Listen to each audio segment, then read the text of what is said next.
the remote.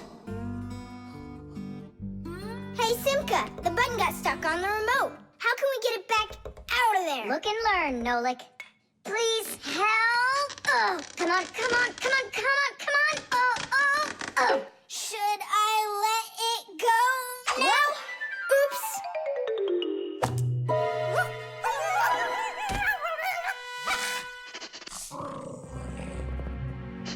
Nolik, hide somewhere.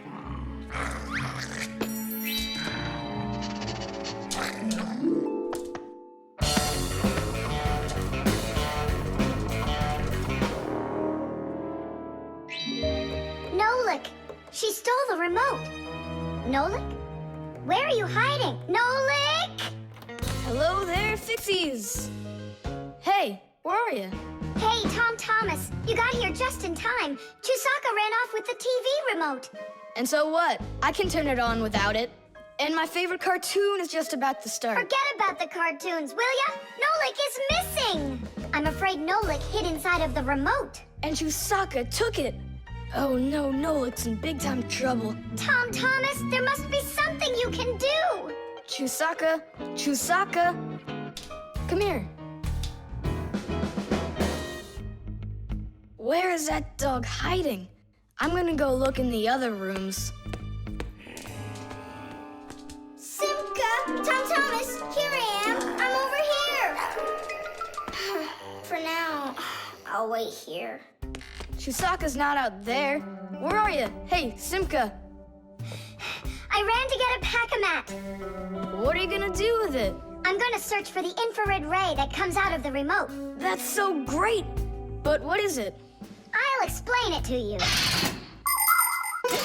Inside of most remote controls, there's a special type of light bulb called a light-emitting diode, or LED for short. When we press a button, the LED sends an invisible infrared ray. And in the TV, there is a receiver for these invisible rays. The TV understands the command that comes from the remote control and carries it out, like changing the channel or the volume.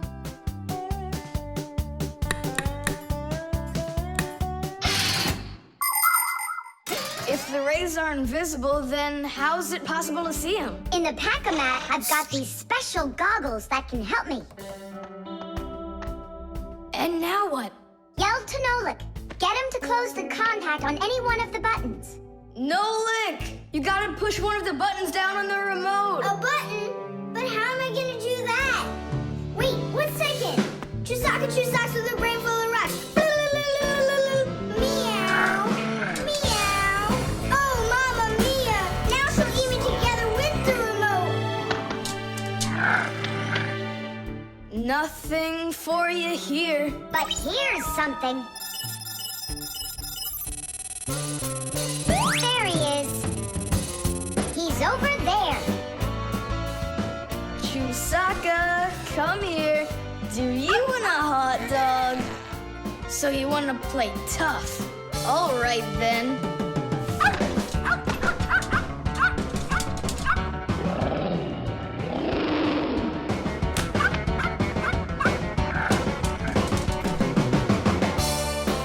Hooray! You're in one piece. How did you find me? By looking out for the remote's rays. It's just a shame it's impossible for me to see them. What are you saying? You can! If you want to see infrared rays, all you have to do is look through a digital camera. Try it for yourself. Turn on the camera on a mobile telephone. Now go ahead and press any button on the remote control and point the camera toward the front of it. You'll see a bright dot on the screen of the camera.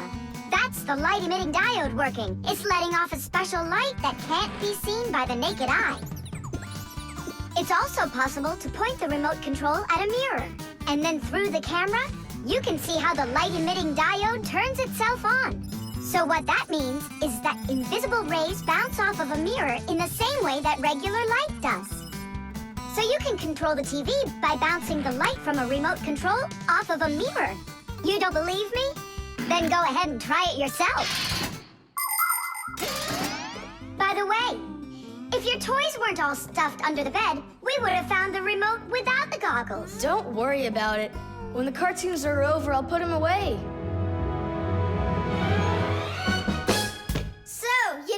watching? Time to clean up.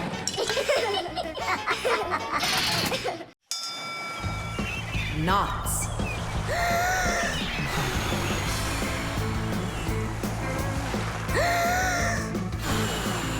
Nolik, there are pirates off the starboard side. Battery, fire! Hey, I'm not a pirate. Why'd you hit me? That's it. I'm tired of playing the wind. Where are my pirates?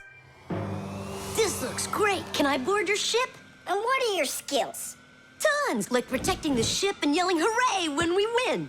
And how about good sea knots? Can you tie them?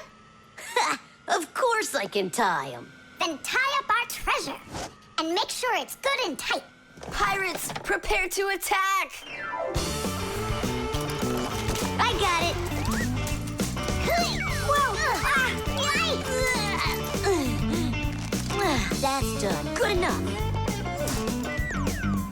Hooray! It's good and tight. Now can you survive a storm? Without a doubt.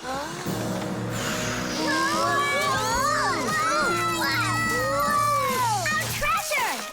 It's sunk into the sea. That was my mom's necklace we sunk. I'll pick it all up, don't worry. No, thank you. We'll manage ourselves. He calls himself a sailor. Go and learn to tie some knots. Try tying 2 ropes into a knot. You think it's easy? A badly tied knot will untie itself before you know it. Here's one way to tie it right. First, cross over the 2 ends like this. Now to finish the knot, you've got to cross them over again. But not this way. It's got to be in the opposite direction. When it's done, it looks like one loop inside another. This kind of knot is called a square knot. And it won't untie as long as you tie it right. And that's just one of the many kinds of knots a sailor has to learn.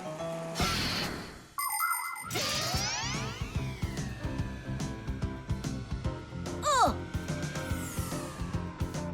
Okay. I knew I could tie it. Now what else is there to practice on around here?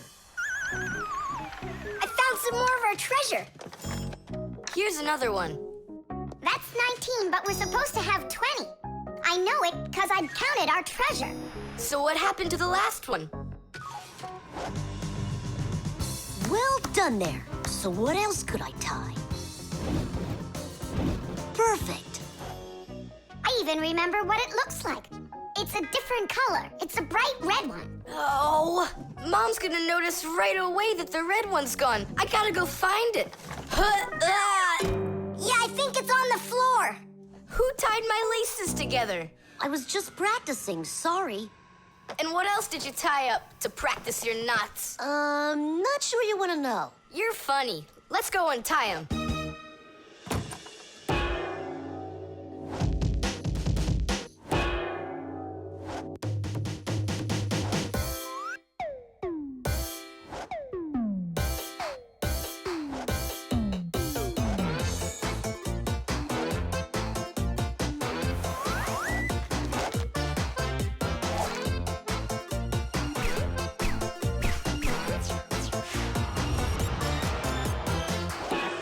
Chewsocka, don't look at me that way. I'm scared. She's just staring at her own whiskers, Nolik. And what have you done to her whiskers? Well, I tied them with a square knot. Fire, you're just a blockhead. And why don't you tell us what else you've done? Well, okay. I tied a decoration on her tail. That's where it is. We were looking everywhere for that thing. Fire, go and fix everything you've done. Chewsocka, don't run away. Don't be scared. We just want to untie the knots. Sailors have developed all sorts of different knots. Without them, they couldn't control their sails. But we couldn't get by without knots on land either. Mountain climbers use tightly knotted ropes to help them climb and keep them safe. Fishermen tie hooks to their fishing line using special knots. You can't even pitch a camping tent properly without making a knot. When people sew, they tie knots in the thread to hold it in place. And doctors use knots when they stitch and bandage a wound. And a tie wouldn't be a tie if you didn't tie a knot in it. Sneakers won't fall off your feet. And the laces won't drag on the ground if they're tied with a proper knot. But sometimes things can get knotted up by accident. And that's one time when you don't need to know how to tie knots, but how to untie them.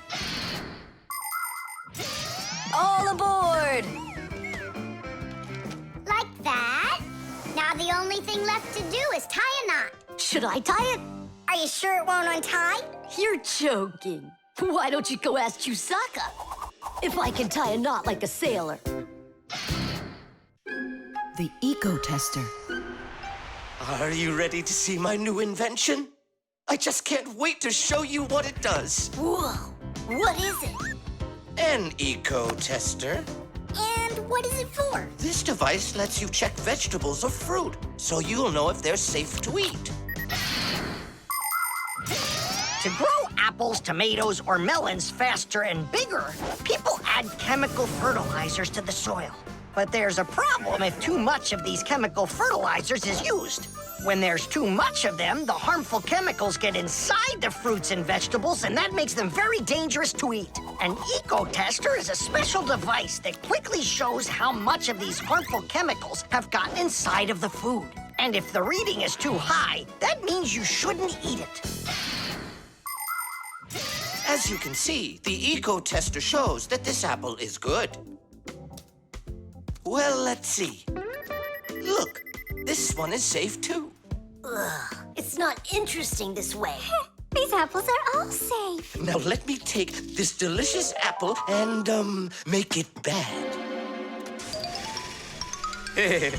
We will inject this apple with a harmful amount of nitrates. How come? What do you mean, how come? So we can see how the Ecotester works.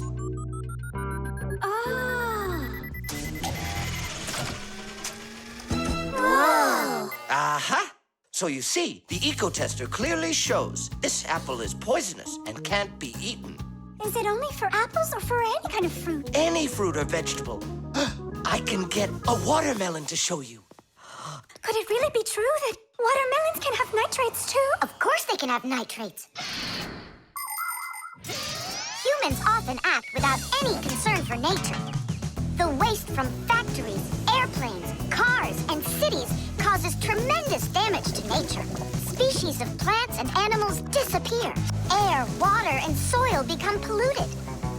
And many other kinds of ecological problems appear. And humans shouldn't think that ecological problems are just nature's problems. Because when humans harm nature, they are also harming themselves. People breathe in the dirty air, drink polluted water, and eat food grown in soil contaminated with chemicals. If humans don't want to drink milk filled with poisons, and they want to eat ecologically clean fruits and veggies, then they must learn to treat nature as their friend.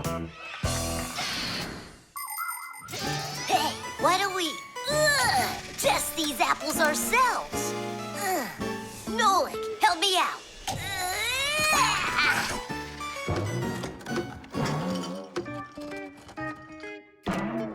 Oh, it rolled away. I don't care. That apple's poisoned with nitrates. Oh, apples.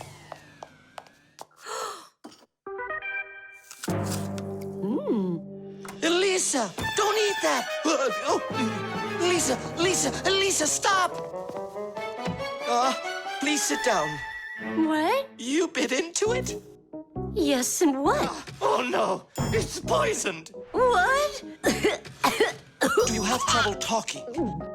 Oh, yeah. You feel faint? Oh, I'm fainting. Elisa, hang in there. What?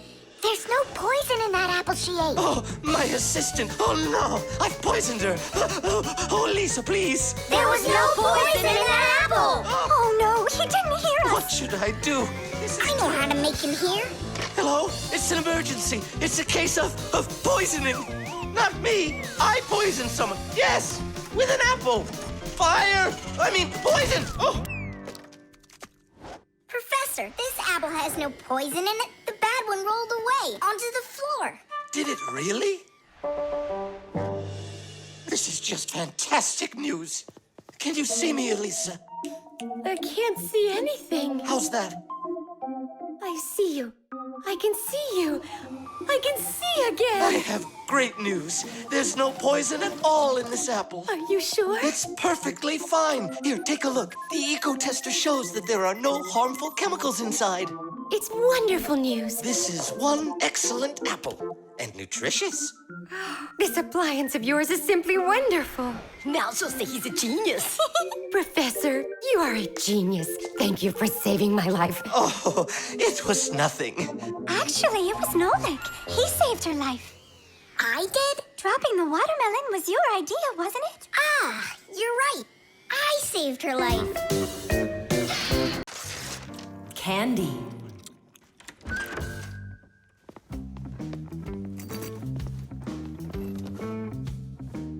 Nice black eye. Thomas, did you fall? How did you hurt your eye? I had a big fight with Johnny. Oh, wow! How could you? What was the fight about? We argued over who's cooler, a racer or a boxer. A race driver's cooler. Of course! That's what I said to him. But Johnny had to prove it's a boxer. Well, He proved it all right. Can't you see? you don't prove anything at all by fighting. What a profession, a boxer. Yeah, now your dad, he's got an amazing profession, a journalist.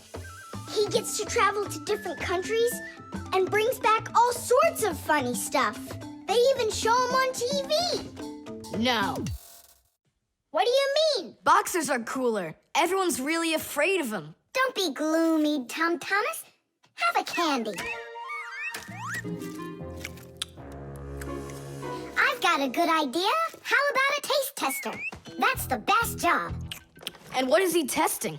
A taste tester is someone who tests the tastes of drinks and food. Yeah, how come? They want to find out if the food is delicious and what all the flavors are in it. Super! What a great profession. But a taste tester's not a job just anyone can do. I can do it. Then let's check. So open your mouth and then close your eyes.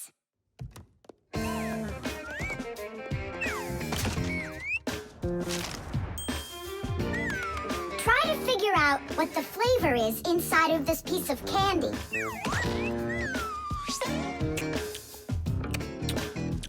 Strawberry.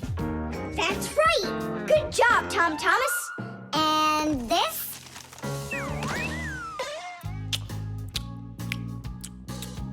That tastes like orange. You missed that one. It was lime. Yeah, Thomas. If you want to be a food taster, you're gonna need to do some serious practicing. Let's do it. Raspberry. You got it. Simka. How do they get the candy to be hard on the outside and filled with liquid on the inside? Don't get distracted. You're training. Yeah! Hard candy is made like this. First, a sweet syrup is cooked until it is thick and stretchy. Then the mixture is pulled into long, hollow tubes that are like noodles. As the tubes cool down, they start getting harder. And it's right then that the tubes are filled with the soft, fruity center and then cut into pieces. It all has to be done quickly before the tubes have a chance to get totally hard. And that's how candy is made that is hard on the outside and soft on the inside.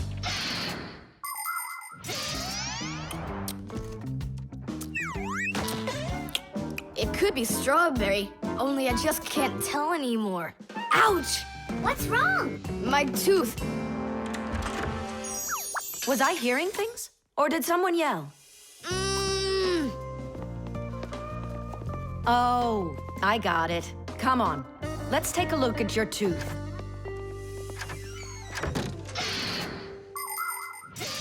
A taste tester has to be the most delicious profession in the world. They taste all sorts of things like cheeses and chocolates and decide which ones taste better. Everything is tested for taste, even water, because different waters taste differently. There are also testers who don't test food and drinks, but rather they test the smells of things like deodorants or perfumes. Not everybody can become a really great tester. First, you have to be able to tell apart all the different tastes and smells. You also need to know when it's time to stop, or you can make yourself sick and lose your ability to tell things apart. That's the reason why taste testers only take very small bites of food and very, very little sips. If you're gonna have a bad tooth, it's good to have a mom who's a dentist. That's true. She's a good dentist. She'll fix it in no time. She'll pull that tooth right out.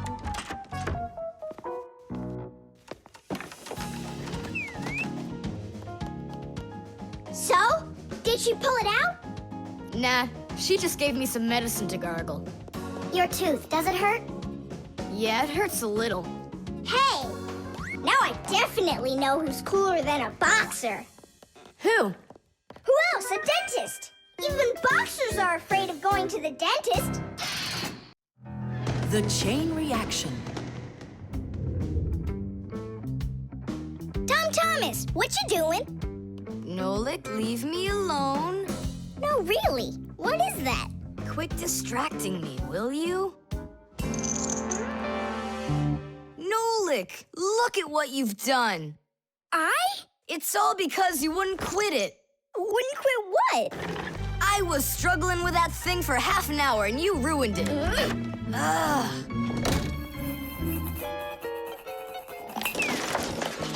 Whoa! Oh! Hey, Thomas, can you hear me? Thomas, let me out!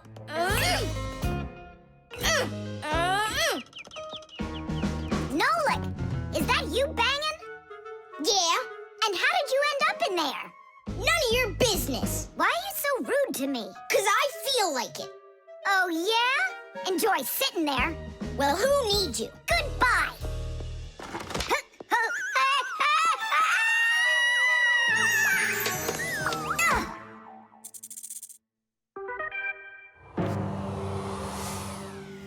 Oh, Simka, what happened to you? Did you bang yourself? And so what? Does it hurt? Leave me alone, Tula. You always have to be fussing over everybody. Come on, why are you so angry, huh? Nolik was rude to me. That means you have to be rude to me? Forgive me, Tula. And where's Nolik right now? There. Let's go see him. Nolik, it's Tula. Are you all right? I'm fine. Why were you so rude with your sister? 'Cause Thomas was rude with me. I get it. It's a chain reaction. A what? Setting a log on fire isn't easy. But it's easy to light a match. Use the match to light kindling, the kindling to light a twig, and the twig to light the log. Have you ever seen a fire grow? It's an example of a typical chain reaction. So be extra careful with fire. Because just one match or little piece of smoldering coal can lead to a huge disaster. Yes, they can make a whole forest burst into flame and burn down to the ground. And all because of a simple chain reaction. I don't get you. What chain reaction? What do you mean, Nolik? Thomas was rude to you, then you were rude to Simka, then Simka was rude with me. So there it is, a chain reaction. Yeah, and the rudeness was like a little spark. It just spread and spread and spread like a forest fire. Will you forgive me, Simka? Yeah, all right. I've got an idea. Why don't we try starting our very own chain reaction the other way around? What do you mean? Well, instead of spreading angry and rude feelings, we could spread happiness. But how? It's simple. All we need to do is smile and say nice things to each other. What a great idea! We could work together and fix Thomas's mood. And I know how. Come help me pick up this domino, will you? Everything in the whole universe is made up of atoms. Particles so extremely small that you can't even see them through a microscope. But when a tiny atom splits, it makes a tiny explosion. And that explosion can start another explosion, and another explosion, and another. And now you've got a chain reaction. And that's how a lot of tiny explosions work together to make the gigantic explosion of an atomic bomb, the deadliest weapon known to man. But atomic energy can also be used for peaceful purposes. For example, nuclear power plants use this energy to produce electricity and hot water. And nuclear-powered icebreakers can break through the thick Arctic ice so ships can sail on their way.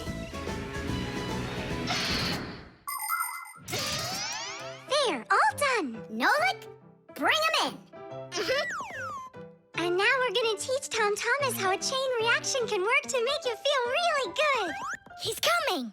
On your marks, now. What's going on? No, really? Tom Thomas, watch this.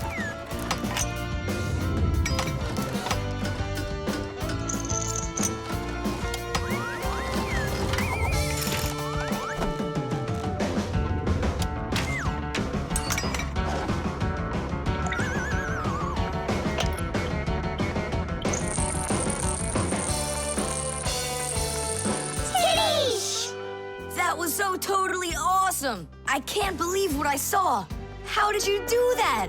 It was just A chain reaction. What? A chain reaction. The magic wand.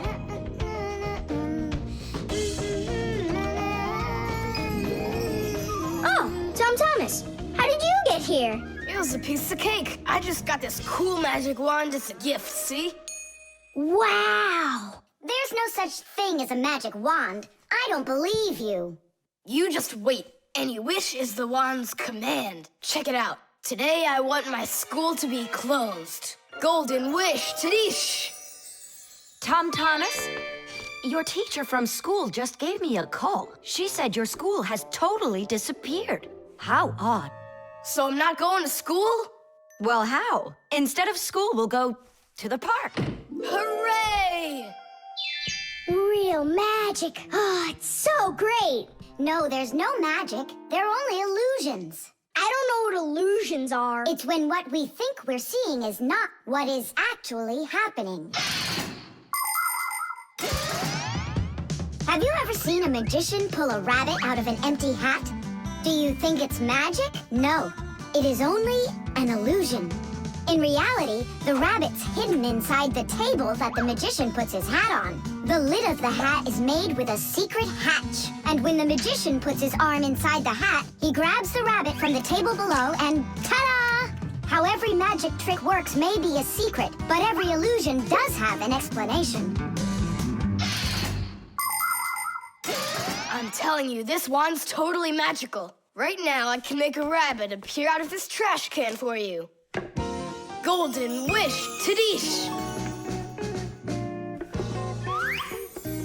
Oh, that wasn't the idea. Looks like a dog to me. Wait, one more time. Golden wish, Tadish! Golden wish, Tadish! Tom Thomas, will you cut it out? One Chewsocka was already enough for us, and now there's 3.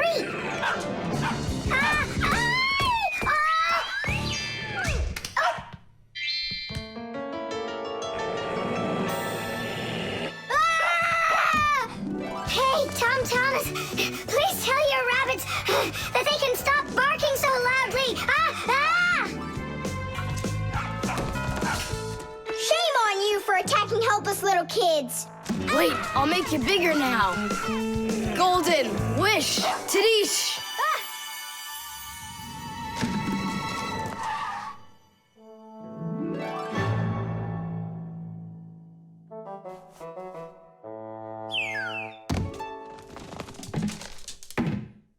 What? You scared? So you're only brave enough to chase little kids around?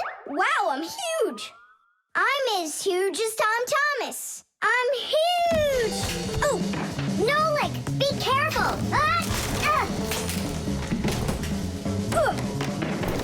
How can you live being this tall? It's so inconvenient. And I thought it was tough when you were so tiny. Tom Thomas, are you ready? Hey, why do we have 3 dogs all of a sudden? Oh, my word.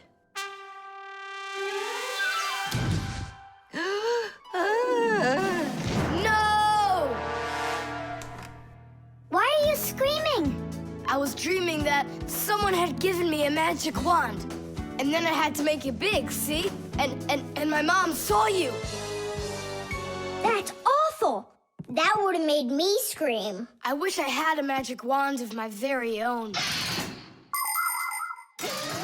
We Fixies aren't ones to believe in magic, but we do believe in what humans can do, because humans often work wonders. For ages, flying in the sky seemed to be an impossible dream. But today, anyone can take off to the sky in an airplane. It used to be that humans thought that only magic could take them to the moon. But now astronauts have already walked on its surface. In fairy tales, people were able to see and talk to each other through a magic mirror. But today we have the internet and telephones we can use. Refrigerators, televisions, automobiles, computers. There are so many things that humans have created. Wondrous things that they used to only be able to dream about. Like a miracle from a fairy tale. A magic wand? Why do you need it? First, I'd skip school today. Thomas, are you ready? I told you, we're going to the park. And what about school? I'll skip it? Good joke. Could this be a dream too? No, it's just that today is Sunday, and that's the magic of it. The thermometer. I can't believe the new thermometer isn't working. Thomas, stay in bed. And I'll try and look for that old mercury thermometer. Hey, did you get sick? That's one way of saying it. I don't know how I'm gonna pass that math test today. You're not ready, so you don't want to go to school. Well, yeah. So if you pull a sickie, then you can trick your mom. No, that's not true. I'm just pretending a little bit. You think so? Well, you won't trick the thermometer. Simka, what's a mercury thermometer? Mercury is a type of liquid metal that's silver in color. There's no mercury inside of new thermometers. Now they're electronic. Old thermometers were made with a glass tube with markings and a bit of mercury inside them. When the end of the tube warms up, the mercury inside of it expands and creeps up the tube. And that's how those old thermometers measure temperature. The longer the column of mercury, the higher the person's temperature is. That means I need to warm up the end of the thermometer. Thomas, you're a genius. But how will you warm it up? Finally, I found it. Well, let's see. Mom, can I eat something? Hang in there, sweetie. I'll make you something.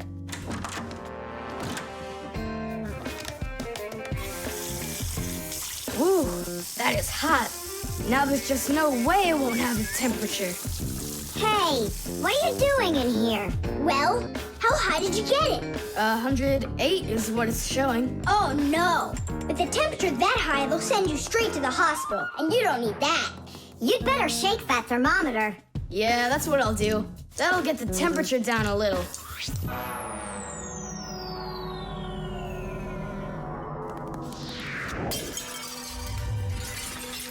Ah! Well, so much for that. Cheaters never prosper. Thomas, did you see this? Nolik, don't touch the mercury. It's poisonous. Stop it right now. And you, Thomas, you don't touch that mercury either. It's dangerous. Then how can we throw it out? Call your mom and she can help you. I can't. How could I call her? Then she'd find out that I wanted to trick her. Maybe it's better to tell the truth. I can't. I can't do it. All right, then. It looks like there's no other choice. Nolik, call Papoose and Masya. I'll get him. And you go back to your room and wait.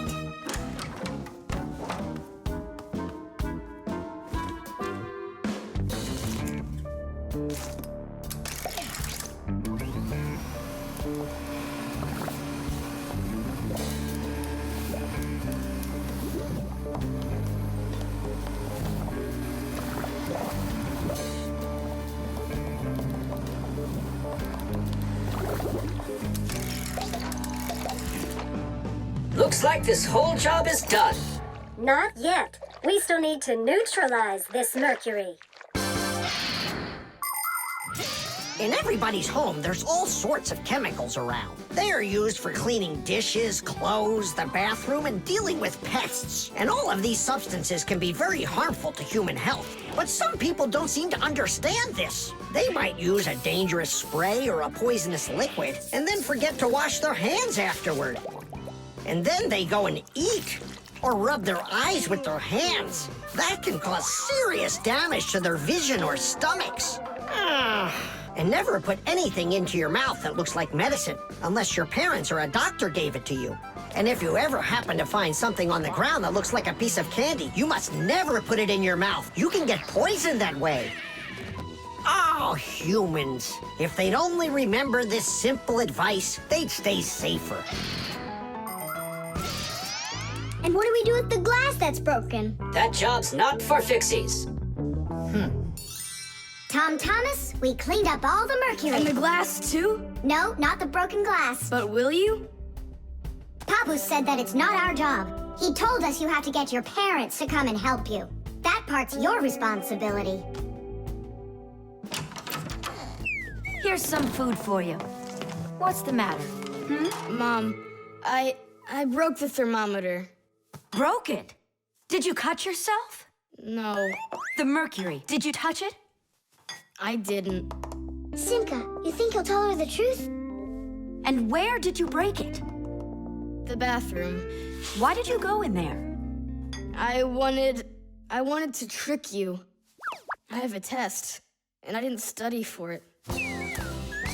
And now it's too late for school, The prosthesis. Simka, over here. Take a look at what I found.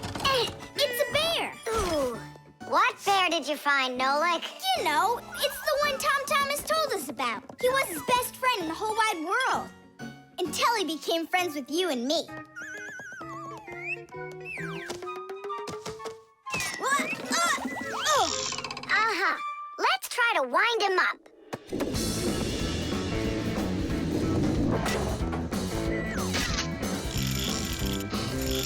Come on, come on, come on. There you go. Now walk, Teddy. Go on, Teddy. Yeah. Oh, no. Poor little teddy bear. They ripped his leg and didn't care. We didn't rip his leg. It was already broken. It's all clear. A compound fracture. Then why don't we fix him? Tom Thomas will be so happy. Wait, it's not going to be that easy to repair it. We'll need a prosthesis. The human body is built around a frame of bones and joints. And if you break one of the bones, it'll usually heal by itself. The broken bone will grow back together, and you'll be back to normal. But sometimes bones or joints can break so badly that it's impossible for them to heal. When this happens, they have to be replaced with an artificial part called a prosthesis.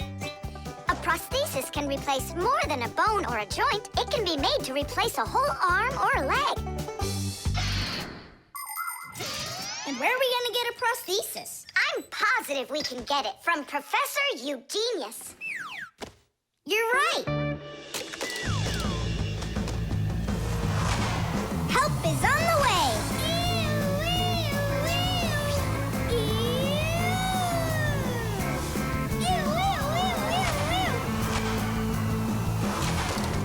Hello, Professor Eugenius.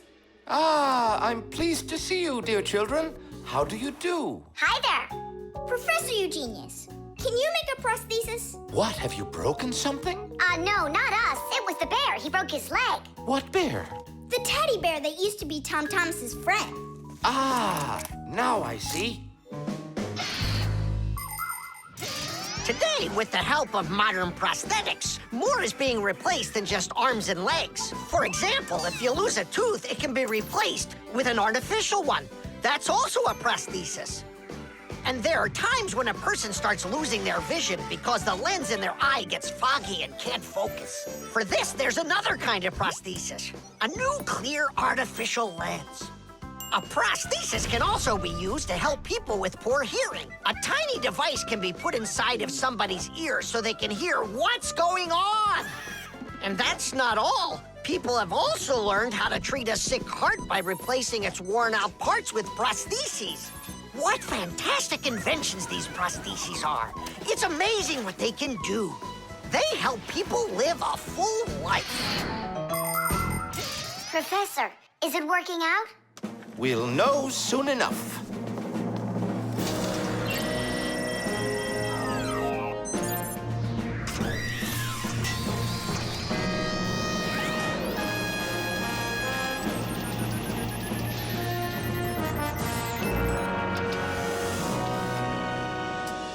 Done. Here you go. Thanks so much for your help, Professor Eugenius. Not at all. Take care, kids. In gadgets and devices, our work will never end. Appliances are fickle, they need a loyal friend. At morning, noon, and midnight of every single day. When there is an emergency, you know we're on our way. 1, 2, 3. Inside we'll be all day and night. We fix things right. Well, now this old friend of Tom Thomas's will be just like new, Nolik. Simka, if Tom Thomas makes friends with the bear, then what? Will he stop being friends with us? Hi, everybody. Hi there. Oh, my teddy bear. You found him for me. And you fixed him. Ah, thanks a lot.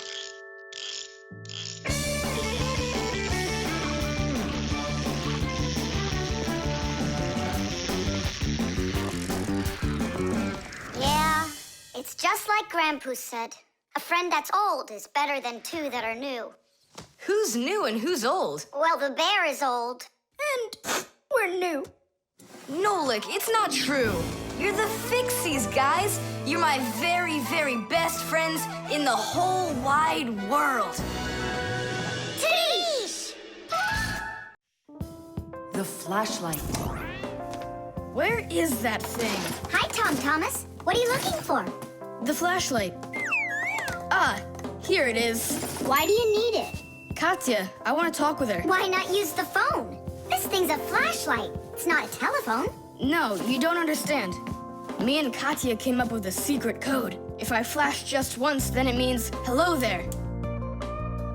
Oh, and Katya's also said hello there to you.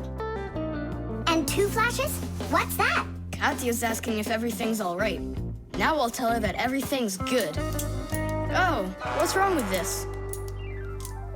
I think it's not working right. I see, Nolik, but what's wrong? Any flashlight is nothing more than a battery and a light bulb connected by some wires that are used to make a switch in between them. To turn on a flashlight, you flip on a switch. That lets the electricity flow through the wires from the battery to the bulb so it lights up. And if it won't light up, that means that the battery is dead, the light bulb is burned out, or the switch is broken. And now let's put all this theory into practice. I'm sorry, but I don't have time right now. Don't you get it? If I don't signal back, she'll think that I don't want to talk to her, and that would just be terrible. Just don't get all worked up. We'll help you. But first, we need to get the the pack-a-mat and come right back. See ya. Did you hear that? Masya, what a weird sound. Uh-huh. That's new. Now we know what the noise was. Papoose, can we use a pack-a-mat? To fix a flashlight. Really, did you say a flashlight? Do you know the story about when Granddad had to travel for miles on top of a dog? It's true! He was sent on a very important mission. A huge flashlight repair. What kind was it? A special kind called a lighthouse. A lighthouse is a tall structure with a huge flashlight on top of it that is used to help ships and planes find their way. People have been using lighthouses since ancient times. The most famous of them all is the Lighthouse of Alexandria. It was built in Egypt more than 2,000 years ago, and it was more than 100 meters tall. The ancient Greeks considered this lighthouse one of the 7 wonders of the world. In ancient times, people would burn big fires on top of lighthouses. Today, the light comes from powerful electric bulbs. Many of today's lighthouses not only give off light, but they send radio signals, too. Yes, thanks to lighthouses, ships, and planes for miles around learn where they need to sail or where they've got to fly in order to stay safe. And thanks to that heroic deed of your grandfather, that big old lighthouse started working. Since then, not a single ship has ever gone astray. Simka! And what if we don't just fix the flashlight, but we do something heroic? Like Grandpa's did. Uh-huh. All right, what do you say? Let's jump on the back of this dog and get moving.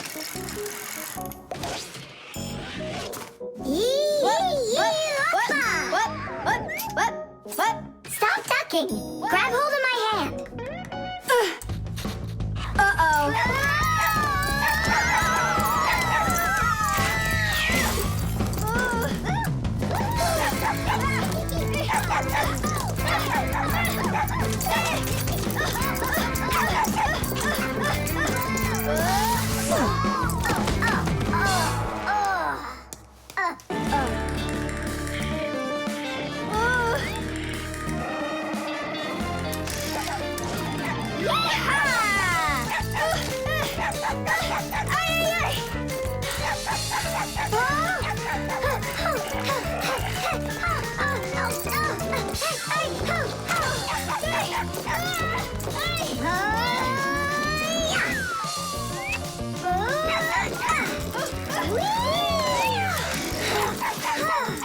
Chewsocka, no!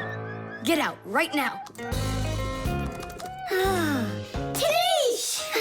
That was really some heroic deed. Now it's time to go get that lighthouse fixed. Tom Thomas, hand the lighthouse over. What kind of lighthouse? The one that's your flashlight. I have no use for it. What do you mean no use for it? But then how are you gonna tell Katya what she needs to know? I already told her. Watch this. No, that wasn't the deal. Yeah. You want to tell us our heroic deed was in vain? Well, if you need some heroic deed, then sure, fix it. Hooray! The cell phone.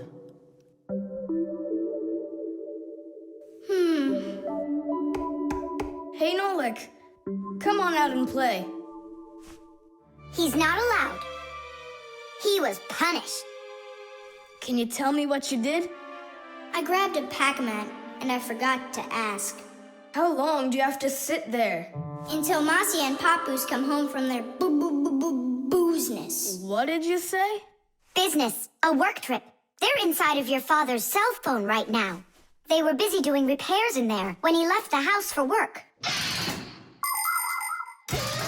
Do you know the reason why a mobile phone is also called a cell phone? Mobile phones are connected to other mobile phones with the help of special radio stations that are put on top of towers and building roofs. Each one of these stations sends signals to its own area below, and each area is called a cell. A mobile phone works anywhere it can find a nearby station that it can connect to. So as long as there is a station nearby, you can talk as much as you want. You can even move from one cell to another. And without you ever knowing it, your mobile phone will switch from one station to another one. So your conversation can keep on going, even if you're running after a bus or riding on it. Tom Thomas, hello. There you go, my dad came back home already. Hi, Dad, how are you? Can you believe it? It looks like I lost my phone. What do you mean you lost it? Where? I have no idea. So what? I'm gonna have to sit in here forever now? You?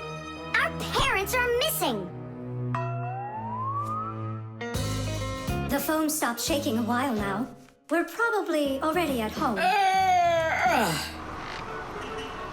Not home to me. How can we ever get home to our children? Where's my Marcia? Don't whine. We'll work something out. Don't worry. I got a phone. Let's give him a ring. They can't answer your call. But what if they answer us? Call them, Tom Thomas.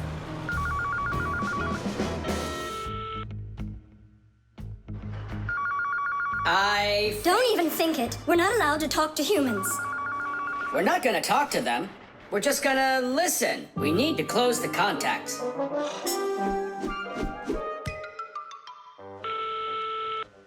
It's no use. Oh, they answered the phone. Let me talk. Papus, Marcia, it's me, Simka. Simka? Yeah, Marcia, where are you? In the telephone! The phone part is not what she's asking you.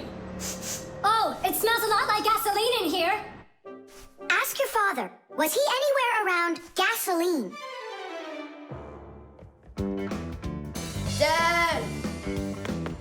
Dad, did you go anywhere today where it smells like gasoline?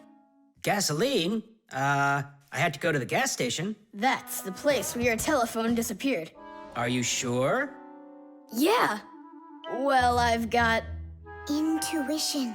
Intuition? Intuition, huh? You know what? I'll go check.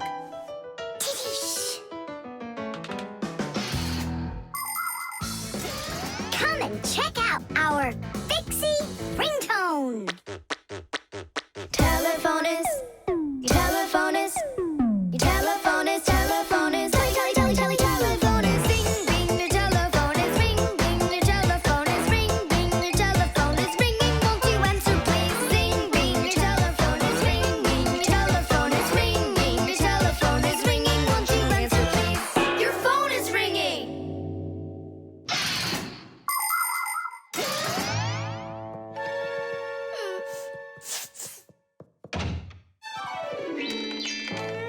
It's just incredible. You see?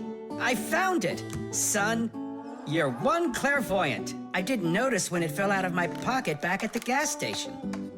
My children! Oh, my Marcia. Papus. Aw, my sweeties. So, just by any chance, you think you might happen to know where I can find that nice watch I lost? No. Don't worry, there's no rush. Just use that intuition you've got.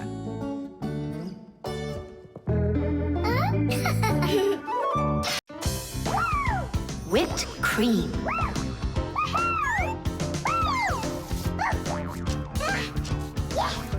Nolik, please stop your jumping. Your head's gonna fall off. Don't worry, it won't fall off.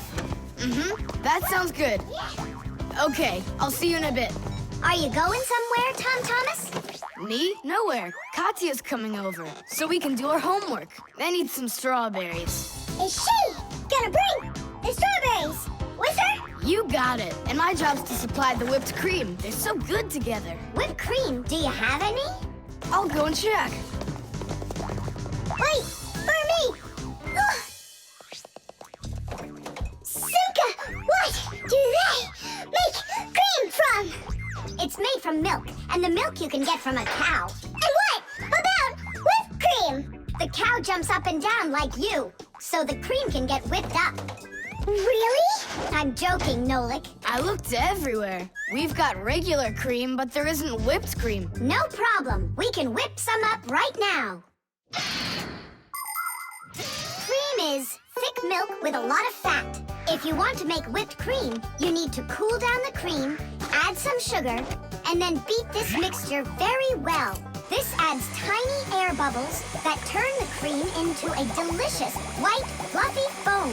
But it's important not to overdo it. Or instead of getting fluffy, the cream will start getting thicker and thicker until it turns into rich, creamy butter.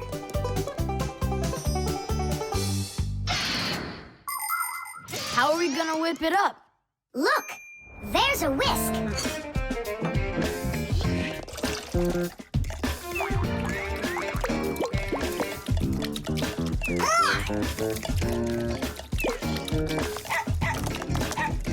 No! Hold on! How's that? It's not working. Maybe we need to use a different bowl or something. Do you think that a bottle would work? That's a really good idea. Now I don't have to worry about spilling this cream anymore.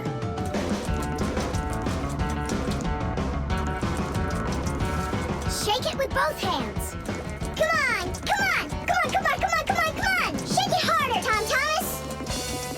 That's all. I'm just too tired. The cream looks exactly the same as when you started. You didn't try hard enough. Oh, really? Then try whipping it yourself. I got it. That's who's gonna help us. Chewsocka? Yeah, awesome. Bring it down. A little more. Perfect. Open it up. Chewsocka, Chewsocka, the brain full of rocks.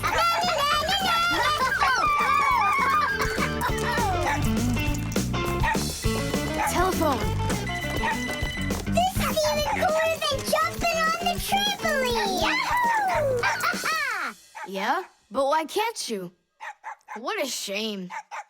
It's fine. Come on over anyway. You can't reach us. You can't reach us. Whew.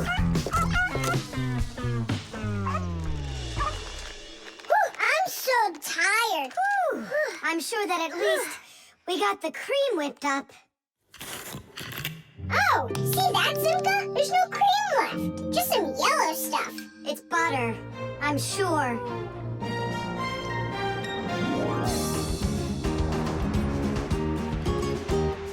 We overdid it. People make so many different things out of milk, like cream or butter or frosting for cakes and cupcakes. With dry milk, sugar, and boiling water, you can make condensed milk. And if you make it cold, brr, you get ice cream. And if the milk gets sour, no problem. Humans make all sorts of foods out of sour milk, like yogurt, sour cream, kefir, and buttermilk.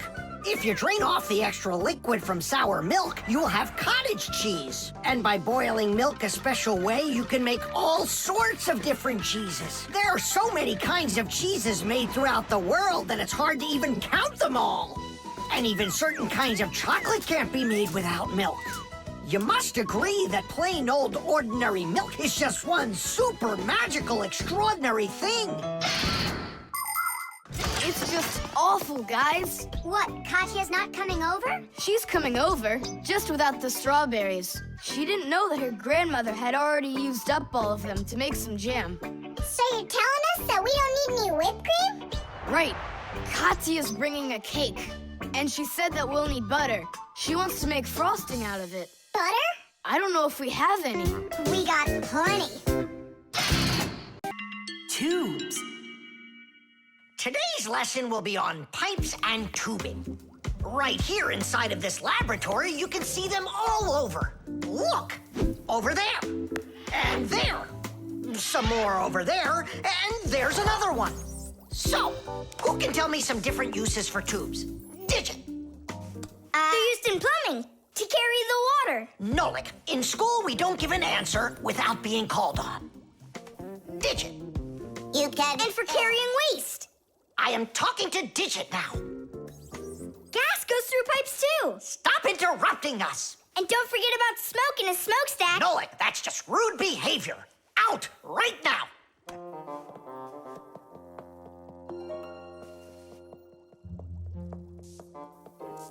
All right. And a shower hose. That's also a tube, right? I told you to get out. Yikes! And a vacuum cleaner's got one too. And those spyglasses that pirates use when they're sailing. Hey, what do you say we all go and sneak out of here? Great idea. Let him call out to himself. Shh. And a trumpet's a tube that you blow through.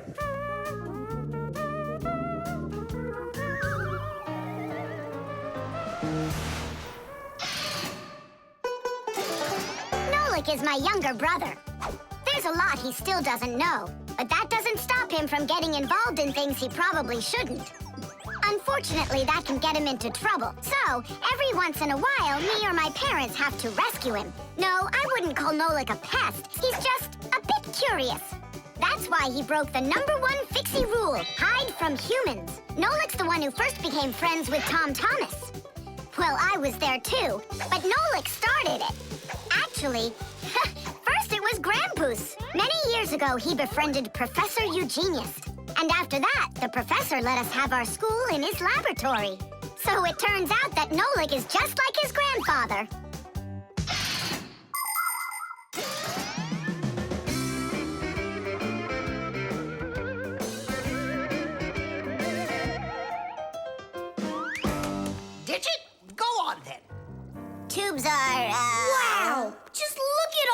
tubes in here.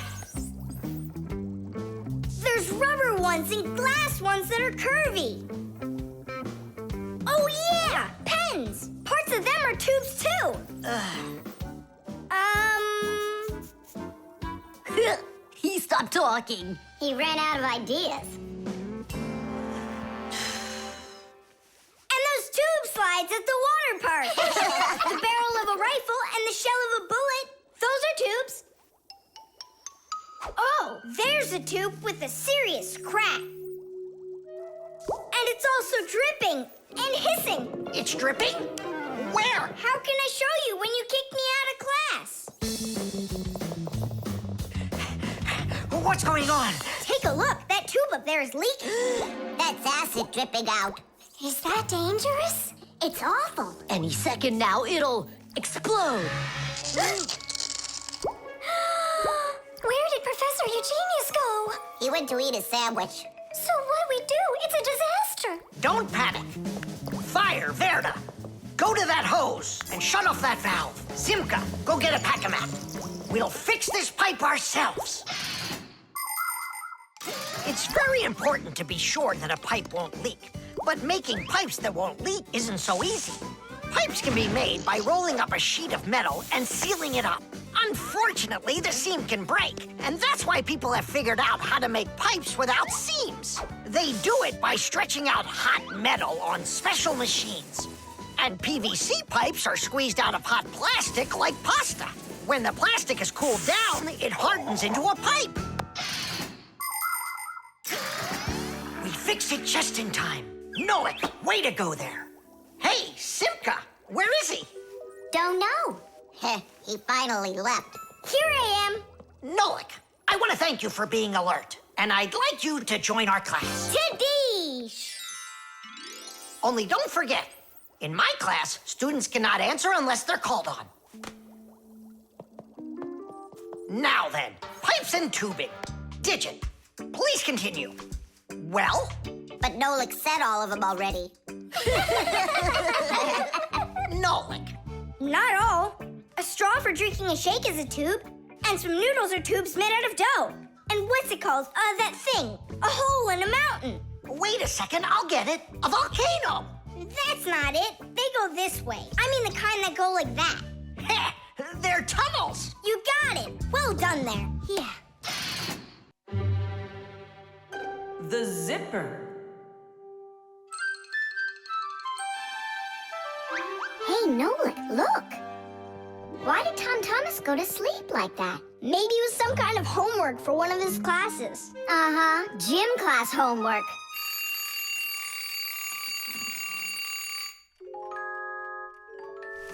Good morning. Good morning. Hi there. You're looking good. My parents just bought it for me. Isn't it a cool jacket? And what, you slept in it all night? Yeah, once I tried it on, I didn't want to take it off, and I fell asleep in it. Yeah, life's never boring with you around. Oh, I think the zipper got stuck. And so what? You can leave your coat on no problem. You're about to go to school, right? And you think I could sit in my class like this? How could I have broken the zipper? Don't worry, you haven't broken it. Not yet. Here is a simple zipper. It is made with 2 rows of small teeth that pass through a slider. The slider has 2 holes on the top and only 1 hole on the bottom. When we pull the slider up along the zipper, the teeth grab onto each other and the 2 rows join together into one. And zip! The zipper's closed. To open it, all you need to do is pull the slider in the opposite direction. Then the teeth will come apart. But on mine, they're stuck together. And now what? What do people do in the morning? Do what they do. Exercise. And I'll have time to think it over.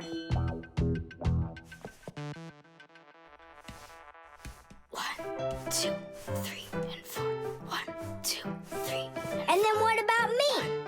Go exercise too. 1, 2, 3, and 4. And 1, 2, 3, 4. 1, 2, 3, 4. 1, 2, 3, 4. Simka, come on, think of something. I'm sweating already. Soon, okay? Go get washed washed up in the meantime. Do you think I could help you think? I think not. I think you'd be better off washing. How's it going, Tom Thomas? Did she think of anything yet? What? Did she think of anything yet? Ah, gotcha. Nope, she hasn't thought of anything so far. It's so hot. Just pretend you're a polar scientist. They always work in their parkas, and you know what? I'll be the penguin. Hey, where are you going? I can't take it anymore. All right, just sit right here, and I'll try to find the problem.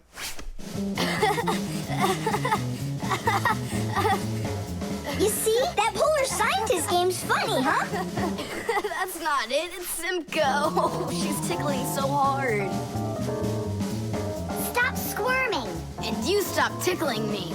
Aha! So that's why it won't open all the way. It's only a piece of thread stuck in there. Pull the slider up.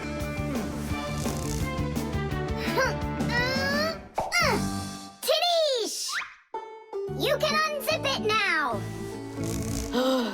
Thanks so much.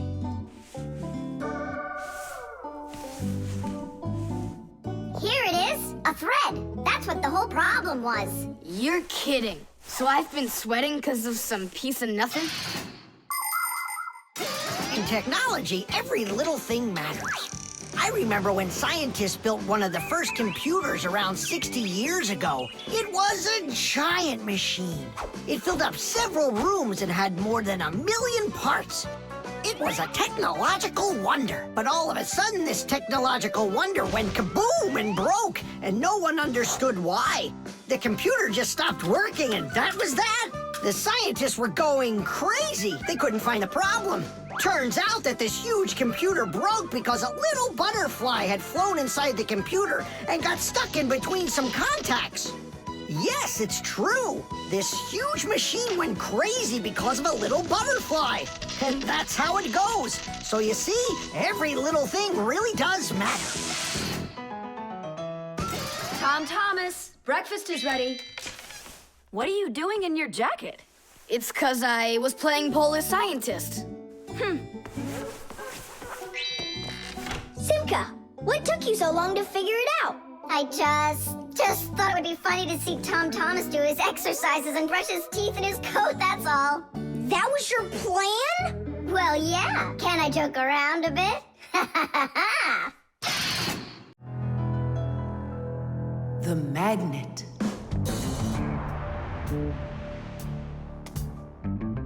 Well, it looks like we need a pack-a-mat.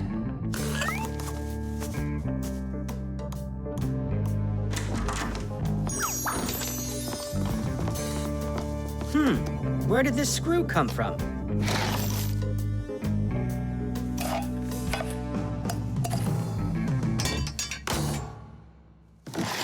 Ouch!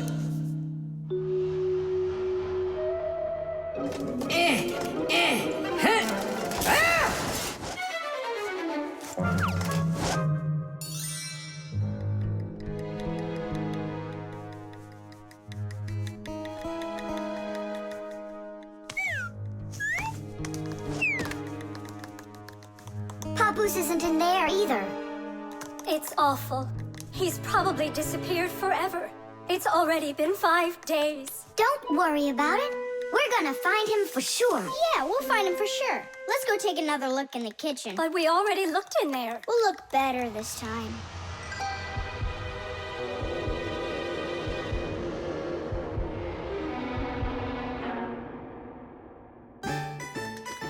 Let's go take a look in there. We looked so many times already. Simka, Nolik, what do you keep searching for in here? It's not a what, it's a who. Our Papoose is missing. We've been looking for him everywhere. Oh, no. He's probably already turned into a screw, because he doesn't have enough energy. Maybe I could help. Surely. Let's start with you picking us up. We're just exhausted from running.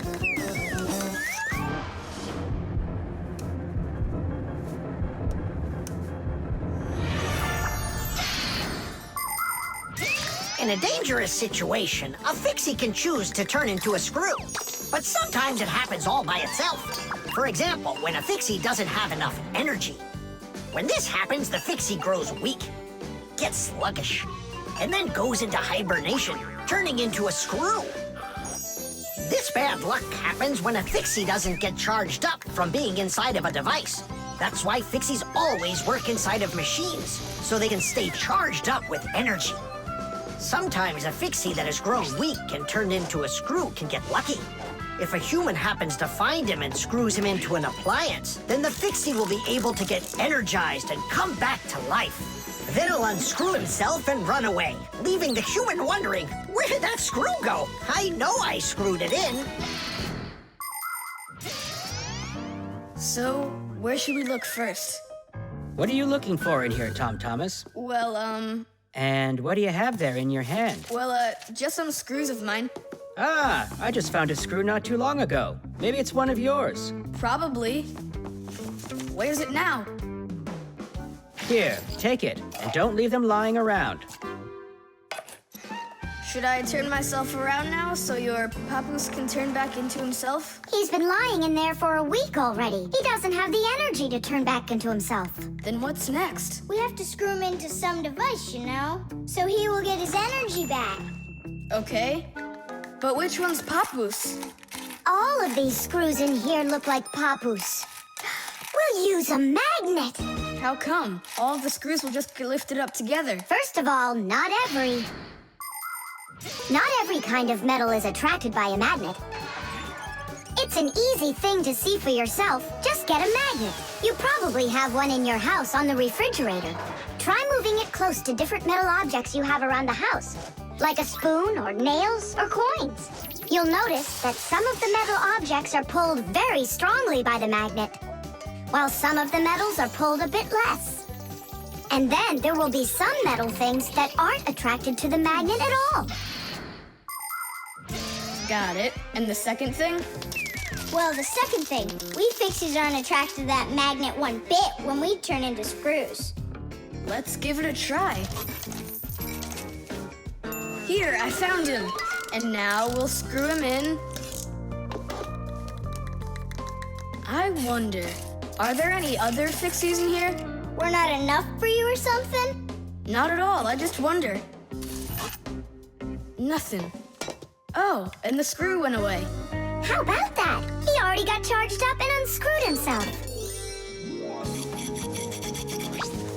Why don't you take a little rest after such a big adventure?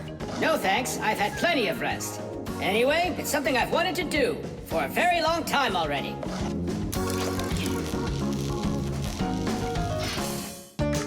Nolik's cube. Whoop! Thomas, you'll be late for school if you don't stop. School? Don't you worry. What's he breaking this time? This time, nothing. He's solving a Rubik's Cube, Nolik. Whose cube is it?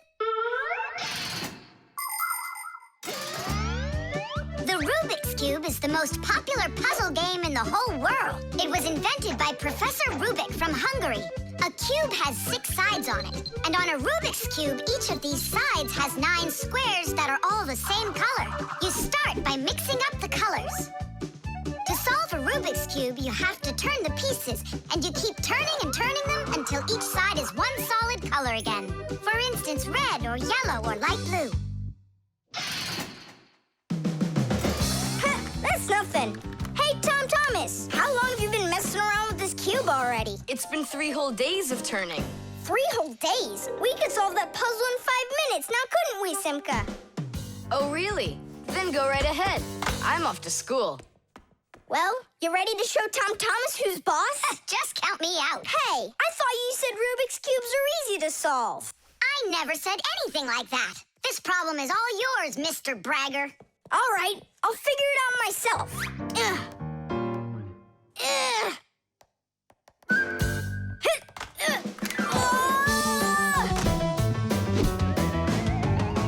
Hey, Nolik, looks like you've got a problem. Oh, hi, Fire. No, I'm good. Just solving this Rubik's Cube. Yeah? Can I do it with you? What, you can do it? Of course I can. How hard can it be? You'll see for yourself. Try getting all the red squares on one side. Piece of cake. Now hold it tight. Great, I'm with you. Ugh.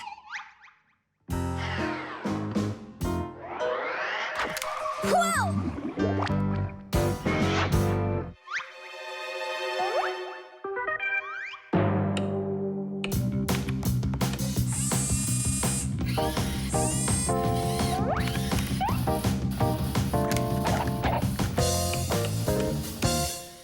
You mean like that? Class. And what about this side? What? This side's gotta be all blue. Okay, let's go fix it.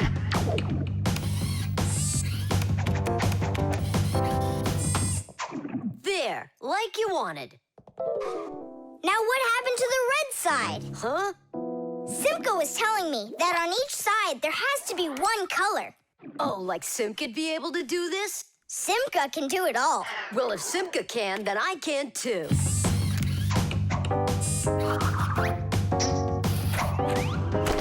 Oh! Fire! You busted the cube! I didn't bust it, I took it apart. Now let's put it together. And not just any way, but the right way.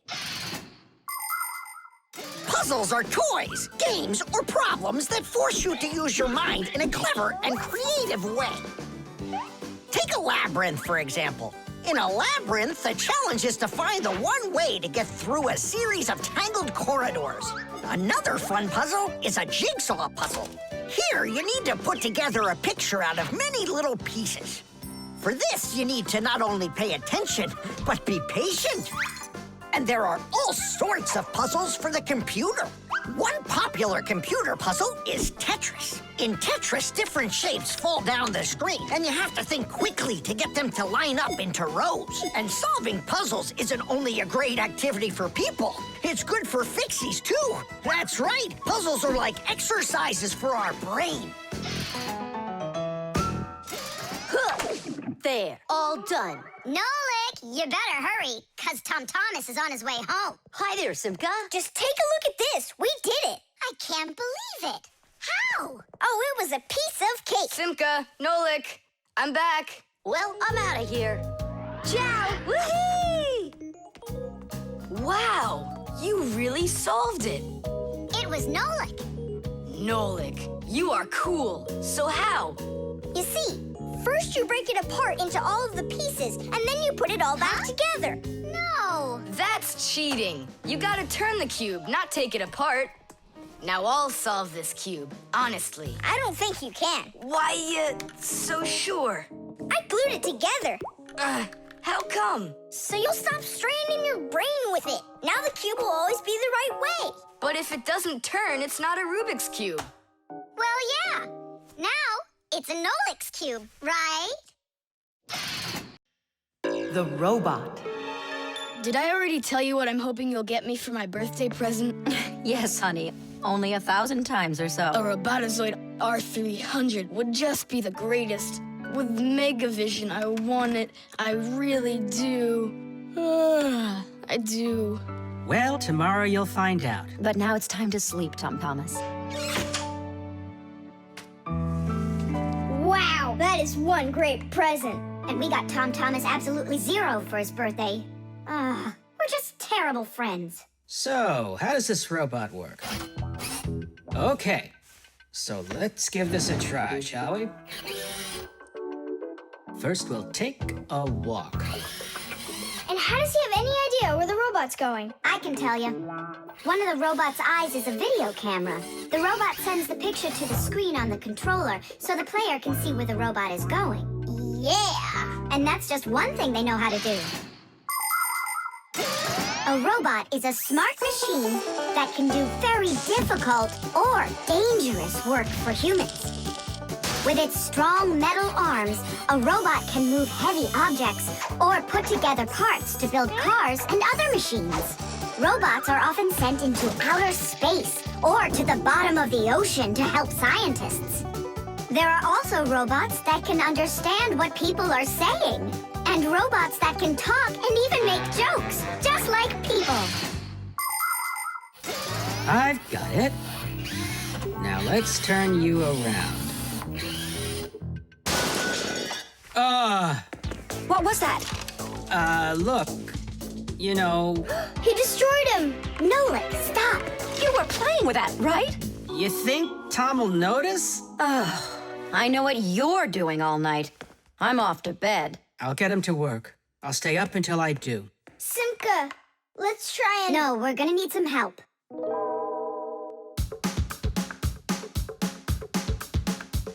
When your TV has broken, when your cell phone has croaked, your laptop's barely working, the kettle's had a stroke. Don't ask us where we're going, for it's known far and wide that any kind of problem is clearer from inside. 1, 2, 3.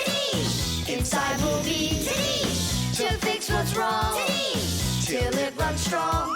In gadgets and devices, our work will never end. Appliances are fickle, they need a loyal friend. At morning, noon, and midnight of every single day, when there is an emergency, you know we're on our way. 1, 2, 3. Inside will be all day and night. We fix things right. 1, 2, 3. Inside will be all day and night. We fix things right. We live to keep on working, and work for us is fun. So we'll just keep on working, 'cause our work's never done. And deep inside of gadgets, if you look when it's dark, you might just see us race around like multicolored sparks. 1, 2, 3. Inside will be to fix what's wrong till it runs strong. 1, 2, 3. Inside will be all day and night. We fix things right. 1, 2, 3. Inside will be to fix what's wrong till it runs strong. 1, 2, 3. Inside will be all day and night. We fix things right. Wow, you got it! We need to hide. A robotizoided R300, I can't believe it!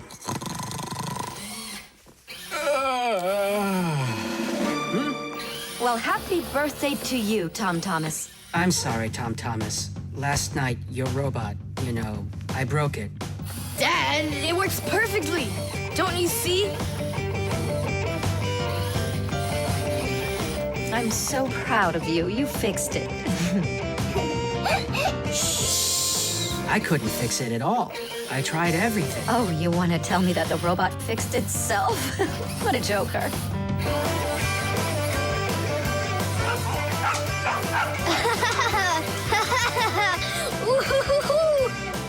Mom, Dad, thanks so much. I love it. And how about thanking us? I should have known it was you who fixed the robot. Happy birthday! Happy birthday! Yay! The fire extinguisher. So, who can tell me, in the home, what is the greatest danger of them all? Chewsocka. Well, dogs are dangerous for us, but what is very scary for us and for humans? Fire! Huh? Where? I was just answering what you asked us. Although your joke was awful, Fire, your answer was actually correct. Nothing can be worse than getting caught inside a house on fire. Don't know much about chemistry, but I can handle circuitry. That's an interesting idea. I have to try it out. And that's why every Pack-A-Mat has a fire extinguisher inside of it. And how do you turn them on? Well, I'll show you at the end of the lesson. Nolik, listen, yell fire. How come? I just want to find out how the professor turns on a fire extinguisher. Forget it, Fire. I won't do it for you. Fire! Huh? Huh? You again. I was joking. It's a stupid kind of joke, and I want you to leave right now. Actually, I should call your parents to discuss this terrible behavior. Fire is no joke at all. Remember, never fool with fire. Of course, you should never play with matches or with lighters. Everybody knows that. But those aren't the only things that can cause a fire inside of a house. So can a stove or a fireplace. And don't forget electrical appliances, like electric burners, space heaters, and irons. If you act carelessly around any of these appliances, they can cause a fire. And we should never forget to take extra special care with sparklers, candles, and fireworks. Sparks can jump off of them and set fire to highly flammable things like paper, wood, or cloth. So, what do you do if a fire suddenly breaks out? That's right. You call the fire department by dialing the number for all emergencies, 911.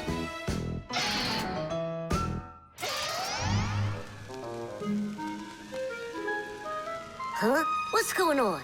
No way. No way! Fire? It's burning for real! Fire!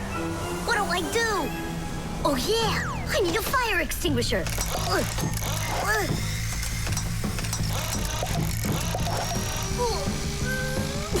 Where are you?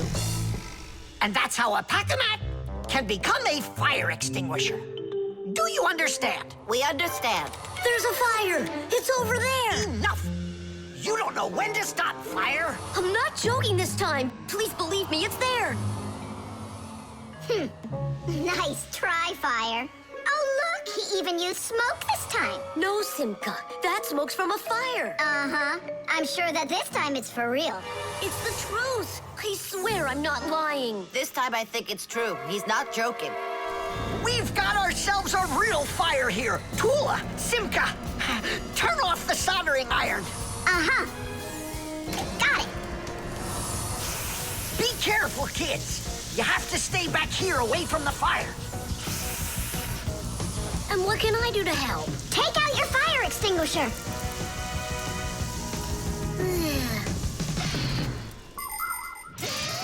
Long ago, people used to put out fires with just water or sand. Today, people also use fire extinguishers. Fire extinguishers are cylinders with hoses. They're usually painted red, so they're easy to see. The cylinder is filled up with a special powder, or foam.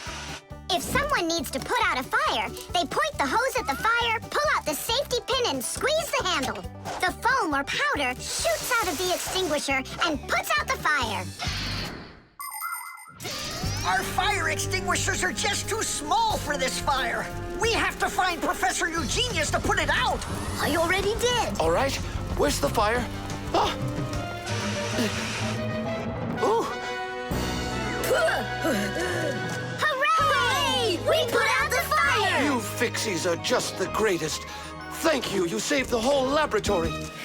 Not at all, colleague. If not for you Fixies, I can't even fathom how this could have ended. And what I'm wondering is how the fire got started at all.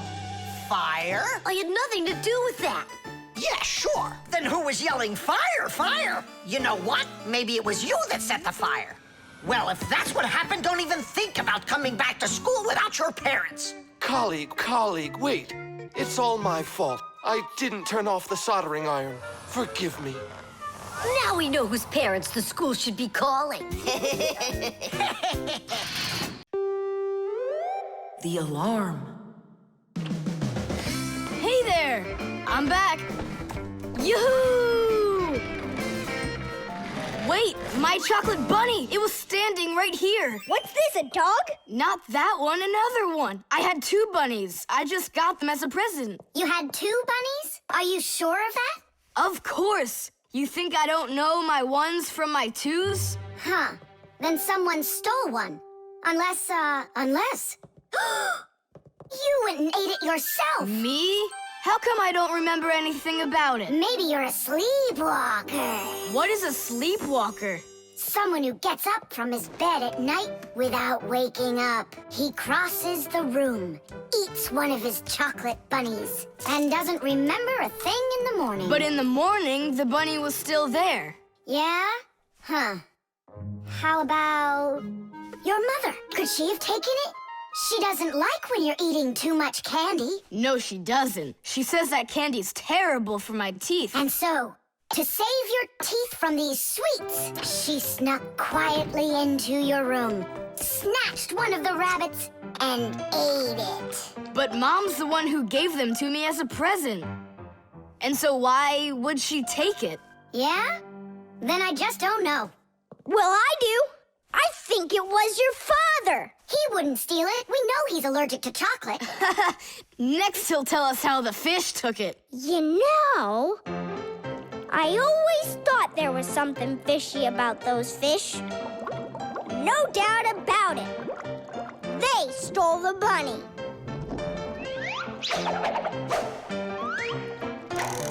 Uh-huh.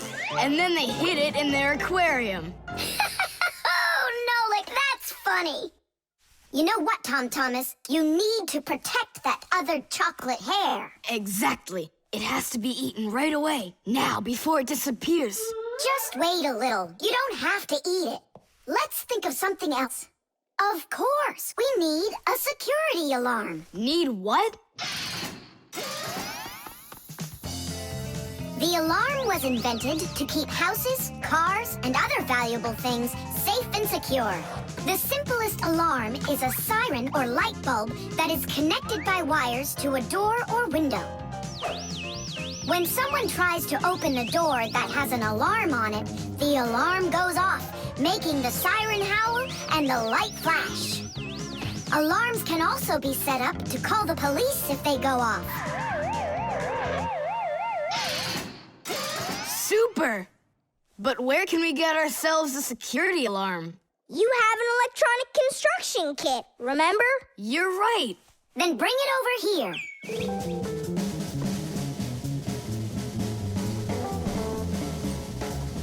Nolik, help me.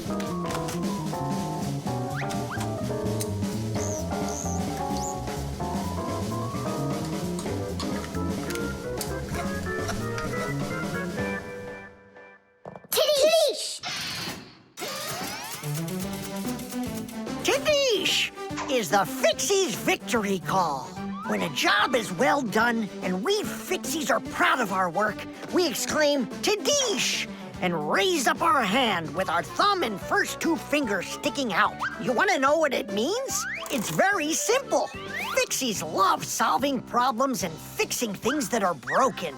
And do you know what you need to do to solve a problem? First, you need to find out what's broken. Second, understand why it broke. And third, repair what's broken so it works again. So do what the Fixies do and first, find it. Second, understand it. And third, fix it. Tidish! It really is a great word, and it sounds funny, but we Fixies surely like it a lot. Well, Tom Thomas, turn on the alarm. You sure the alarm will work? I'm sure, without a doubt.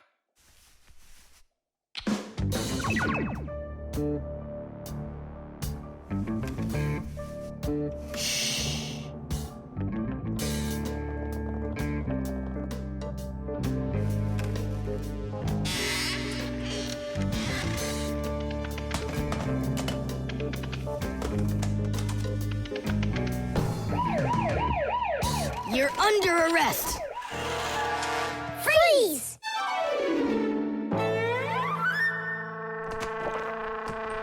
Chewsocka? Why are you stealing my chocolate? The clocks. Go around, left side. That's crazy, you'll crash! No, I won't. See, I told ya. What? Huh? Nothing. Now you talk with your computer like it's your friend. Listen, that's enough playing for today. Oh, Mom, just a little more. I'll give you half an hour while I cook dinner, and that'll be enough for today with the computer.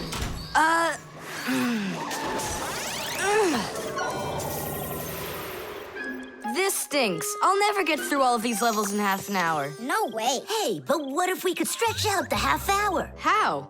We could take the hands on the clock and move them back a little. Mom will catch us. Fine, then let's slow down the speed of the clocks. Yeah, But how? You gotta know things like that. Since the olden times, many clocks run with the help of a pendulum. The pendulum controls how fast the hands of the clock turn.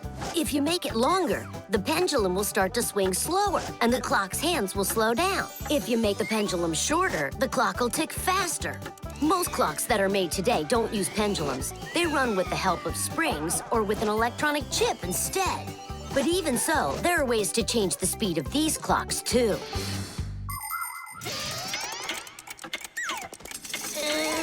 Push it! Wow, you did it! It's amazing how much slower it is. That'll give you lots of time to play. But now you gotta slow down the clocks in the kitchen. Yeah, and every other clock you got.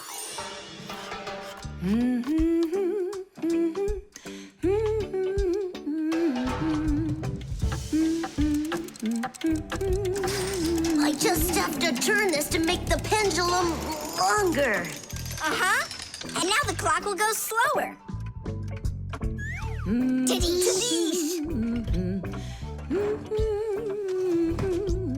Fire! Now that clock over there. Let's go do it. That's it. We slowed down every clock, and your mom didn't see a thing. That's great. Yeah. Wow, Thomas, you're cool.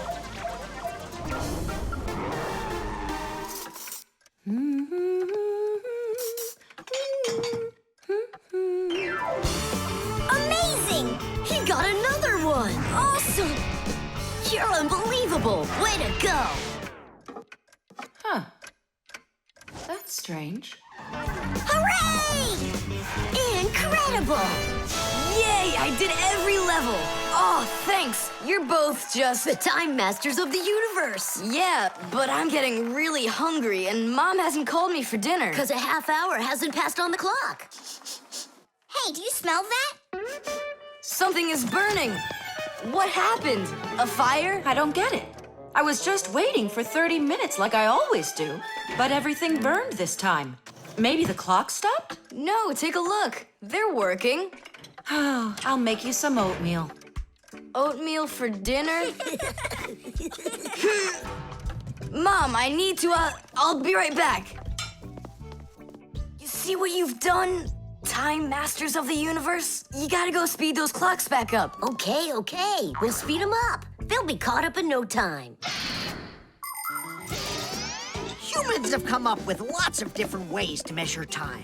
For example, if you stand a stick in the ground, you can measure the time of day by watching where its shadow falls. That's a very simple clock called a sundial. Another simple and ancient clock is a water clock. It keeps track of time by measuring how much water has poured out of it. And if the clock uses sand instead of water, it's called an hourglass. But humans weren't able to accurately keep track of the time until they invented mechanical clocks. They come in all sorts of sizes, from grandfather clocks to watches worn around the wrist. Today, we also have easy-to-read and accurate electronic watches and clocks. But the most accurate clock of them all is the atomic clock. It tells the entire world the exact time.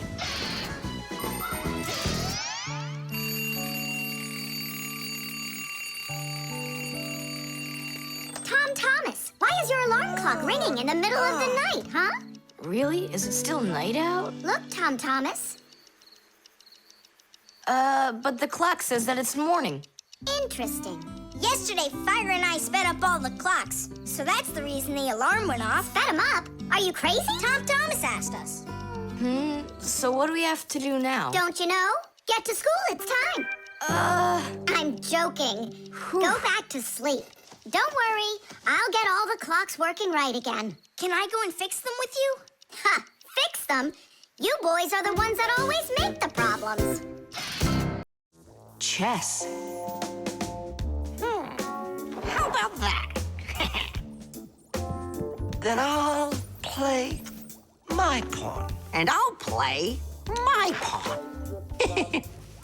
Grandpa's, we need our spool, and it's missing. Oh, congratulations. Professor, have you seen it anywhere? The spool? I haven't seen it. We're playing chess, can't you see? Do you like board games? Like dominoes, for instance. Just about everybody has played it. But do you know where it came from? Dominoes was invented by the ancient Chinese. They made tiles and decorated them with dots like on a pair of dice. And this is a game that looks a lot like checkers, but it's a lot more challenging. It's called backgammon. Backgammon originated in Persia, and from there it spread all over the world. But the most challenging game of them all is the game of chess.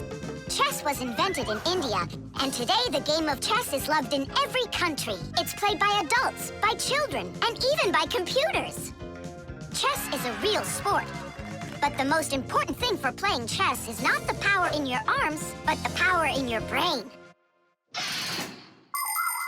Hey, look, I found it. Yeah. Hey, what's going on? That's our spool. Please let us take it back. There's something we have to do with it. But we're using it.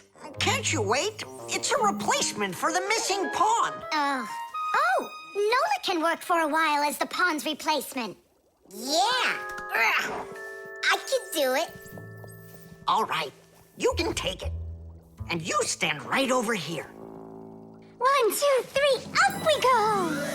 Class. So how do we play? You're going to play for the whites. And now I'm going to capture your knight. And we're gonna knock over yours. Take that. Whoa, whoa, whoa, young man. Slow down. It goes back here.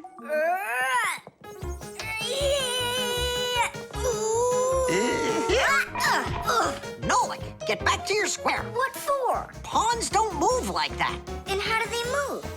Only one square per move and only forward. Of all of the pieces, the little pawn is the weakest. What a mess. So which one's strongest, huh? This, it's the queen. She's the most dangerous threat to the other king. Aw, how come I couldn't be queen? Then that black king would have to deal with me. Oh, yes. In chess, each player has a black or white army with 8 pawns, 2 knights, 2 bishops, 2 castles, and a queen. All of them work together for their king, trying to protect him while attacking the enemy's king. If the king finds himself in a position where he can be captured, the attacking player says check. And if the king finds himself with nowhere to run from the attack, it's called checkmate. Whoever checkmates the other player's king first is the winner. I'll move my queen. Yeah. And me, my queen. Then I'll just capture your queen. Aha! Really? Then I'll just capture yours. Grandpoos, should I go now? Not yet. So, do you feel like surrendering? Ha! You're kidding. Do you? Nolik, forward. Hooray! We'll step aside. Forward. Aha! Next I'll go and capture the knight. He got away. All right, pawn, and once more, go forward. Grandpoos, where do I go now? Don't you see the edge? Don't go anywhere. Now you're the queen. What? The rules of chess say that if a pawn makes it all the way to the other side, he can become anything that was captured earlier. Hooray! Then I'll be the queen, and I'll be the strongest piece in the whole game. Hey, queen, get back here. In case you don't know, this isn't over yet. We capture the pawn with the queen. Queen, this is your new place. Check. Check. Huh, yeah? Now come to here. Checkmate, my colleague. Of course it is. It is, mate. Yeah, I lost. Hooray! Tadish, tadish, tadish! Professor, we found the missing pawn for you. So that means Nolik can leave with us. I'm not going anywhere with you. Chess is the greatest game you'll ever play in your life. Oh, you should have seen how I put Professor Eugenius into checkmate. Really? Well, Grandpoos helped me a little. Actually, it was Grandpoos telling me where to move. But I'm the queen now. The washing machine. Look at that, Simka. They're showing Titanic on the television. Hey, Nolik, that's not a television. That's a machine for washing laundry. No way. Yeah, it's just a plain old washing machine, Nolik, don't you know? Tell me about it. You're such a great explainer. of a washing machine is a big drum. People put their dirty laundry in there and add a special kind of soap called detergent. When they turn the washing machine on, the drum fills with water, and then the motor starts to spin the drum. That makes the laundry rub together, forcing the soapy water in and the dirt out to make your clothes clean. After that, all that's left is to get out the water by spinning the drum really fast and sending the water down the drain. Oh, thanks a lot, Simka. I always wondered, why would you want to put laundry inside a television? Are you joking with me? Uh-huh. Oh, I'll show you a funny joke. Get over here. Shh, it's Tom Thomas's mother. She's got headphones on. We're safe. She doesn't hear anything except the music.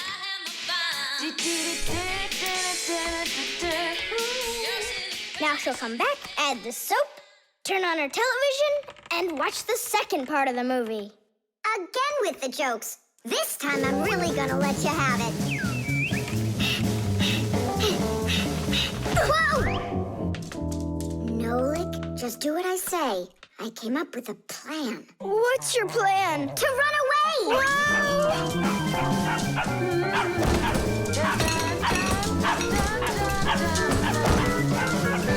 Who's here? Hello? Huh.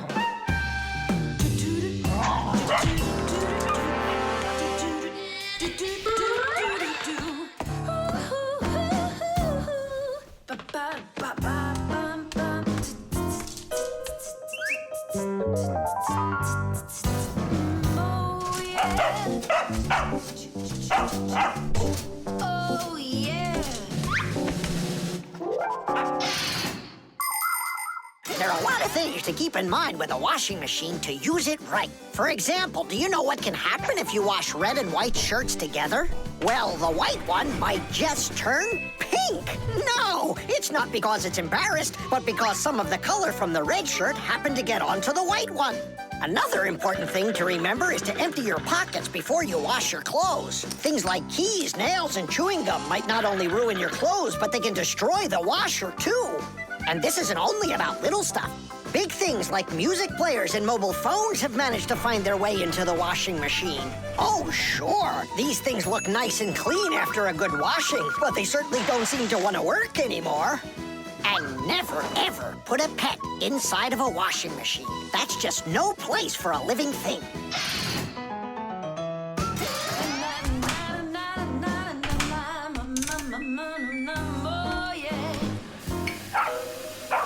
You know what, Simka? I've never been laundered in my entire life. We better get out of here, Nolik, right now. And the faster, the better.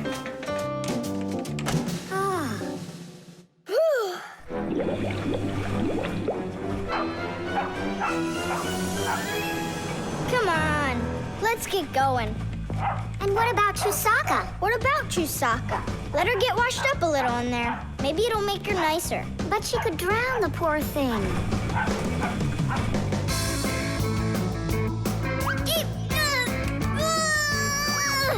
I don't think we can do this alone. We should get help from Tom Thomas's mother. 1, 2, stop! What? She moved out of the way.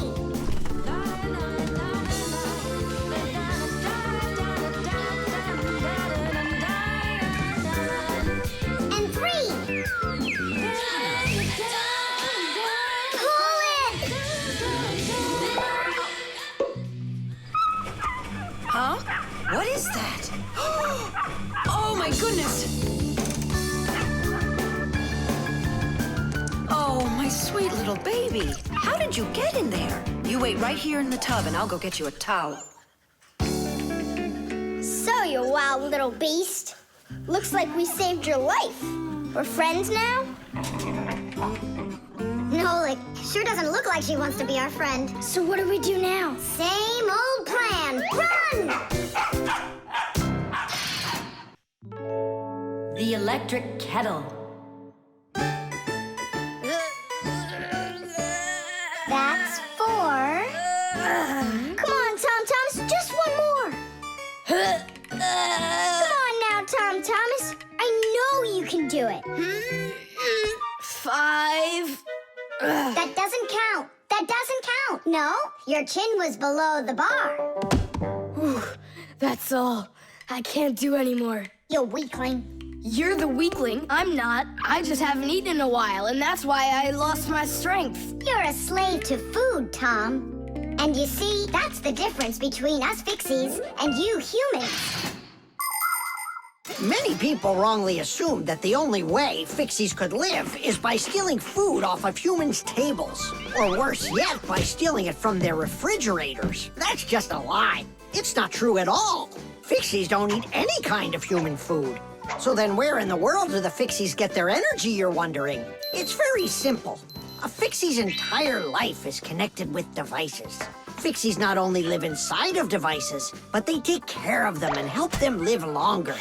And in return for their help, these devices share part of their energy with the Fixies. So there you go. The Fixies help devices, and devices help the Fixies. Yes, we Fixies and machines have a symbiotic relationship. So we don't eat leftovers like cockroaches, because we're Fixies.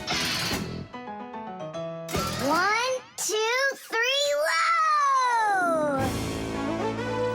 How's it possible that a big boy like you doesn't know how to make any food for himself? I'm able to cook, but I'm not allowed to turn on the stove. What can you make without it? Oh, yes. We have instant oatmeal. Look. Do you like oatmeal? You're joking. Only my folks say oats are healthy and make you stronger. Great.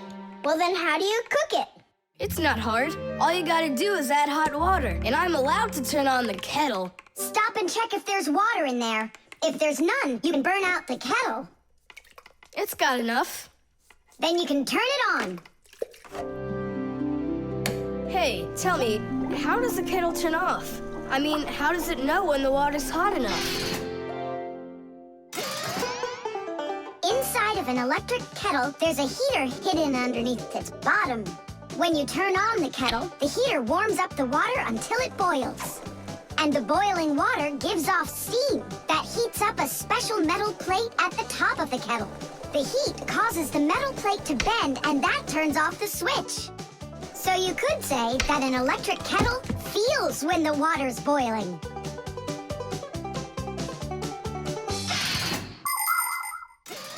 Okay, now I understand.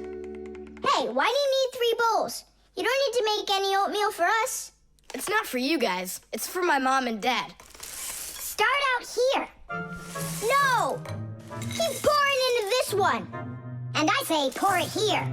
And I say first you should pour it into mine. Oh, Nolik!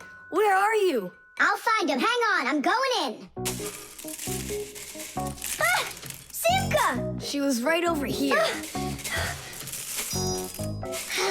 Nolik! Over here. Simka! Here. Nolik! There. Ow!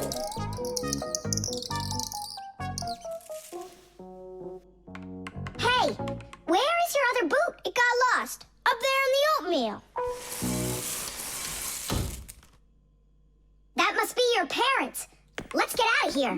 Hey, and what about your shoe? Don't worry. I got another one. Hi, Tom Thomas. We're back.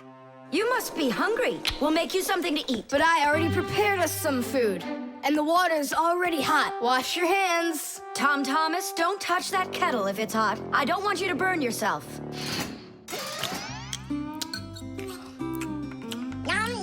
So today we're eating oatmeal for dinner. Delicious. Maybe you have something else? Why something else? You're the ones that say that oatmeal's great for you and that it makes us stronger. Well, yeah, that's what we say. I'm glad that our son pays such careful attention. Isn't it delicious? Really? Huh. What's that? Oh, look, you found the boot, Dad. What? It's nothing. Just eat your food and don't get distracted. I'd like to see that oatmeal all gone, okay? And whoever doesn't finish won't get any candy. The fan. Pass him on the left. Step step on it. Now pass him on the right. Look out for the wall. Hit the brakes. Why didn't you hit the brakes? He was just too scared. What do you mean too scared? Something got into my eyes. Those were your hands. My turn. Let me show you how it's really done. Oh, what's wrong with the computer? Oh, it's been really acting up for a while. It turns off by itself. It's no big deal. I just turn it back on. I don't like this at all. Come on, Nolik. Let's go inside and take a look. Just like people, machines can get sick too. They can get a very high temperature and even start coughing and sneezing. And if a machine or an appliance gets seriously sick, sometimes it can be too late to fix them at all. So wouldn't it be better if we could keep them from getting sick in the first place? Everybody knows that people who look after their health get sick less often and live longer. And the same goes for machines. Machines break less often and live longer if they're properly taken care of. That's why machines need to be checked from time to time and cleaned and oiled. And that's what's called preventive maintenance. And preventive maintenance is something that always should be kept in mind by humans and by Fixies.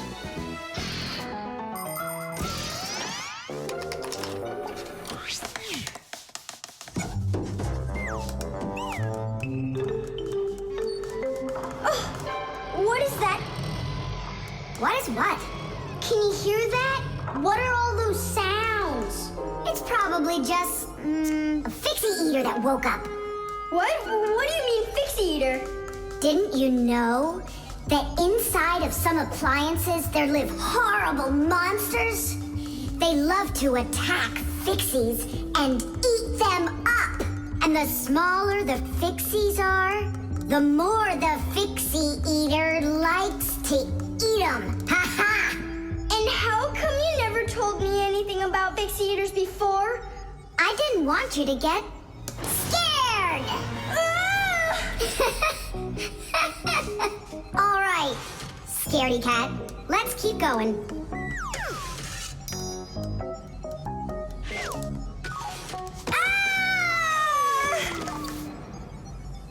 Simka, where are you?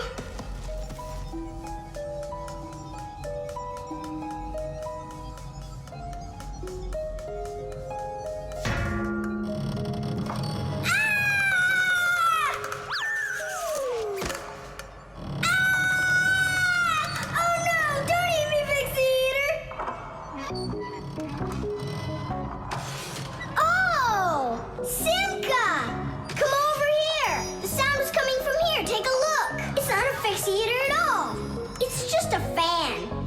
Not just, Nolik, it needs our help. See how sick that fan is? Let's go and get it working, right now. A computer can only run when all of its parts are working. And even though a fan looks like nothing more than a simple little engine with a propeller, the computer couldn't work without it. It has the very important job of keeping all of those other parts cool when they start heating up. It cools down the inside of a computer by blowing a stream of air. But if the fan gets dirty and starts working poorly, the computer might get overheated and turn off. Or it can simply break. You have to turn off your computer. How come? I'll tell you later.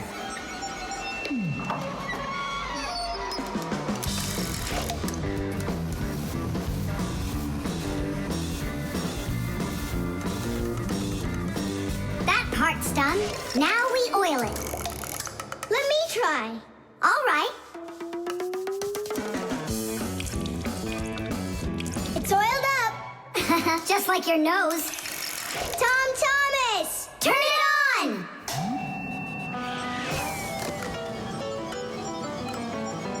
Tidish! And then suddenly, I hear this terrible roar of a Fixie eater. But I wasn't scared one little bit. And I just ran right into the battle. And Simka? Oh, she was hiding somewhere. You know, she's a girl and they're all cowards. So I had to fight the monster all by myself. Ah! Oh, Oh, I guess that was an example of how girls hide like cowards when they're too scared.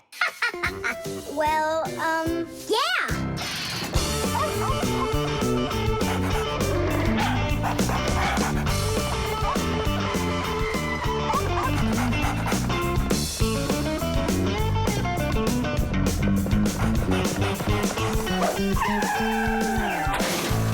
Chewsocka! Get away from here! So where did it go? Oh, here it is. Hey there, Thomas. So what's on the disc? Hi there, Nolik. Hi there, Simka. It's a cartoon about Gulliver in the land of Lilliput. My friend Jeannie let me borrow it. I have it till tomorrow. And what's the story about? Well, it's about this guy who gets shipwrecked where people are just so teeny tiny. Fixies, you mean? No, not Fixies. Lilliputians. Lilliputians? Uh-huh. Know what, Simka?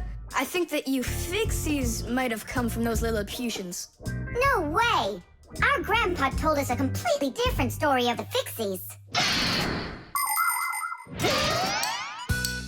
When something is very well made, then the saying goes that it was made with just a little bit of soul. In old times, craftsmen made things to last, and in each appliance, they would leave just a little piece of their soul. Those little pieces of their soul would turn into tiny craftsmen called Fixies, who would then make the appliance their home and take care of it every day. And that's how the very first Fixies came about. But as the years have passed, fewer things are being made by hand, and more things are getting made by machines in factories. That means there are less and less new Fixies coming from human souls. Luckily, Fixies can fall in love with each other and have their own family, raising their children and teaching them well, so they'll grow up to become skillful and honest master Fixie repairmen. So you're mistaken. We're not Lilliputians at all. We're Fixies. Yeah, Fixies. Listen, Thomas, why don't you show us the movie?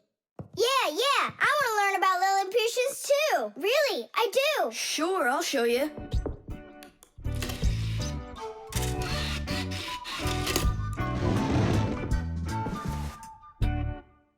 Oh no, what's going on? I broke it.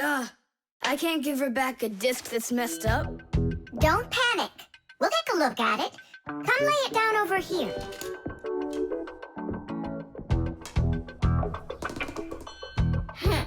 Thomas, why is this disc all covered in jelly? Because I was touching it with my fingers. I mean, what else? It's obvious you don't know how a disc works at all. And you know how it works? Yeah, I know. Yeah? If we take a look at a digital disc through a powerful microscope, we can see rows of tiny valleys of different lengths. These valleys are actually a code for the cartoons, games, or music recorded onto the disc. Inside a disc player, a laser beam reads the code and helps turn it back into pictures and sounds. But if you scratch the disc or smudge the disc with dirty fingers, the laser can't read it and the disc won't play. That's why you need to keep discs clean and stored in cases. So that's why you should only hold discs along the edges. And when you're done watching them, you have to put them back inside their boxes. And what about this one? Do we have to get rid of it? Not so fast. Nolik, this calls for a major cleaning. Let's get the brooms.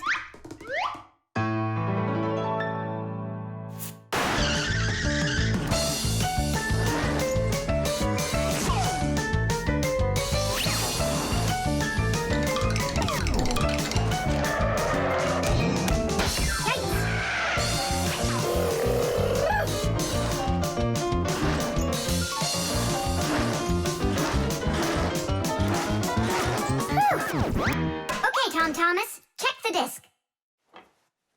There you go. Now you're holding it right. Hooray! The disc works fine. Hooray! Now we can watch the movie about the Lilliputians. Hey, Gulliver, why are you sitting there? You've seen this movie already. I know in what? What? Look at that pile of discs. Where do you need to put them? In their boxes. The music box.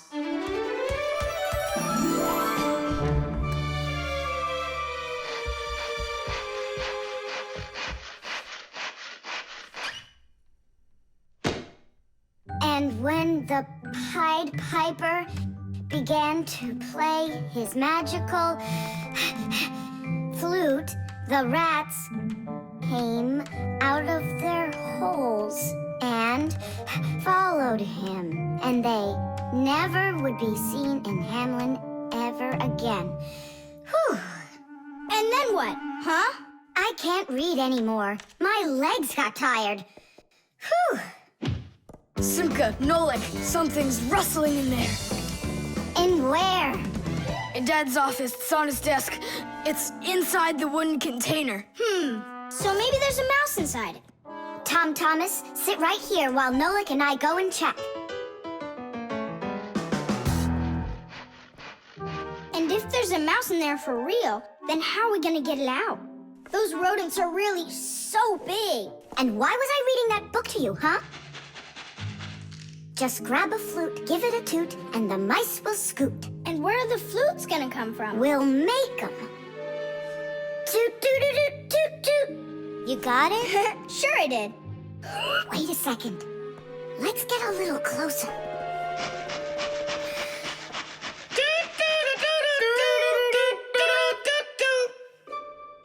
See?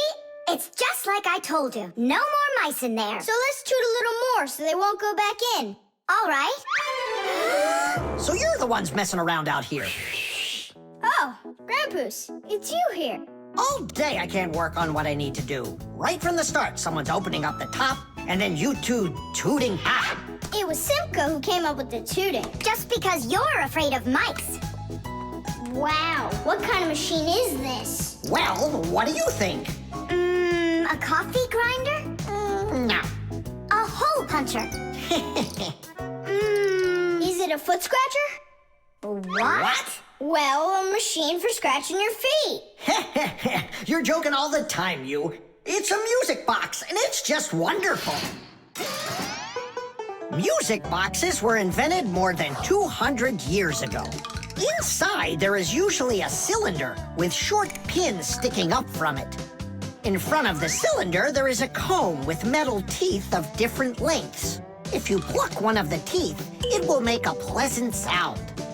A short tooth makes a higher sound, and a long one, lower.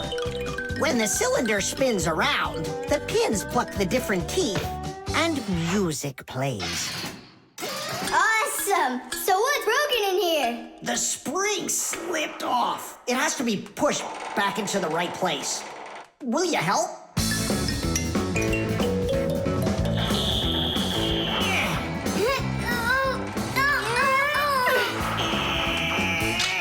There we go. That's better.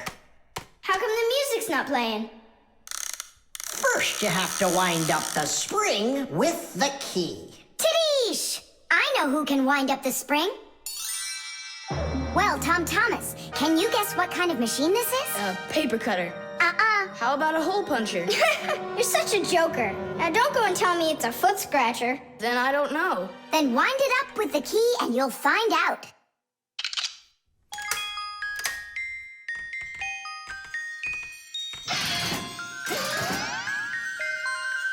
Do you want to know how the higher and lower sounds come out? Put a regular ruler over the edge of a table. Hold down one end of the ruler and pluck on the other. The shorter you make the end hanging off the table, the higher the sound will be. The teeth inside of a music box work the same way. And bells work the same way too. The smaller the bell, the higher it rings. The sound of a violin or a guitar depends on how thick the strings are. Fat strings make a lower sound, and thin strings a higher one. How tight the string is also makes a difference. Take a piece of string or a rubber band. Tie one end to a doorknob and pull on the other end. With your free hand, pluck the string. The tighter the string gets stretched out, the higher the sound. If you want, you can even play a tune. I think I got it now. It's an old player for music. That's close, but not it. A music box is what they call it. I just said that. So what was it in there, Just a broken spring. It's not the thing I'm dying to know. Who was moving around there? All I'll say is we, Tom Thomas, won't let that secret out. Shh. The lever.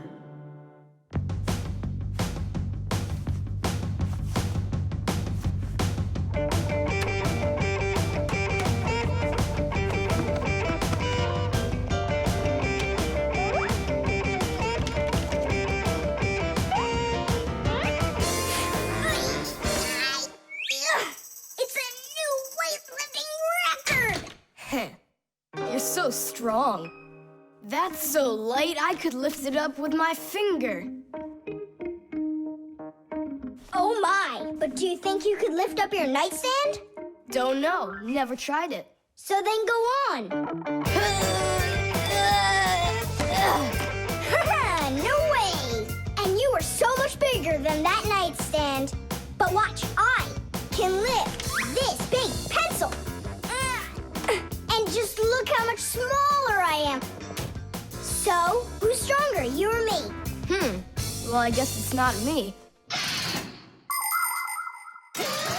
The Fixies may be very small, but they are actually much stronger than humans. Yes, it's true. What, you don't believe me? Well, who's stronger, an elephant or an ant? You think it's the elephant. Well, of course, it's so much bigger. But did you know that one ant can lift up 50 ants its own size? And an elephant? It can't even hold up one. So it turns out that for its size, an ant is much stronger than an elephant. And the same goes for Fixies. Fixies are incredibly strong for their size. They can lift things that are 100 times heavier than they are. And Fixies can jump 50 times higher than their own height. If humans were as strong as Fixies are, they'd be able to lift an automobile all by themselves. Yeah, Tom Thomas. It's time you built up your strength. Well, how? Start lifting dumbbells. Or if you want to, you can use my barbell. No thanks. I'll use the dumbbells my dad has. They're in his office, I think. Oh, there's one. And where's the other one? Aha, there you are. I'll get you out of there. Come on. I'm helping you here. It's stuck. All right. Move aside. I'll get it right out. What is this, glued to the floor or something? Hey, what's all the racket? Hi there, Simka. We can't get the dumbbell out from under there. Well, of course you can't. The sofa's pressing down on it. So that's what it is. And I was worried that I lost all my strength. Well, that means we have to lift up this sofa. We can't do that. It's too heavy for us. We can do it. Tom Thomas, get me your hockey stick from your room. We can't move a sofa with a hockey stick. Don't worry, you'll see. Here, I brought it. What is it for? We're gonna use it as a lever. A lever? Well, yeah. A lever works the same way that a seesaw does, with a board resting on top of a piece called the fulcrum. But with a lever, one side is longer than the other, and that's the secret to its power. With a lever's help, it's possible to lift any weight. All you need to do is get the short arm of the lever under the load and push down on the long arm. And the longer the arm, the more weight you can lift. And that's how a lever makes people stronger. Well, can we find a fulcrum in here?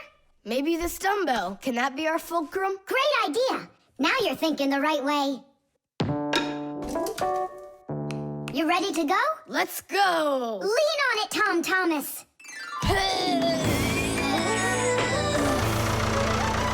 Yay! It's working! Tadeish! I'm so strong, did you see? Now watch how I lift Dad's heavy weights for you. Look, I can do it. It's just like I told you. You'd be better off training with my weights. Didn't you just see me lift up the sofa? You didn't lift the sofa, the lever did. Did you ever hear the saying, knowledge is power? I've heard it. Although, some physical power won't hurt you either. So pick up your lever and go out and play some hockey. You know how built those hockey players are.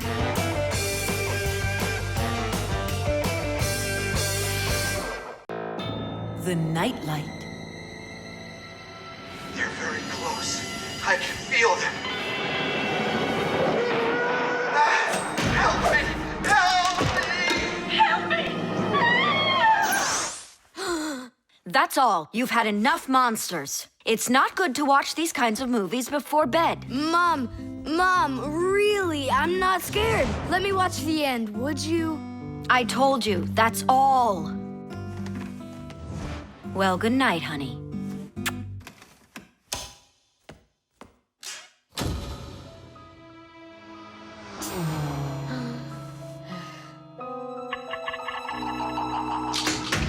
Ah! Who's there? Ah, they're very close. I feel them. Ah.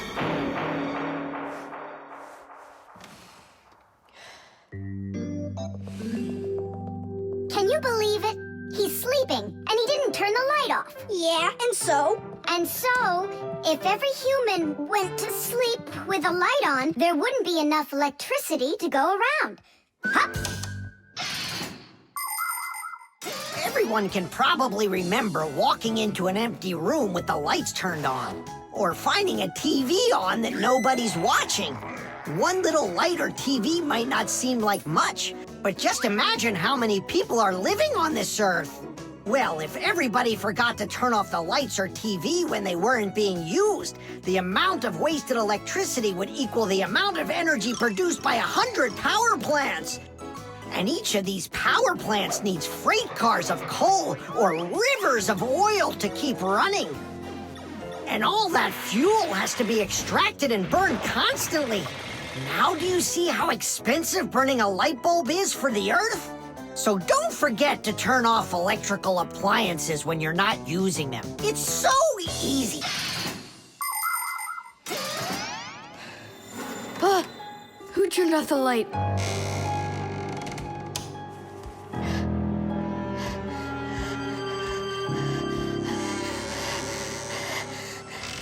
Ah.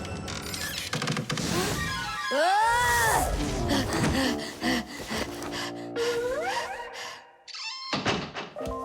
They're very close. I feel them. I feel them. I feel them. Look, what's up with him? I think he's playing sleep hockey. Looks like his position is left out. Ha ha. Anyway, he should get a penalty for wasting electricity. Monsters! Hey, what do you think we are, hockey pucks? Nolik, Simka, forgive me. Who did you think we were? Monsters. Well, I see how you could mistake Simka for one, but obviously not me. Thomas, what are you doing? Why are you sleeping with the light on? I was so dumb. I watched this monster movie on TV before bed. Now I'm scared to sleep without the light on. And that dumb old monster flick, why were you watching it? I felt like getting scared. Ah! You're great at getting scared. Keep quiet, or we'll wake up your mom and dad. How am I gonna fall asleep now? Here's a good idea. You can use a nightlight. A nightlight is a little light that humans who don't like to sleep in the dark use in their rooms. The nightlight has a dim glow. That's because it works with a special kind of light bulb that uses very little electricity. These kinds of light bulbs are called energy efficient. That's hard to say.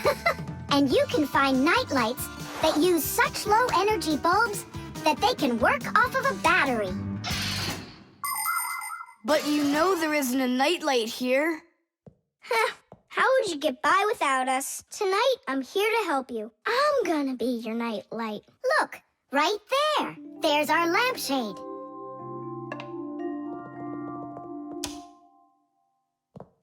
Thanks so much. You really are a friend indeed, Nolik. It was easy. Just go to sleep. Nolik, do you know any good stories?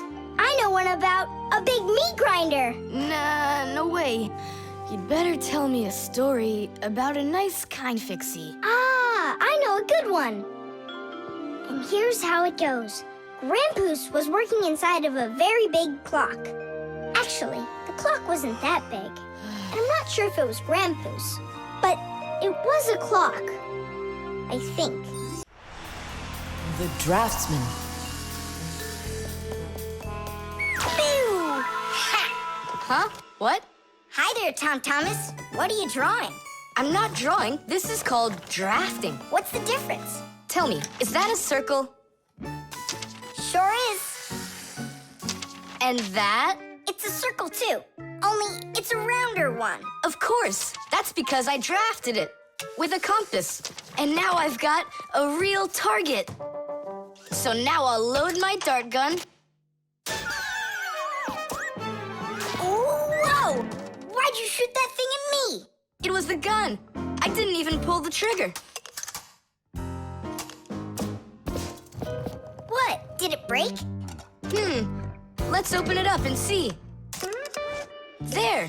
This little part broke. Let me go find Papoose. He can help you. He can make another one. A brand new one. Wait, I can draft a technical drawing. Will Papoose understand how to read one of those? Are you kidding? Papoose is an expert at everything.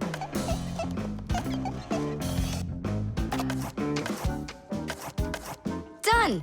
Wow, Thomas, you're a real technical drawer. A draftsman, Nolik. That's what they call it. Try drawing a perfect circle by hand. Can't do it, huh? Well, with the help of a drafting compass, your circle will turn out great. Just put the needle point in the center and turn the compass, and it's done. A compass is only one of the many different tools for drafting. For example, if you need to draw a straight line, use a ruler. And if you need to draft a frame for your picture, you can use a triangle. First draft one side, and then the other. And then to finish your frame, just turn the triangle upside down and draft the two remaining sides. You'll get a perfectly squared frame. There are also drafting instruments for making curved lines. They are called irregular curves, or French curves. But actually, now people use computers more and more for drafting technical drawings. Papoose! Huh? What happened? We really need your help. One of the parts broke in Thomas's dart gun. Could you make it? What kind of part exactly? Look, here's a technical drawing. So, you even got a technical drawing. Very good then, let's take a look at it.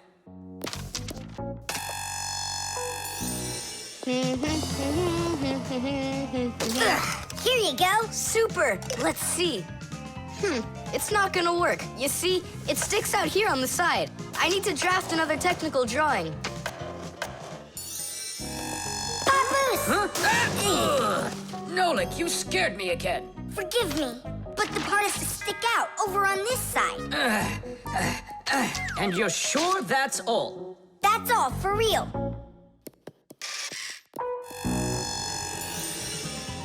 Thomas, it's done. Listen, while you were gone, I realized that the part needs to have a hole right here.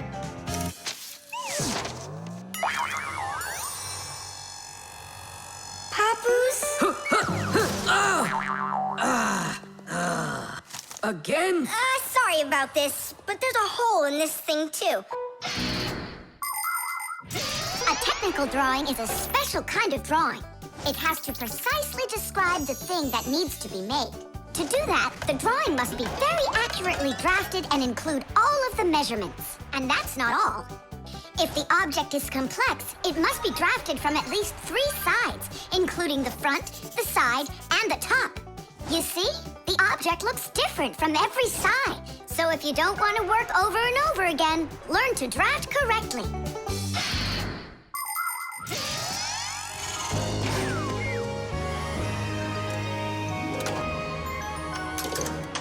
Kaboom. It works. thanks to our technical drawings. Yeah, after 3 tries, right? Some draftsman you are. Now I can draft all sorts of technical drawings. Even one of you if you'd like. No, don't bother. Hey, Great. that tickles. Now do me a favor and turn. Hey, what are you doing there? Just stop. What's going on? Now I think I got it. It's done. And what's that circle for, huh? That's the top view. You know what, Simka? That's what you really look like from up here. Nolik, take this over to Papus. He can use it to make another Simka. No thanks, Tom Thomas. For me, 1 Simka's enough. The suction cup.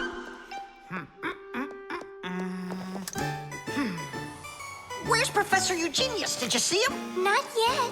Strange. He told me he'd be here today to conduct some tests. Rampus, right here under the glass. There's a note. Dear friends. That means the note's for us. That's because Professor Eugenius can always count on us. I'm off for a conference today. So what should we do? While I'm away, please keep an eye on each of my tests. There's the wristwatch. And where is it? It's right there.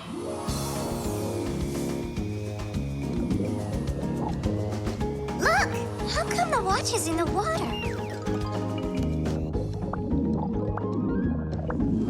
So the fish can know what time it is? Nolik, don't be silly. This is the test he made for the watch. You see? It says water resistant right there on the back. That means that water shouldn't get inside of it. I see. So the professor needs to check if it will work underwater. Understand? Yep, I got it. The watch is working. So now, the doorbell test. We'll go look.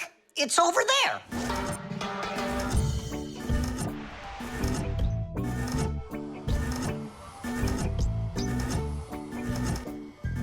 What's that thing doing? It tests the button to see how fast it wears out. To check the quality of appliances, toys, sporting goods, or just about anything, they need to undergo serious testing. Take, for instance, telephones. They need to be tested with both heat and cold because they have to work in places as hot as Africa and as cold as the Arctic. Computers are tested to make sure they can be shaken and rocked, too. That way you can be sure they'll work on a desk at home, or outside in the park, or while you're taking a ride. Different kinds of products need different kinds of durability tests. For example, athletic shoes and car tires are rubbed and squeezed over and over to see how long they are going to last. Yes, testing's very important. Without testing, a machine or appliance could let you down at the very worst moment. If guests come to visit once a week, and once every month a hooligan comes, pushes the doorbell and runs, then I figure this doorbell will last right around 400 years. That's long. The doorbell is still working. That's very good. And also, What? I don't know. We need to turn the note over to read the end. But how? Oh, raise the glass, that's all. Hup, hup, hup.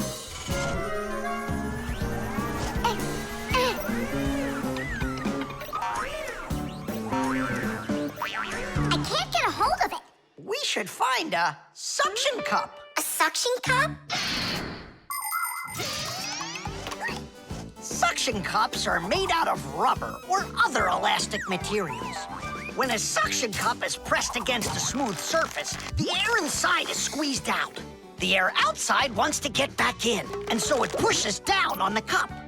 The rubber edge of the cup won't let the air leak in, so the outside air keeps pressing down, and the cup keeps on sticking. And that's how a suction cup sticks to a surface by using the power of air. Wait a minute. I know where there's a really big suction cup that we could use.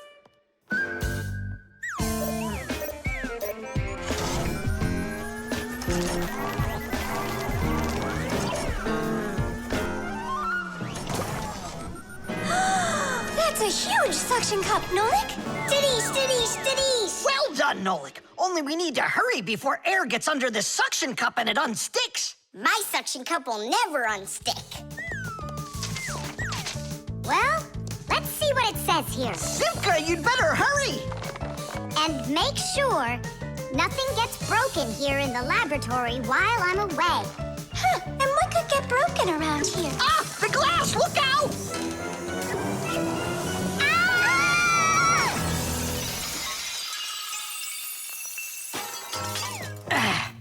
Yeah, so much for that. And who's going to clean up all this broken glass? You don't know? Nolik. He told us to use that suction cup. Simka, she was reading way too slow. Listen, there's no need to fight. I came up with the idea of the suction cup. I should clean this. Come on now, Grandpoos. We'll clean up this mess. Professor, I still think the suction cup was a great idea. The electric train. Woo woo woo woo!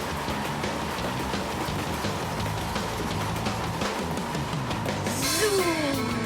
Zoom! And suddenly, the Earth is attacked by an alien spaceship. Pew pew pew!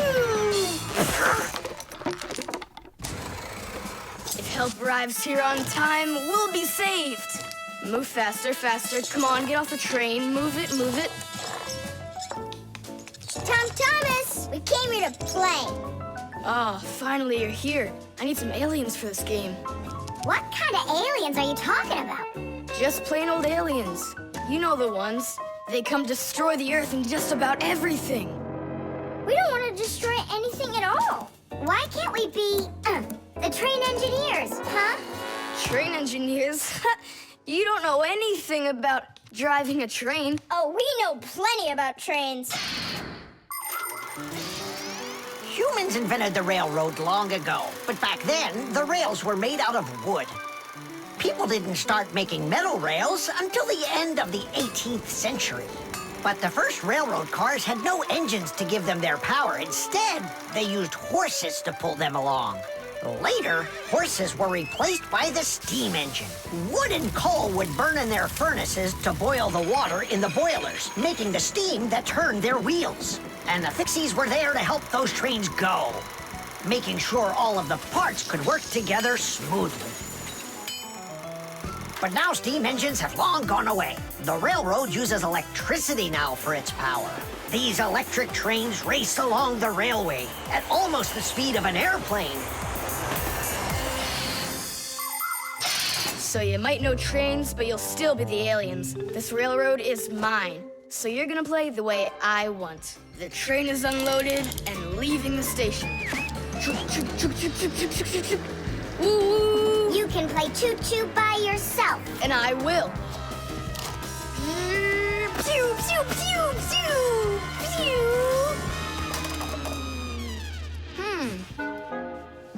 Hey, why did you stop?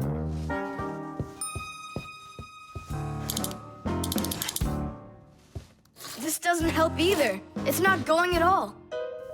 Simka! Nolik! Where are you? Did I hurt your feelings or something? Mom, is Dad gonna be home soon? No, is something the matter?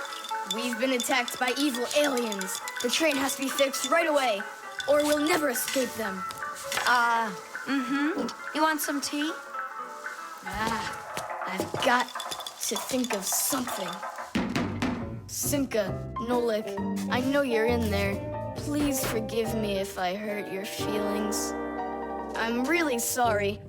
There's nobody but you that can save the world from the evil aliens. All right, it talked us back into it. Well, let's go and check the rails. Nolik, follow me. I'm faster. Whoa! Well, so much for being faster. It looks like I found the brake. Thomas, the rails are broken. I know, and so? You know, but that's why your train's not running. Just like a real train, model trains run on electricity. But there aren't any batteries inside the locomotive to pull the other cars. The engine gets its electricity from the rails. Each piece of the rail has a wire in it. If the rails come apart, the electricity can't flow through the track and get to the train. And without electricity, the train's engine just stops going. So reconnect the rails and your train will run again.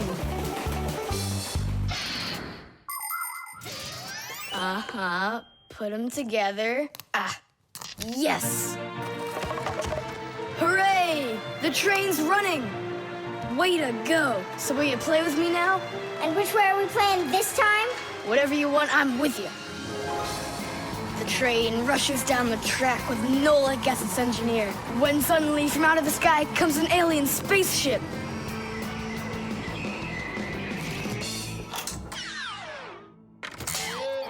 Greetings to you, O people of planet Earth.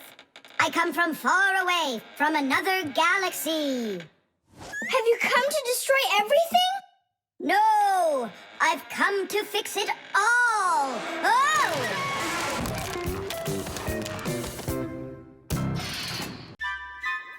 The chick.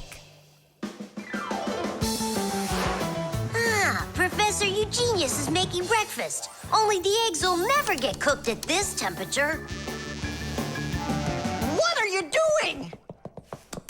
You can't heat up these eggs to temperatures that are this hot. Why can't you? The chicks, you'll kill them. What chicks? Where? This appliance, do you even know what it is? I thought it was an egg cooker. You thought it was an egg cooker? Listen up. I do not want to see you around this thing. Not anywhere close. Got it? I won't get close to it. But Grampus, we don't even know what this is for. It's called an incubator. To help her chicks hatch, a mother hen sits on her eggs for a long time, keeping them warm with the heat of her body. An incubator is a device for hatching chicks that is used in place of the mother hen. It's always nice and warm inside, just like under a chicken's wing, but not too hot. An incubator can even turn the eggs so they get just the right amount of heat all over.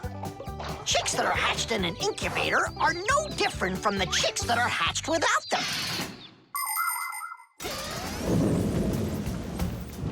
Fire! What? This thunderstorm is really scary. Let's be scared together. I'm not scared at all. Me neither, I was joking. Just joking with you. What do you think? Are the chicks scared in there? Holy moly! Wow, that was a big one. Even the electricity got turned off. The incubator turned off too. And the temperature is dropping. And for little chicks, is that bad? I'm sure it is. It's cold in here. These chicks need help, and Grampus isn't around. Then we're gonna have to save these chicks without him. Nolik, get the door open.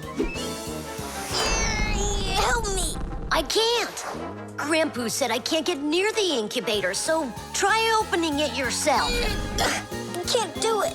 And I can't help you. But the chicks are going to die of cold. Let's just do it. But don't you go and tattle to Grampus. I promise. Hooray! It's a bit early for hooray.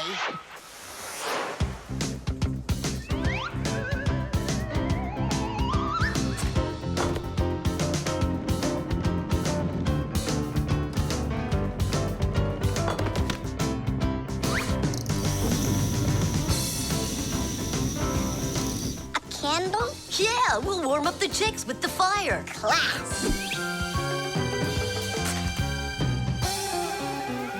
Time for hooray? Now, yeah. Tanish! Like sparrows, ducks, storks, and ostriches, all birds lay eggs and sit on them to help them hatch. And it's not only birds. Other animals like snakes, crocodiles, and even turtles have babies that they hatch from eggs. To protect their children, they try to hide their eggs, like deep in the bushes, in the cracks of rocks, or in the sand. By the way, roe is also little eggs, just without the shells. From this fish roe, little hatchlings are born that will grow into big fish. And from tiny frog roe, tadpoles hatch that will then develop into full-grown adult frogs. And you've heard of dinosaurs, right? Well, those giant reptiles that lived millions of years ago, they also hatched out of eggs.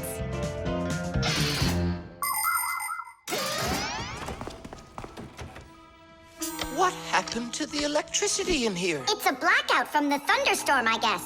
This is just awful. My incubator. Someone lit a candle, and the temperature is normal. So who put the candle in there? Tell us right now. Nolik, don't be a tattletale.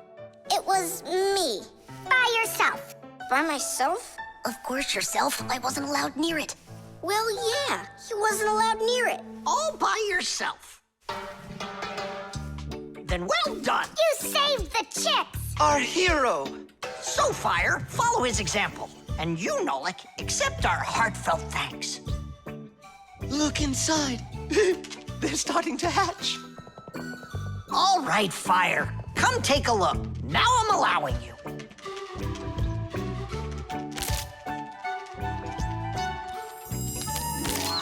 Look, a little chick. It's so cute. And so yellow. Look at him. What a little sweetie. Fire. What? Well, I really know who saved him. Tish. The microwave.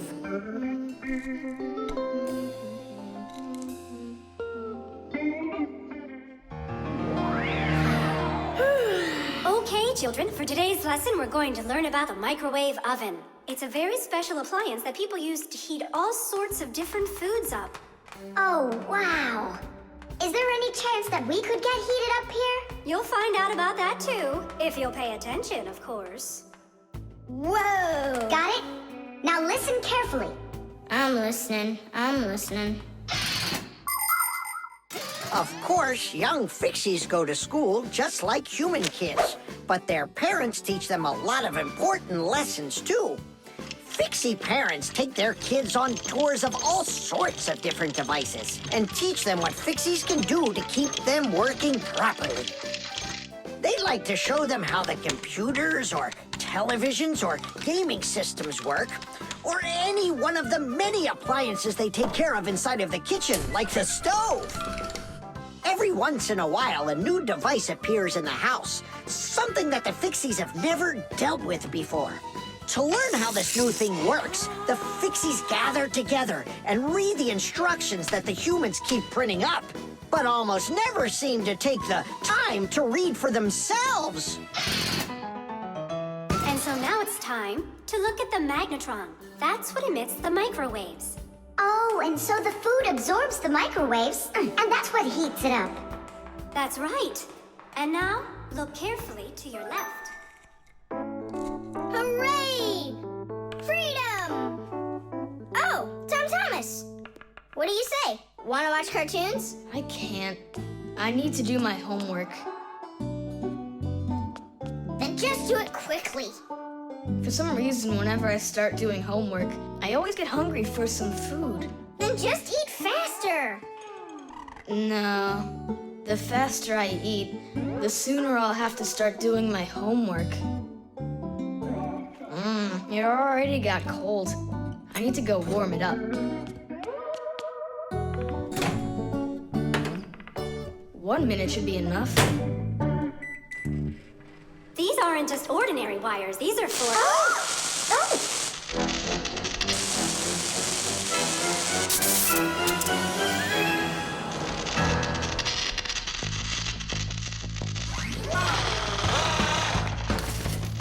Marcia, what's going on? It looks like it might be an overload. The microwave might burn out.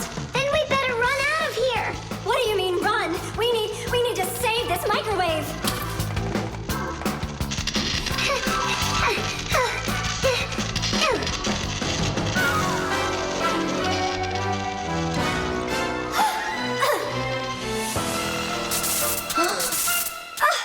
Simka and Marcia are inside. Simka, I need your help.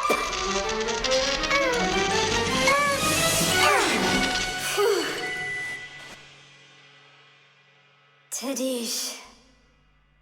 Oh, what's wrong with the microwave? It looks like it just broke. Who cares if it broke? What matters is that Simka and Marcia aren't broken. Look, there's no one here. Of course not. We were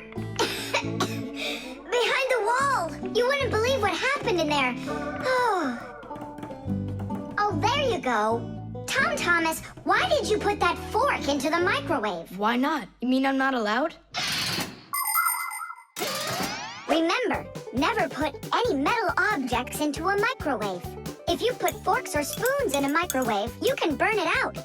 And then not even a Fixie will be able to fix it. Even a thin metal border on a plate can cause serious problems. Also, never warm up food in sealed packages or bottles inside a microwave. And one last thing, don't even think of cooking eggs in their shells in there. They'll just explode. Sorry, I didn't know any of that. Nolik, and what were you thinking? Why didn't you warn Thomas about this? Oh, today you skipped school. And now you don't know it either. Nolik, where are you going? I'm talking to you. Where else? I gotta go study all about microwaves. And I'll go do my homework now. But first you'll sit down and eat for a while, right? No, I'm not gonna eat food. First I'll go and play some games for an hour or so. The stapler.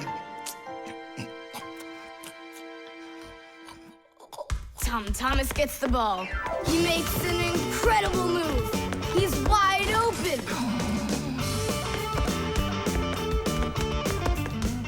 The goalie sees him and he screams in horror.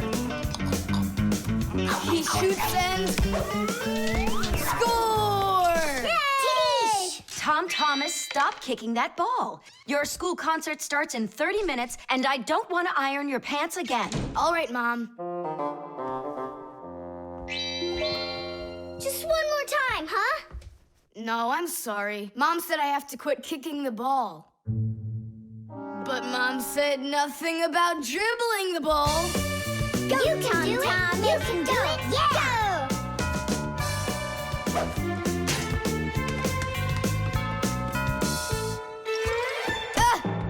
Whoa!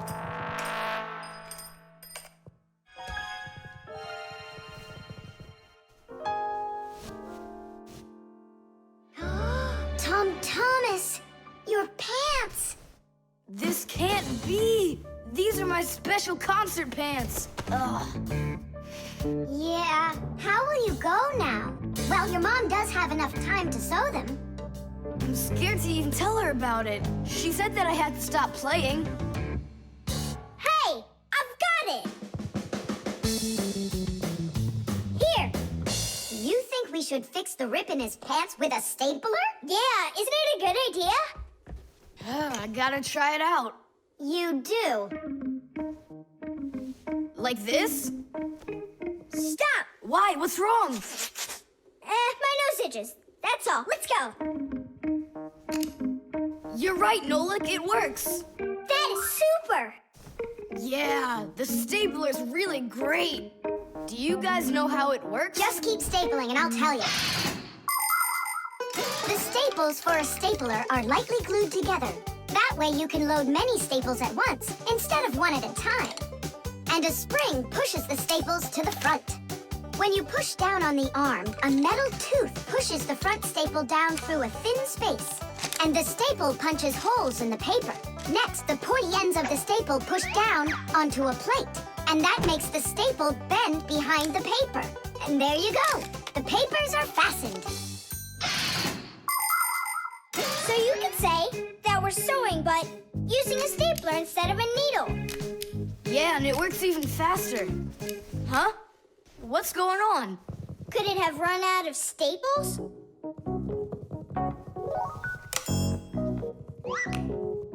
There's still a lot more staples, but one of them got jammed here in the slot. Thomas, we're leaving in 5 minutes. Okay, Mom. So, did you get it? No. Why don't we get Papa's to help us? Because he's really strong and he's got a pack-a-mat. We can do this ourselves. Thomas, find something we can use to push that staple out.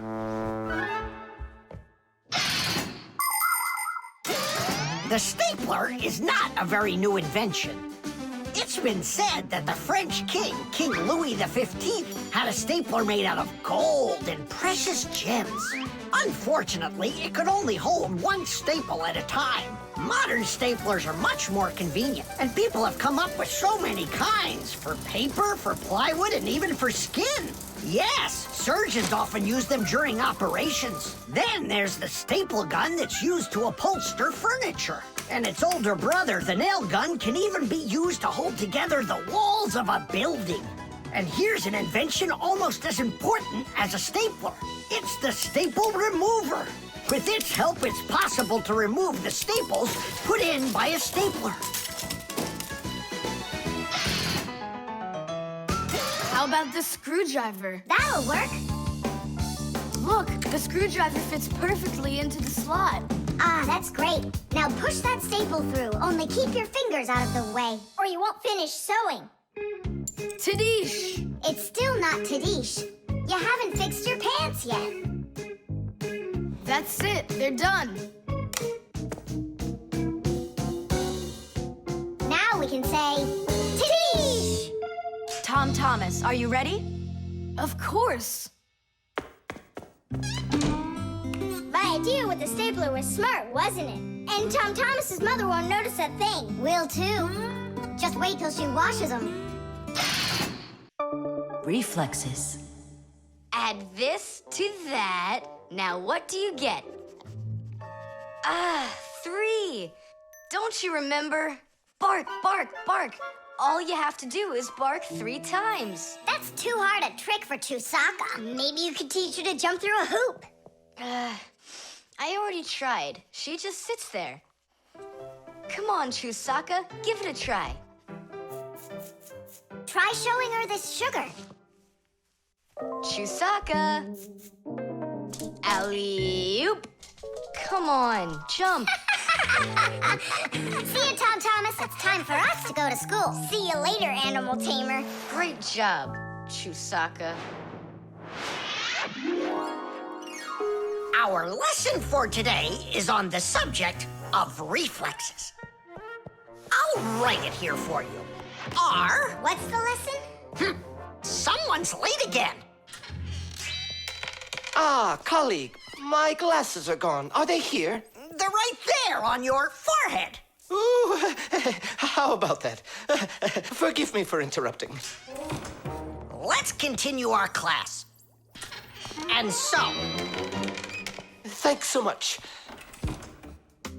So you turned into screws again. Does anyone know why that is? Because we have to hide ourselves from humans. But you don't have to hide yourself from Professor Eugenius. But we didn't know it was him at the door. Right you are.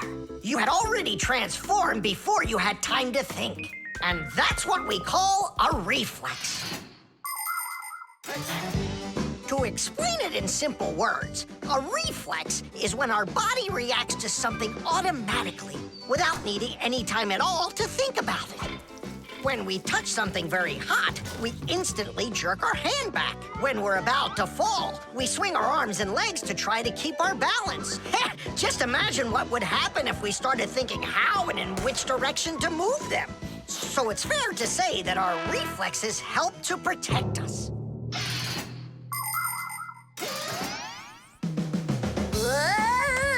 No kidding. They protect us.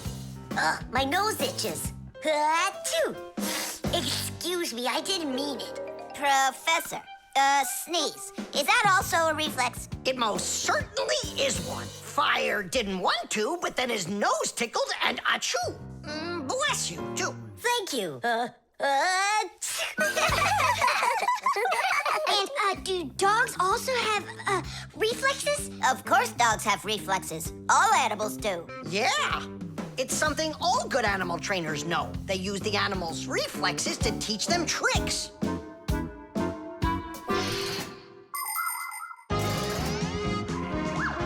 Many humans teach their pets lots of commands, like to bring a ball, to count, or even to dance. But to train a pet, you gotta know what to do. A good animal trainer always has plenty of treats handy. As soon as an animal follows a command correctly, like standing on its hind legs or jumping over a hurdle, the animal gets a treat. And then the trainer makes a unique signal right away, like clicking his fingers or blowing a whistle. After repeating this training over and over, the animal develops a reflex. Once it gets the signal, it carries out the command and then gets a treat. But the most important thing about animal training is to love your trainee and never hurt it. Otherwise, no treat will work. Thomas, we just learned in Fixie school how you can train Chewsocka. Yeah? With the help of reflexes. With what? Where's Chewsocka? Call her. Chewsocka, come here. Give her a math problem, a nice simple one. Add this to that. Now what do you get?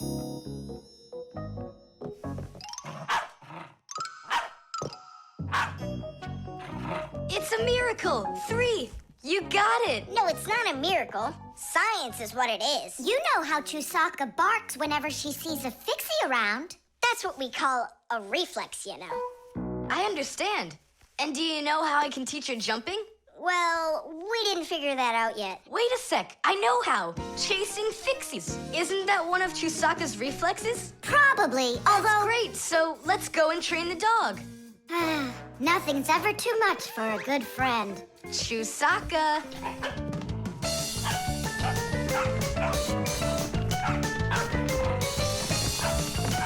It's pretty tough work being a dog trainer.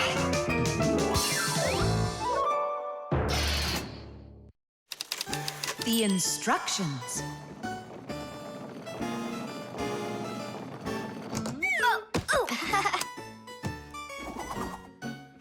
It doesn't work. Try putting it in the other way.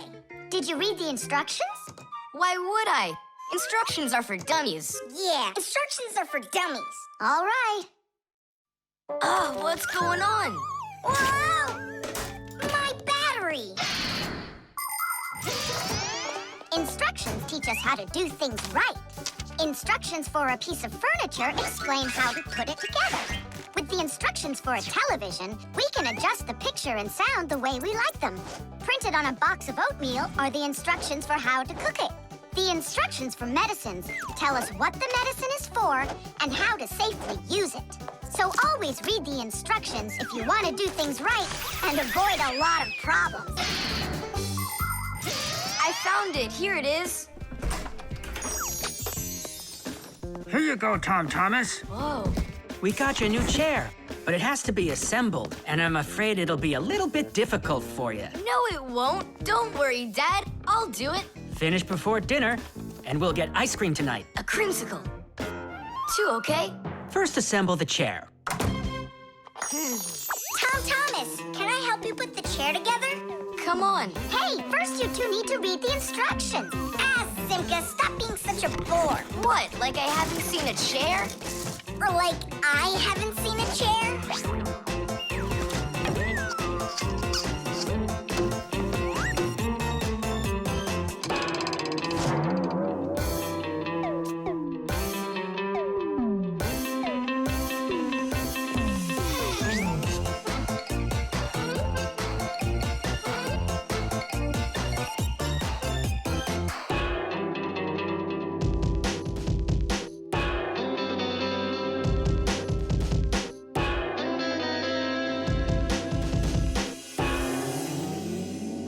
Well, Thomas, you done?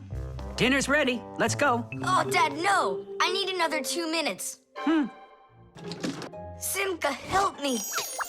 How? What does it say I have to do in the instructions? Ah, I thought you could do it without him. All right, I'll help you. Let's see.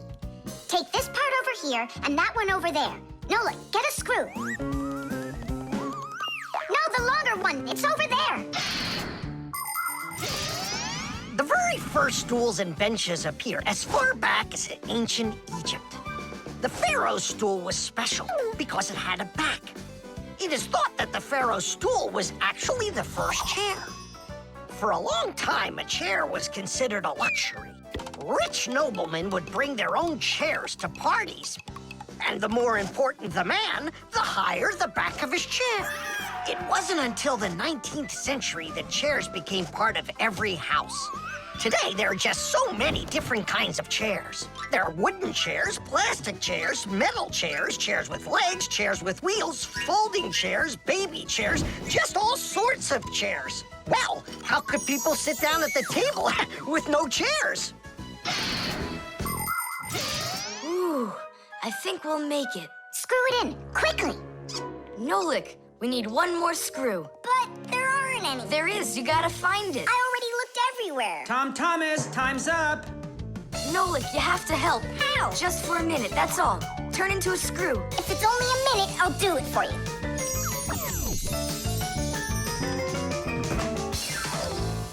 I'm done. You built it. Huh. Great job, son. Mom, see how I won the bet? Can you believe it? He put the chair together. You're so brilliant. Go on, have a seat. Oh! Huh? Whew. Now I see. You missed a screw. But I screwed it in. It must have. What? Must have what? Look. Here it is.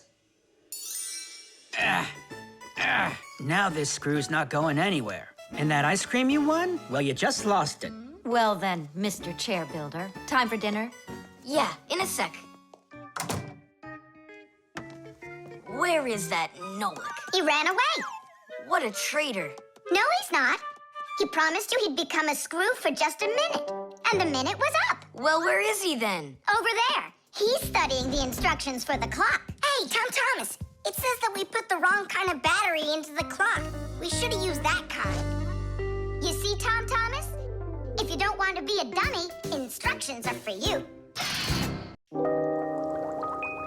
The toothbrush. Once I finish you, my top secret growth potion, I will create my own giant canine crew! And then I'll rule the... Whoa! Wow, this is super. You're better than a TV show. Oh yeah, it's fun, but it's gonna end badly. Thomas, get ready for bed. I'm going, Dad. But first, my secret recipe. We start with a bit of carbonatorous. And now a little bit of bread and butterous. And finally, beard of foamerous. Chewsocka. Don't be afraid. Drink, my baby. And you'll grow 10 times your size. What? It doesn't taste good? Oh, right. I forgot it needed stirring. This hypersonic mixer will do the trick. Thomas, you shouldn't use what doesn't belong to you. That's your father's toothbrush. Ah! Hey, cut it out! You're acting crazy.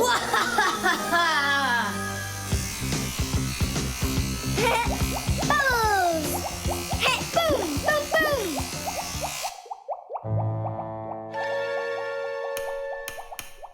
Uh-oh. You said it.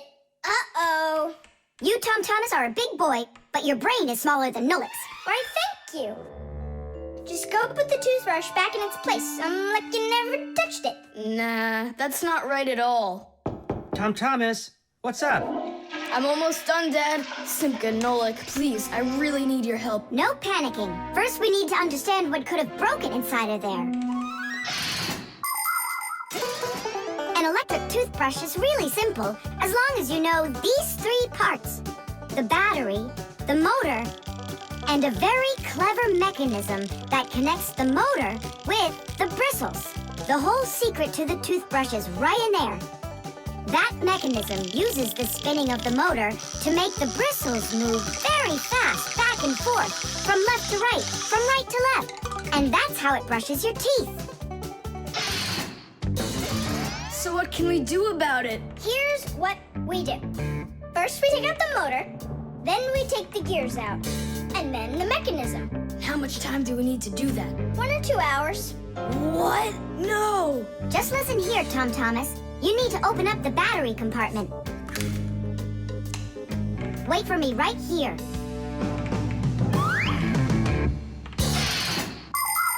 These are your teeth. Well, I mean, they're not your teeth, but you get what I'm saying. Nowadays, we use a toothbrush to clean our teeth, but it wasn't always that way. The ancient Egyptians used a chewed stick to scrape their teeth, while the ancient Greeks rubbed their teeth with a rag. And the Vikings, well, who knows what they used? And then, only 200 years ago, an Englishman named William Addis came up with something better. He drilled holes into a meat bone, inserted bunches of bristles into them, and there you go, the toothbrush. And here's what I need to tell you all as a fixie. That is, as a master repairman. You need to make sure to brush your teeth often, especially after eating, or you'll be getting them repaired often at the dentist. Well, is something wrong with the mechanism? No, it's fine. Is the motor burned out? No. Then what's wrong with it? You're not gonna believe it. But the battery died. That's all? I know what to do. I'll put in new ones.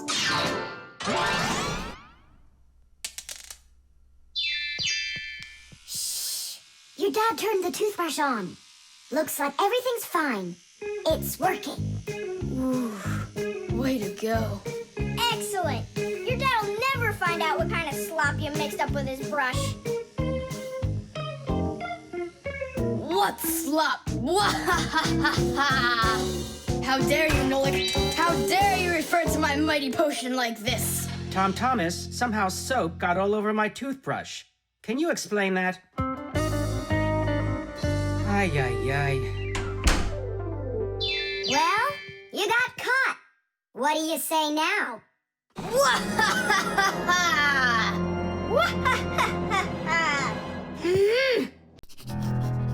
The dog. It's about me. Fixies? It's Chewsocka. It sounds like she's angry with us. I wish I knew what that mad dog was thinking about. I'm thinking about you. You better hide or people will see you. I'm leaving. See you later.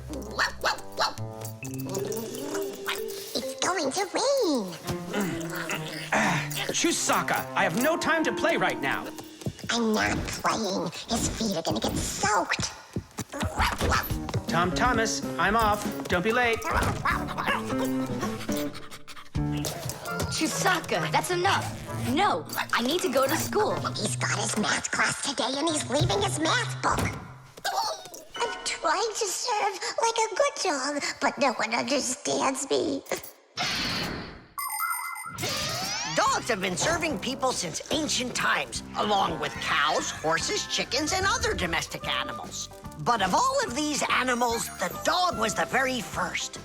In the beginning, domesticated dogs looked like wolves. Over time, they started changing and were developed into dogs of many different breeds, from big shepherds to tiny chihuahuas. So a dog is not only a human's best friend, but his very first friend as well. What is that smell?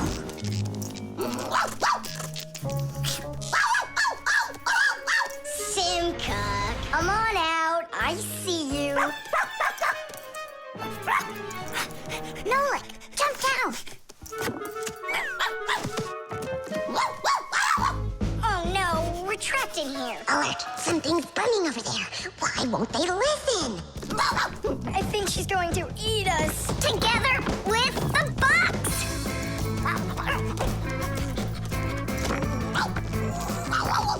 We're done for. Oh. Come on, look. The outlet is sparking. Oh no. Something must have broken in there. Are we going to fix it? Kids should never touch outlets, and you know it too. It's forbidden. Then how do we fix it? Go find Papoose, and I'll stay here and wait for you. But where's Papoose? I know where he is. I don't know what she's barking about, but I think Chewsocka wants to help us. Then come on, Chewsocka, help us. Woo!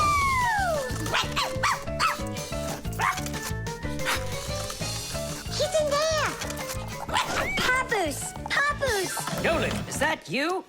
There's an outlet sparking over there, and it smells like it's burning. Are you sure? Yeah, Chewsocka found it. Really? Great job! There are many kinds of service dogs. Dogs that help people by carrying out a wide variety of different jobs, like protecting a house or a flock of sheep if the dogs are shepherds. Some working dogs help guards protect their borders, while others work for the police. There are sled dogs that transport people and loads in the north, where there's only snow and no roads. Some service dogs help blind people by helping them get to the places they need to go. And there are dogs that save people trapped on mountains. And that's not all. Dogs went up into space before humans. But don't think that dogs are just given these jobs. Oh no, like humans, dogs study for a long time before they're allowed to take on serious work.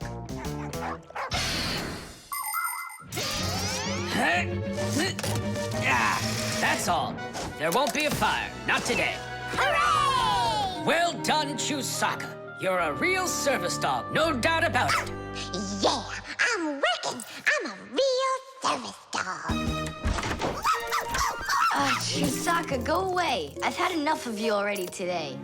Don't say that, because this working dog just saved your house from burning down.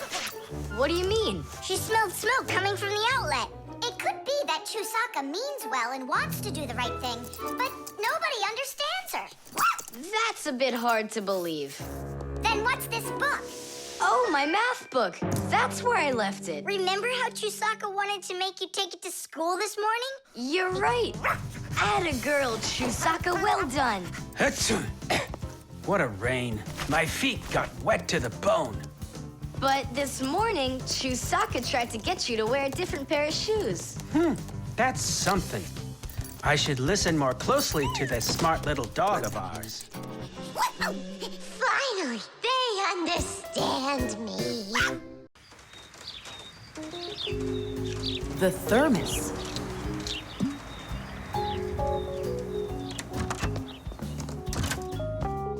Where should I put it?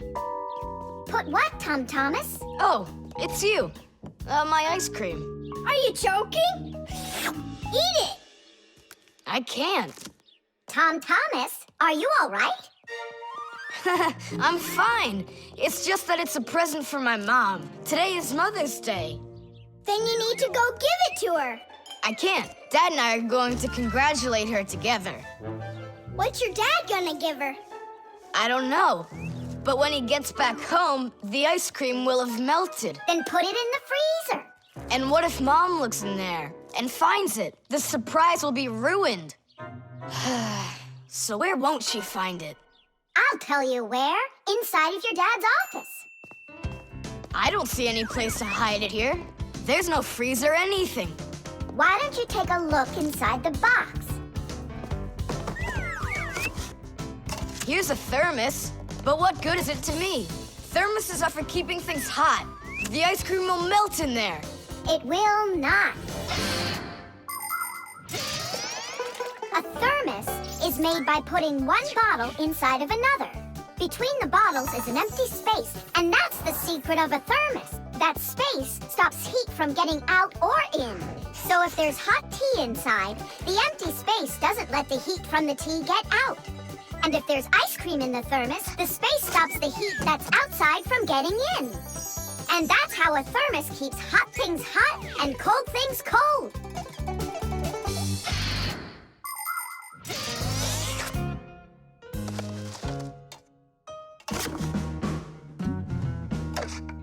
That's it. I'll go and play for a little while. He didn't even say thank you, did he, Nolik? Where are you, Nolik? I'm here! Where? In the thermos! What are you doing in there? I wanted to see that vacuum you talked about. Just don't touch anything. And don't even think of licking the foil.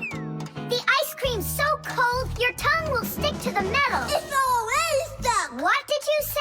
It's already stuck. Already stuck? Try to unstick it. Well, is it working? Nuh-uh. And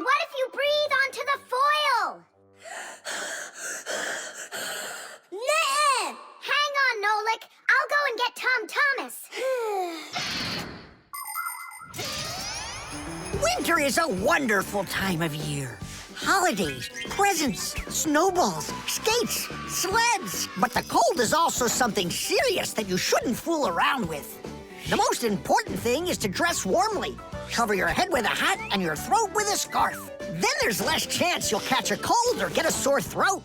And to keep your hands from getting chapped, don't forget to wear gloves. And never walk around in wet shoes in the winter. That's a sure way to get yourself sick. And there's one more thing I want to tell you. It's great to have fun in the cold, but use your head. Don't eat snow or stick your tongue on metal fences, poles, or doorknobs. Your tongue can get stuck so strongly to the metal that it will be very hard to get off. I wish you all a glorious winter. Thomas! Nolik's tongue got stuck. Where? In the thermos. Hurry! I'll explain everything later. Dad, you're already home? Mm-hmm. Dad, why are you taking my present? What do you mean, your present? I mean this one. Since when did it become yours? Oh, hi there.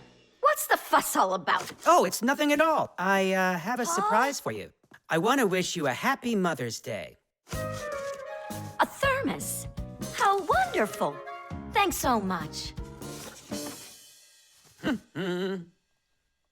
Is there something in here? I don't think so. Inside there's a present from me. Vanilla ice cream. My favorite. And how did that end up in there? Thank you so much, my sweeties.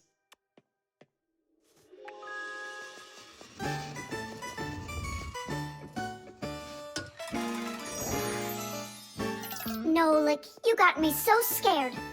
Thank goodness you thought of turning into a screw inside of there. Uh-huh. Does your tongue hurt? Uh-huh. Do you think you can talk again?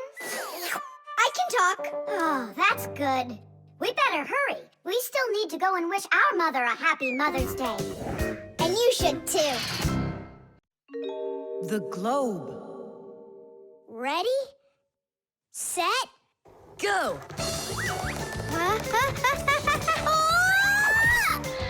Yay! Again, I couldn't do it. I told you. There's just no way to hold on when the globe is turning that fast. But I know I can do it. Give me that piece of rope there, would you? Now you can't throw me off. Spin it. Go on. Whoa!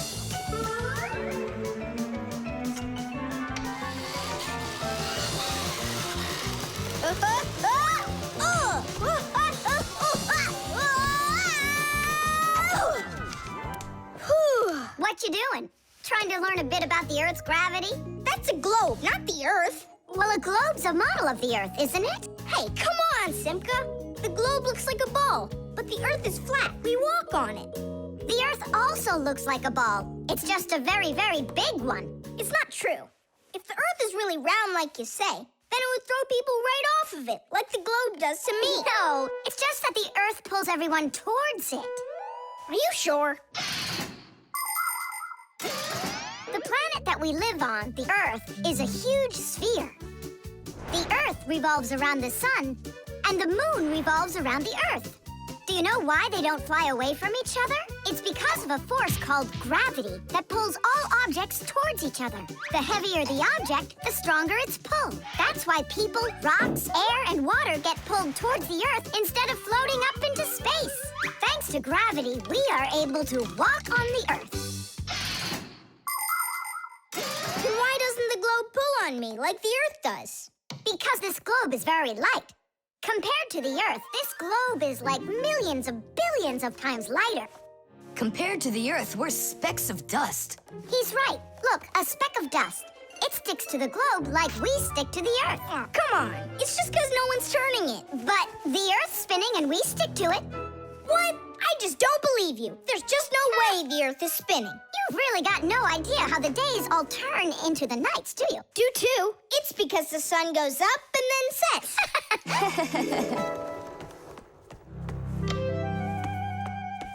Watch this. Our sun's here, and you're over there. On Earth. Is it dark, Nolik? It's dark. Then it's nighttime on your side. And here, it's day. All right, now we'll turn the Earth. Hooray! Now it's daytime for me. And night for me over here. Ah, my side got dark again. And for me, it's a new day. All right, fine. You guys were right. I believe you. The Earth is spinning. The Earth goes round and round like a tilted spinning top. And as it spins, the sun shines its light on whichever half of the Earth is facing it. And as the Earth makes one full turn, we watch how the night becomes day and the day becomes night again. It takes 24 hours for the Earth to make one full turn. But that's not all. The Earth is also traveling in space around the sun. It takes the Earth 1 year to make a full circle.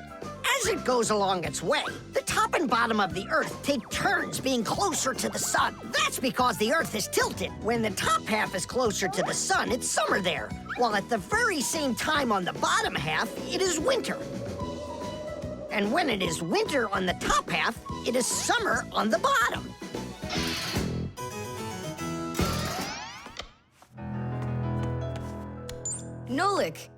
Nolik, where are you? I'm not sure. Somewhere in Kazakhstan. The force of gravity is super strong around here. So go on, spin it. You're gonna fall off, Nolik. Don't worry, just do it. Go ahead and tilt it if you feel like it. Told ya! Ha! And you were sure I was gonna fall off this globe. That's strange. Nolik, come on over here. What for? You'll see in a second. I don't want to. You really don't want or you can't. Thomas, take a look. I get it. He stuck himself to the globe, didn't he? Yeah, with the chewing gum. Isn't it time to go? Uh-huh. And me! What about me? Hey! You gotta help me! Don't leave me! Should we help him?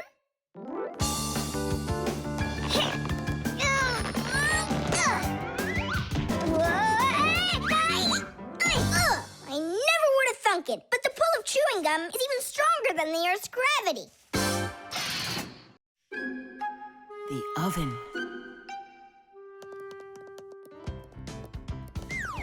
Now here he is, our death-defying acrobat. Nolik, don't! I'm not Nolik, I'm an acrobat. You're going to fall. I'm not going to. I see. Every single time with him, it's the same old story. He gets himself into trouble, and I've got to get him out of it. No, I'm falling. Whoa! Hold on! I'm just joking. Nolik, you're a knucklehead. Simka, Tula, We're down here. Look who's in trouble this time, huh? This isn't funny at all. Need some help? We can manage this ourselves. Right, Tula? Well, all right then. See you later. We gotta get out of here. Thomas's mom is coming. Hide!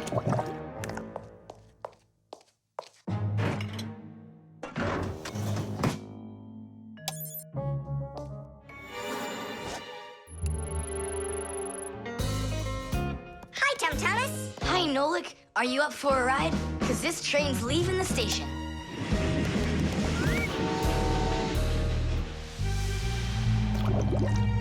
Nice place. It's the oven. It's beautiful in here and not hot at all. Splendid. It isn't hot right now because it only started warming up. An oven is a cabinet with a heater. It can get so hot inside that it'll roast whatever's in there. As a matter of fact, that's what ovens are for. People roast meat inside of them and bake things too. Some ovens burn gas for heat and others use electricity. They have special electric coils that get red hot and heat everything that's inside the oven. So be careful around ovens. A hot oven can burn you very badly.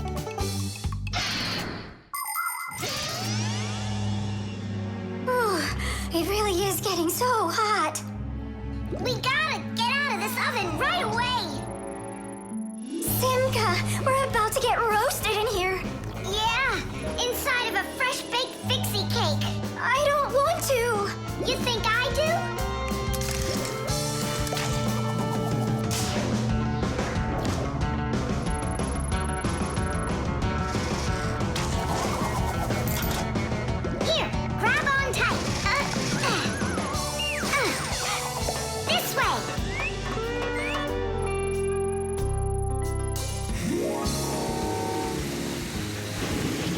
careful, you'll fall off.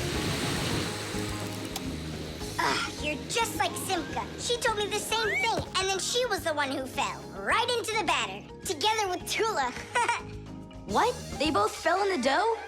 Oh, yeah. And they're probably still stuck in there, too. Tom Thomas, the cake's fresh out of the oven. Do you want to try some? Where could they be, huh? I don't know.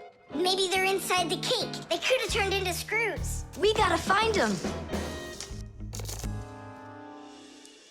Hey, what are you doing? Eat. Stop playing. Hey, watch out. You could break your teeth. The first ovens in ancient homes were nothing more than simple fire pits where people cooked on hot coals. Later on, the stove was invented. Every house had a stove made out of stone, clay, or cast iron. People would burn wood or coal in them. These stoves produced enough heat to make soup or bake a cake. And then in the 19th century, the gas stove was invented. Gas stoves are much more practical than wood-burning stoves. 1 second and the gas is burning. A few more minutes and the water's boiling. They're very convenient, but they can also be dangerous because if the pipes aren't in good condition, there can be an explosion. Today, there are also stoves and ovens that run with electricity. They use electric heating elements for frying, boiling, or baking foods without fire at all.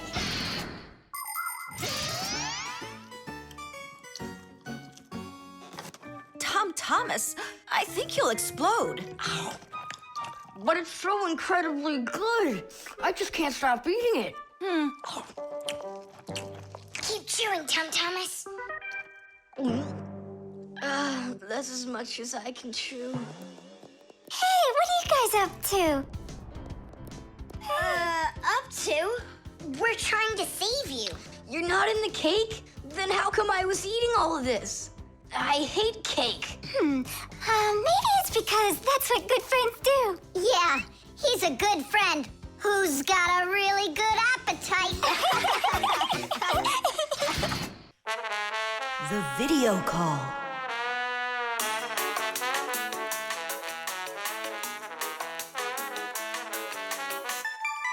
Turn on the camera right away. It's me, Simka.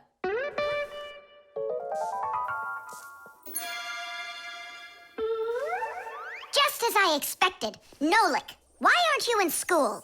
School? It started? No, but you'll be late if you don't hurry. I'm on my way. Simka, is that really your Fixie school? Well, actually, it's the laboratory where Professor Eugenius works at. He lets us have our school here. Who's that, Simka? Look. Is that the professor? Where? Oh, come on, Tom Thomas. That's the Manipulator. Who? Not who, what? It's a mechanical arm. For real? Oh, please show me some of the other things you've got. But how can I show you? Come on, with the camera. Computers and tablets are able to connect with one another through the internet. That's why you can talk to another person on your computer like you're talking on the phone. And if the computer has a video camera, then it's possible to send not only sound through the internet, but video as well. That's why it's called a video call. With video calls, it's possible to talk to your friends, to see them, and to show them all the things you can see yourself. All right, take a look.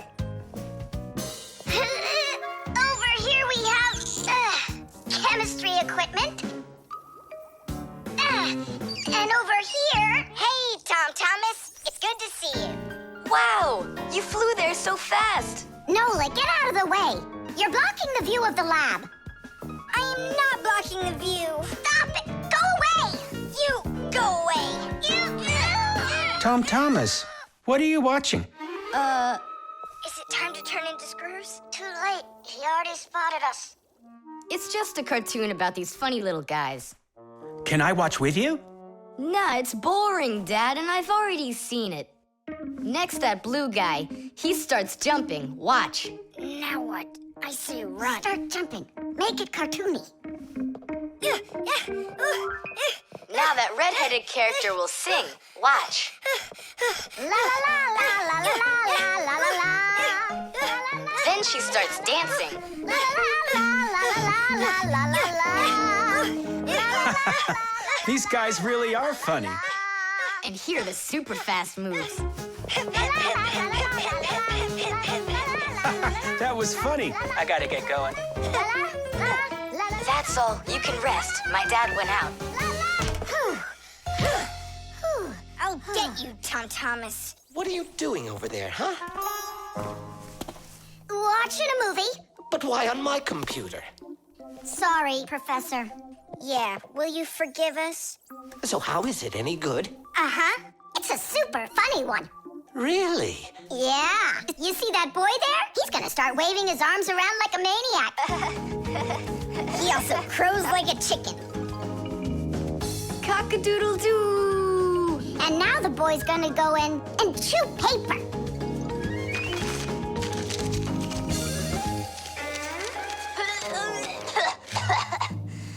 I can't do this all at once.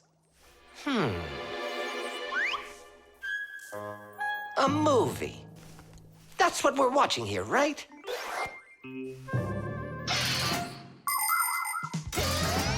People have always been interested in seeing what's going on outside of where they are. And with the invention of video transmission, it's now possible to see what's going on almost anywhere. Now, without leaving your home, you can see what's happening on another street, or even in some far corner of the world. With the help of video calls, doctors can help their colleagues perform complicated surgeries.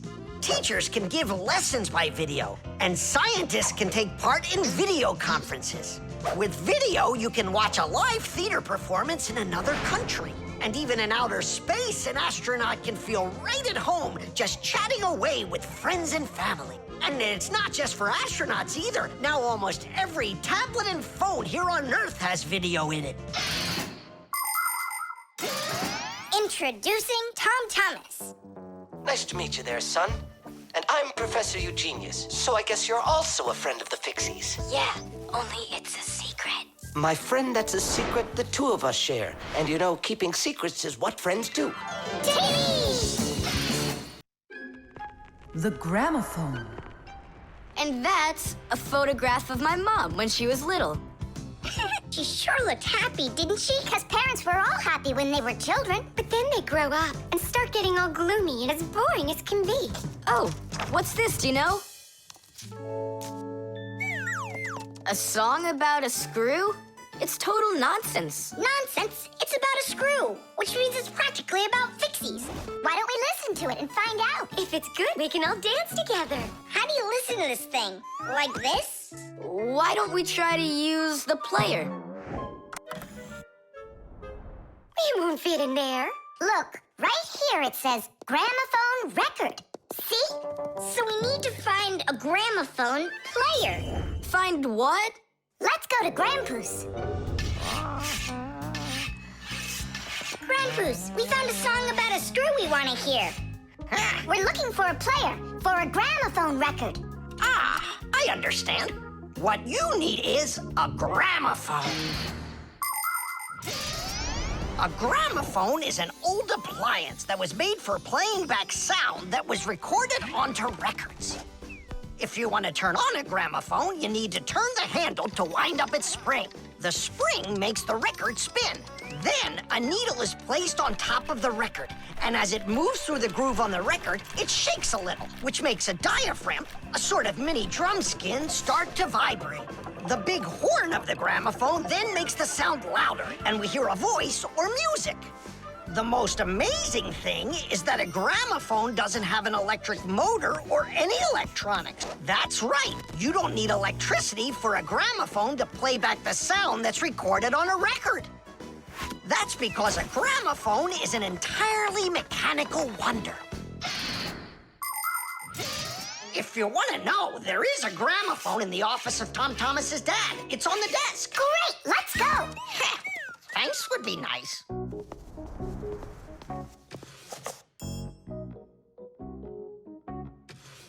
I can't find the on button. There is no on button. You need to grab that handle and turn it.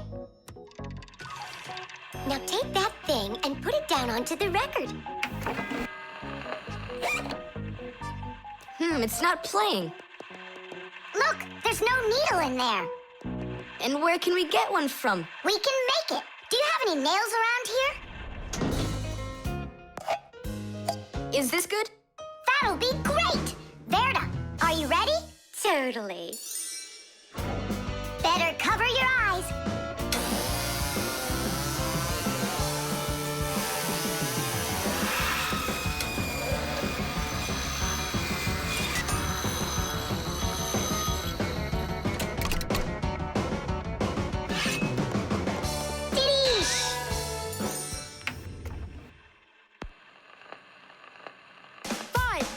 It's working, listen. A little screw went for a run, and now without this little part, everything just falls apart. If you think a screw is nothing, take it out, but just beware. Everything will break without them, with no little screws in there. The bulldozer was a strong one, until there was a thud. And then the mighty giant fell straight into the mud. 5, 4, 3, 2, 1. A little screw went for a run, and now without this little part, everything just falls apart. If you think a screw is nothing, take it out, but just beware. Everything will break without them, with no little screws in there. If you think a screw is nothing, take it out, but just beware. Everything will break without them, with no little screws in there. Thomas, what's that music playing? It's a gramophone record. Gramophone? I thought it was broken. We fixed this old... not we. I fixed this thing. Really? What a wonderful boy I've got. Other kids are breaking things and you fix them. What do you say we play that record once more? I used to love it so much when I was little.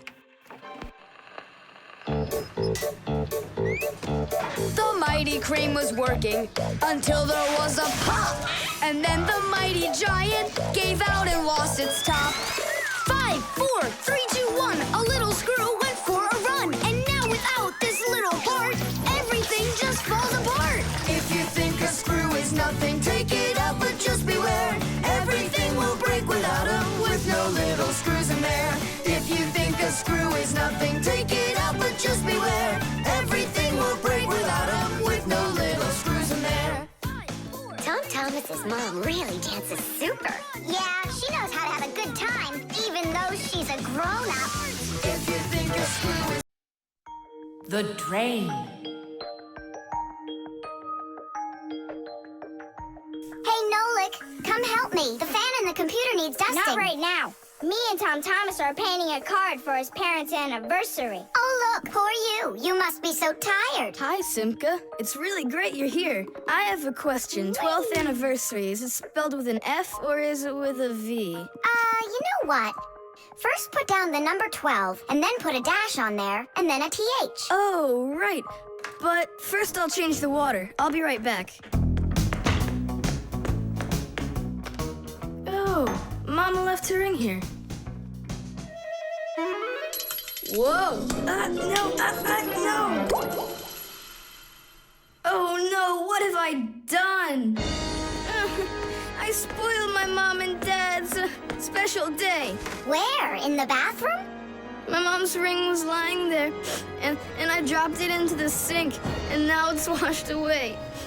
There goes the day. It didn't wash anywhere. Don't you know anything about how a drain trap works? About a what? A drain trap's a special curved pipe under the sink basin. Water flows out of the faucet and flows down into the drain trap, and after that it goes down to the sewer. But when you turn off the water, not all of it washes away. Some of it stays down in the drain trap. It's made that way so the smell from the sewer won't get back into the house. A ring is much heavier than water, so if you happen to drop it down the drain, it won't wash away. It will stay at the bottom of the drain trap.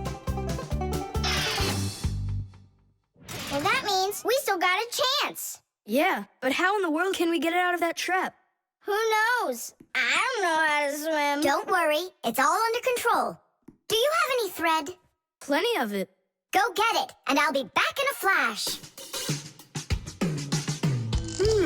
I can't fix it like this. I need my welder. Papoose, I need to borrow your pack-a-mat for a little while. Now that's a coincidence. I need to use it too. Marcia, then I need to use your pack-a-mat. What? I'll bring it right back. Hey, where are you going? Just watch what you're doing, dear.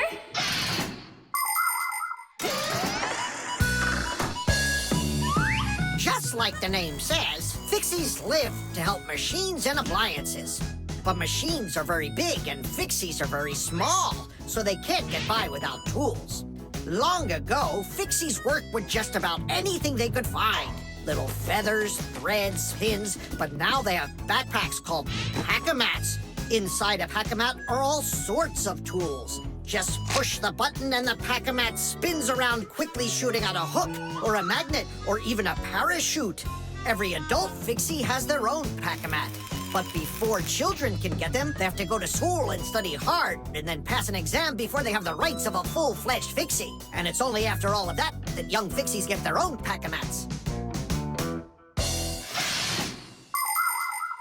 And what? You're going down there with just that on? Not just like this. Yeah, like that. Huh? She was just saying, when I tug on the thread, you need to pull me up. I got it. He just said, I got it. I don't need you to repeat what he said. She said she doesn't need me to repeat what you say.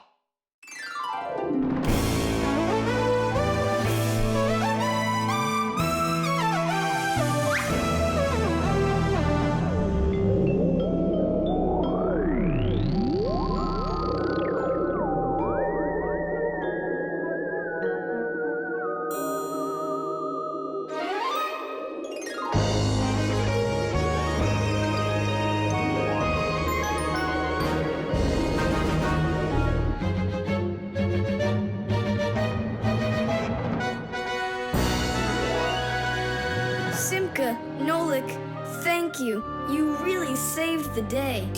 That's what Fixies are for. I said that's what Fixies are for. Thomas, who are you talking with in there? Oh, your mom came back. No one. Hey, can you turn back into Fixies? I gotta ask you a question. I forgot. Should I write 12th anniversary with an F, or do I write with a V? Just write the number. You're right. The drum. Now, let's turn it on. It's buzzing. You hear it? I would love to, but the only thing I can hear is Nolik's banging. Nolik, what are you doing? I'm rehearsing my solo. Nolik's the drummer in our rock band. Didn't you know that? Why don't you go and rehearse somewhere else if you wouldn't mind? Yeah, all right. I just can't work like this. Nolik, stop it, please. Oh, my head is just splitting. Professor Eugenius, will you come to the laboratory? There's something very strange in there. What? I'm hearing some kind of awful sounds. You are? I think it's a ghost. Back from the dead. Don't you worry about ghosts, Lisa. I'll check what it is. So it's you making the racket. What? I'm just rehearsing. Well, what is it? Don't worry, it's just a piece of equipment rattling. You know what you should do? You should go and practice back at home, my young friend. It's not very hard to make a drum. One way to make it is to take an empty barrel and replace its bottom with a skin made of leather or plastic. If the skin is stretched tightly, the sound can get very bright and loud. Really big drums are usually played with percussion mallets or beaters, while smaller drums can be played with sticks or with bare hands. Instruments that make sounds by being shaken, scraped, or beaten are all called percussion instruments. There are lots of different percussion instruments, like the small hand drums that are called bongos, big shakers with handles called maracas, cymbals made out of metal. Now those really make a lot of noise. And there's tambourines, ratchets, and even spoons. That's right! People can make music using spoons as a percussion instrument.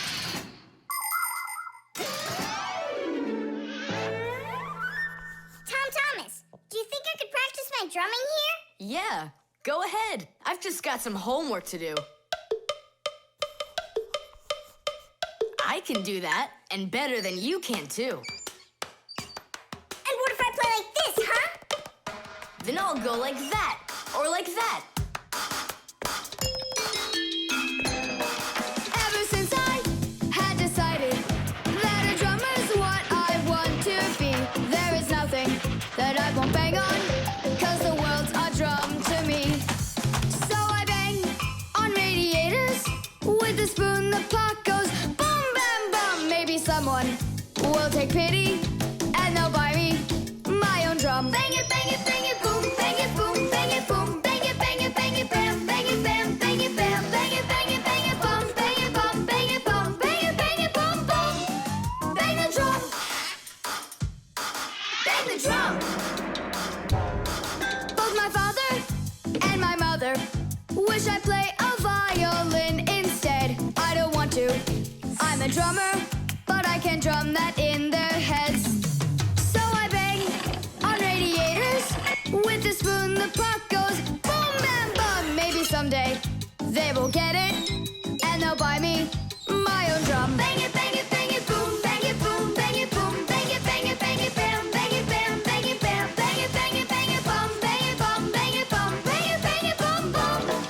Bang the drum, bang it, bang it, bang it, boom, bang it, boom, bang it, boom, bang it, bang it, bang it, bam, bang it, bam, bang it, bam, bang it, bang it, bang it, bum, bang it, bum, bang it, bum, bang it, bang it, bum, bum.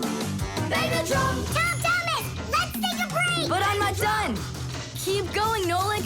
This is fun. Maybe it's fun for you. Bang the drum. Stop, that's enough. Bang the drum.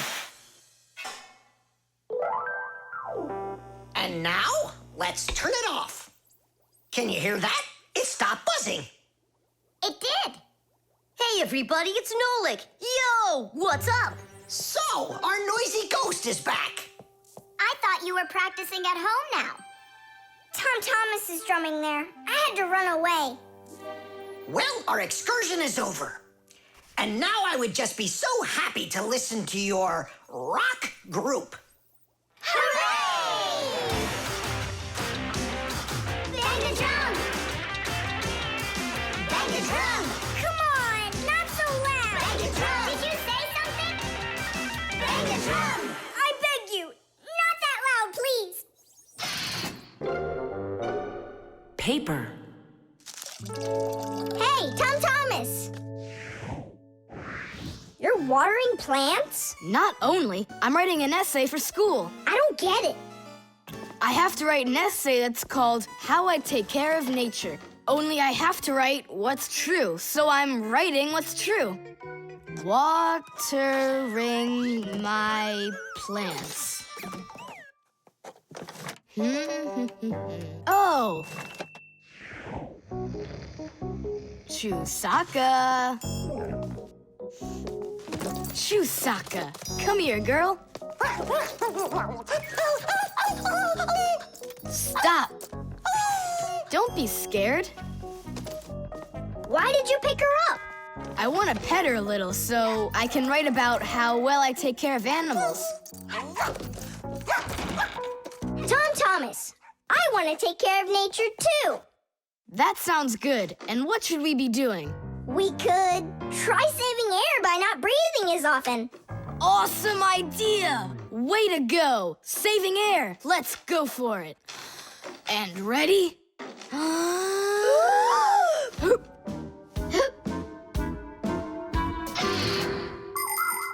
Humans invade nature and destroy more and more of her riches with each passing year. They extract her minerals and oil, cut down her trees, and pollute her air and water. They do all of this to produce food and all sorts of other things. It's a shame that people don't really need all these things that they produce. They often buy something and then just toss it away when it's still almost new. And then there's all the food that humans buy and just throw away. So if you want to help nature, try not to buy anything that you really don't need. And take good care of the things that you do buy. And you can be sure that we Fixies will do everything we can to make your things last as long as possible.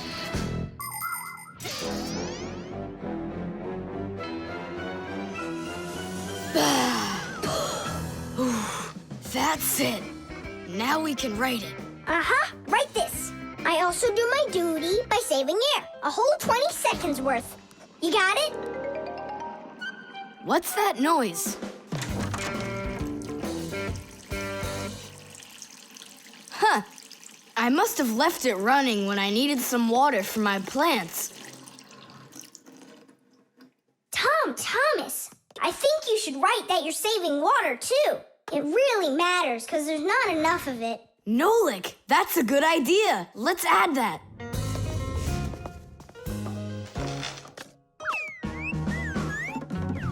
Hi there. What are you guys up to? We're writing about how Thomas protects nature. It's a homework assignment for school. Uh-huh. I've already written how I'm watering the plants, I'm good to living creatures, how I'm saving air and water, and how I'm conserving carrots, too. I never want to eat them, especially in soup. Not eating your vegetables? No way. Doesn't count. You sure that? Mm-hmm.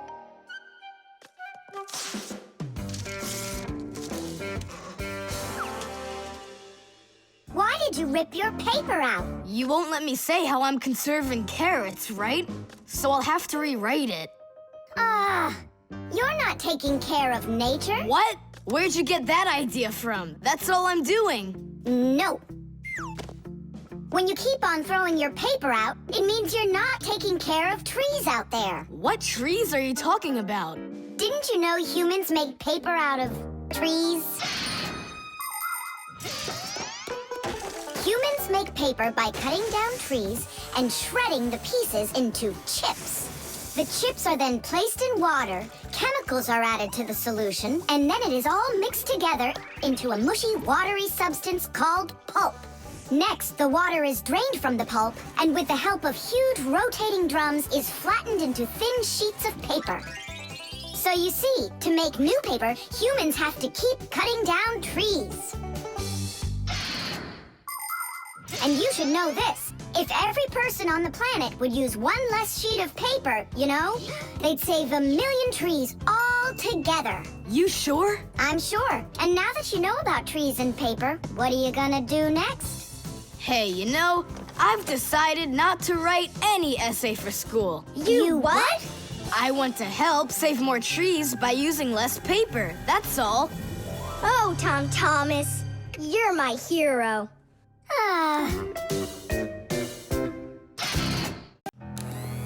The mixer. Marcia, why are we going to the dishwasher again? We have a busy day ahead of us, and we all need to be charged up with energy. I don't like charging myself up in the dishwasher. Then how about the microwave, Nolik? Or the kettle? No thanks. I don't like it when we go inside anything at all in that kitchen. There's not one interesting thing in there. And where's it interesting, huh? In the computer. Marcia, will you let me get charged up in the computer? The energy there is sweeter. Our diet has to be nutritious, Nolik, not just delicious. People don't eat just candy, do they?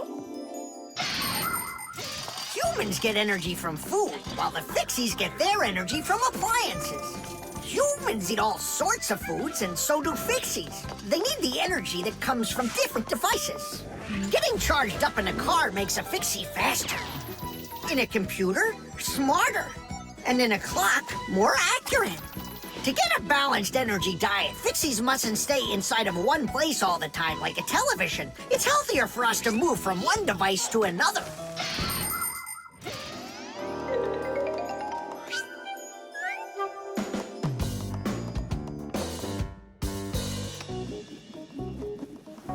Good morning, Thomas. What's the matter? For breakfast, I got cereal with milk. Mom says that milk is so healthy, but I think it's just awful. Aha, Nolik, there you are. Go get charged right now. I'm not going. Look at Tom Thomas. He doesn't want to have breakfast either. Why don't you? Milk tastes awful to him. Taste awful? He just doesn't know how to drink it right. Look what we've got here. What? What? A mixer. A mixer is a kitchen appliance that's used to mix together different foods. With a mixer, you can make things like frosting, sauces, or an omelet. But the most delicious thing you can make with a mixer is a milkshake. It's easy. Just put some fruit, syrup, juice, ice cream, or anything else you'd like into a container and then add milk. Now use the mixer to stir it all up until it's smooth and creamy. And that's it. You've got yourself a milkshake. Guys, what do we have for a milkshake? We've got a jar of jelly. Will it work? That'll work. And strawberry jam? That'll be great. Here's a banana. I found some chocolate, too. And I found strawberry ice cream. Start up the mixer. When you get up from your bed, yo. When you get up from your bed, open your favorite cereal. When your whole day is ahead, open your favorite cereal. When your whole day is ahead, there is still something you need, yo. There is still something you need. A little milk poured in that bowl, yo, will make it delicious indeed. A little milk poured in that bowl, yo, will make it delicious indeed.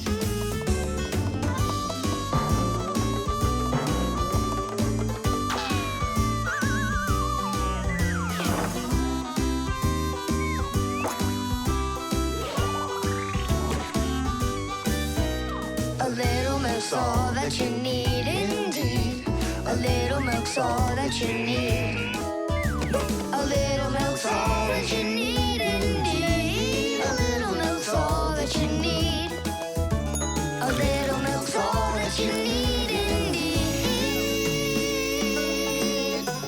A little milk's all that you need. Wow, this mixer's cool, isn't it? You think we can make one more shake? Just one. They were good. Sure, if you want to. Oh, where did all the milk go? Way to go. Looks like you drank all of it. And I remember when you said how milk is awful. I didn't know how to drink it right.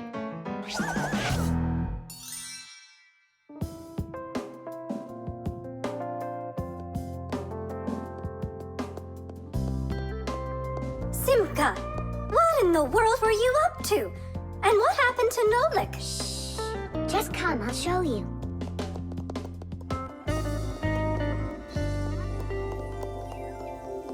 Nolik, here you are. Didn't you say that charging up in the kitchen is boring for you? The mixer's not boring. It gives you energy that's yummy, delicious, and nutritious. GPS.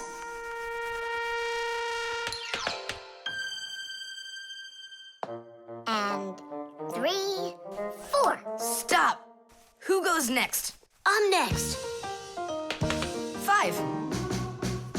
1, 2, 3. 3. And? Wait, I gotta choose a route. Should I go here or there? Choose already.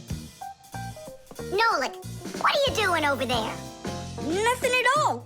Just waiting at my place. Good, and don't get off it. Well, Fire? What was that? The alarm on my Fixie tab. Oh, our lesson's about to start. Hurry! What about the game? Later!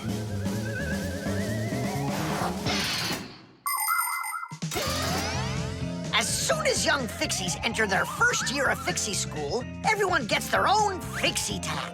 It's a little computer that can do anything at all. Well, almost anything at all. Studying with a Fixie tab is fantastic. You can read it just like a book and write in it just like writing in a notebook. You can use a Fixie tab to listen to music, watch movies, find your way around, and talk, text, and send letters to your friends. And if you want, you can use a Fixie tab to go on to the internet that humans use, or you can visit the secret Fixie internet, where you can find news about the world of the Fixies. And Fixie tabs have games on them, too. Of course, these games can be a lot of fun, but you shouldn't play games until your homework is all done. Faster, or we'll be late. I know a shortcut we can use. This way.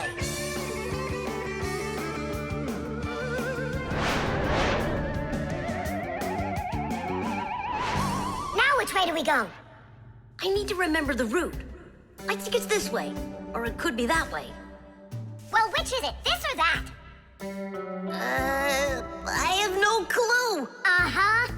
So what's our plan? We'll go back and start again. We flew in from there, right? No, I think it was there. That's not how we flew in. It was there. I think we're lost in here. Uh-oh. Nolik, stop the panicking. I only went uh-oh. I'm not panicking yet. It's your fault, Fire. I know a shortcut. Go this way. How are we gonna get out of here? How do I know? All I know is that we're late for our lesson. Thanks to someone. It wasn't on purpose, I swear. Now Grandpa's will punish us. What's going on? Well, I think I found a way to get out. Which way? Right here. I forgot that inside of my Fixie tab is a GPS navigator. Class. What's a navigator? A GPS navigator is an interactive electronic map that can help you find your way around. The navigator can figure out where you are by using signals that are sent to it from satellites. All you have to do is type the address of the place you want to go into it, and the GPS can figure out a route to get you there. And then it helps you as you go by telling you where and when you need to turn, so you can easily get to your destination. Let's see. Right now, we're here. And where do we need to go? You know where, to school. But where is that? Are you joking? In the laboratory of Professor Eugenius. Can you be quiet? Where do you want to go? The laboratory of Professor Eugenius. Please wait while I chart out the route. Ha! It did it! The navigator says to go there. Hey, what are you doing over there? Come on!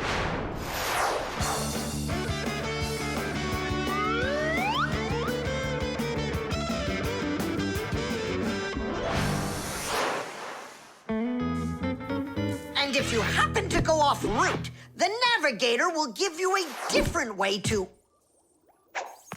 Well, you finally made it. Unfortunately, you missed an important lesson today. We got lost. Forgive us. In case you're wondering, we were studying navigators. And you know what?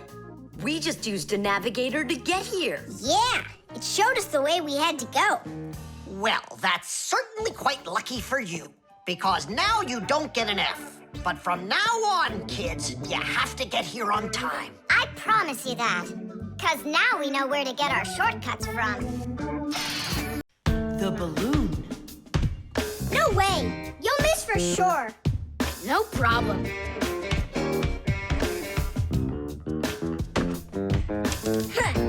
Anybody can do that. But I bet you can't do it if you tried bouncing the ball off the floor first. Just look. Oh, what are my parents gonna do to me? Maybe we should call Simka. Simka! And what's Simka gonna do to us when she sees this? So, got yourself in trouble, huh? You shouldn't be playing with a ball inside. And now we have your lamp to fix.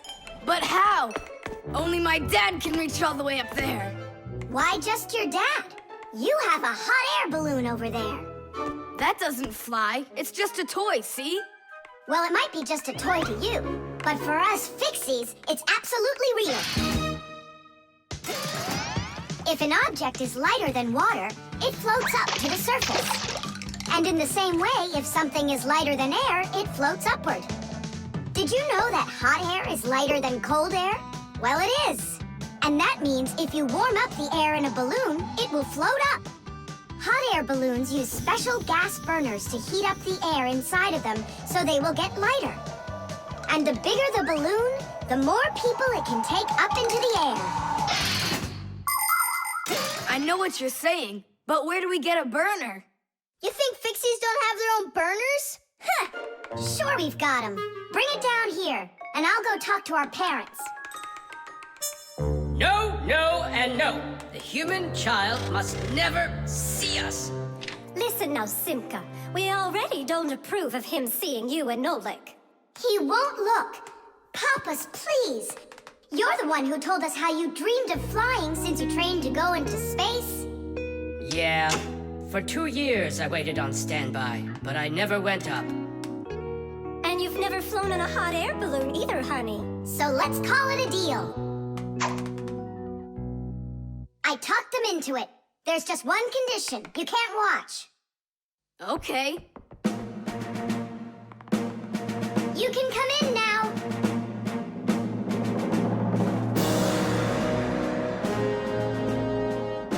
Now prepare the burner. Coming right up. Permission for takeoff? Permission is granted. And off we go! Hooray! It's flying! Don't you peek. Turn around. Oh, it was an accident.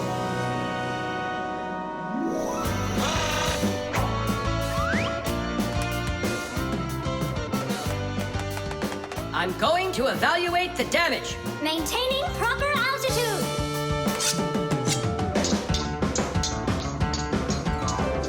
So, they've reached the spot. Air balloons are really awesome. I wonder, who figured out how to do that? It was the Montgolfiers. The hot air balloon was invented in the 18th century by the Montgolfier brothers from France. In those days, there were no gas burners, so they heated the air inside the balloon by burning straw. At first, there were no passengers on their balloon. Not counting the Fixies, of course. I mean, how else could a balloon get up in the air without them? Unfortunately, the names of the first Fixies who took that flight were not recorded in the annals of history. Following the Fixies' flight, the next passengers were animals: a ram, a rooster, and a duck. And it was not until those three safely landed after flying a full 4 kilometers that humans dared to fly in hot air balloons themselves. Ever since their invention, hot air balloons have also gone by another name: Montgolfiers.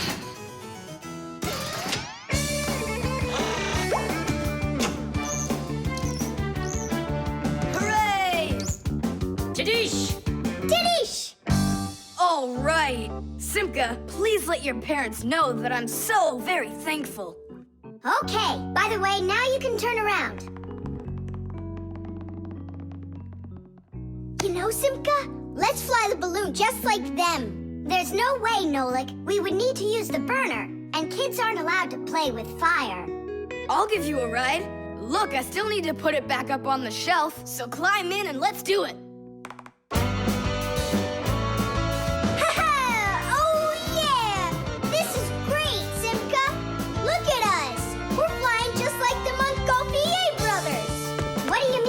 Brothers. Okay then, like brother and sister, Montgolfier. The vacuum.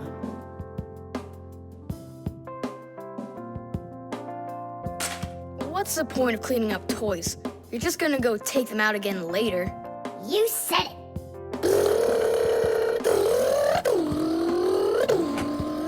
Thomas, if you're done cleaning up, go and eat your lunch. Okay, be there soon. Nolik, you wait for me? Uh-huh.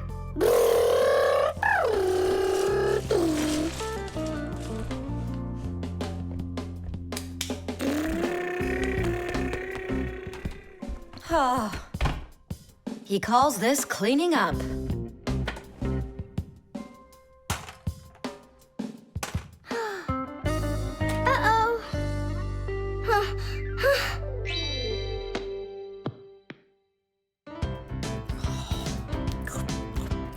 As we say, bon appetit. Thank you. You're not gonna eat me up, are ya? How? Fixies, I don't eat them. Well, that's my mom. She started vacuuming.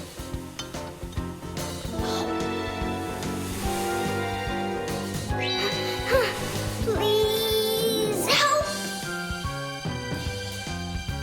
Help me! Help! Help!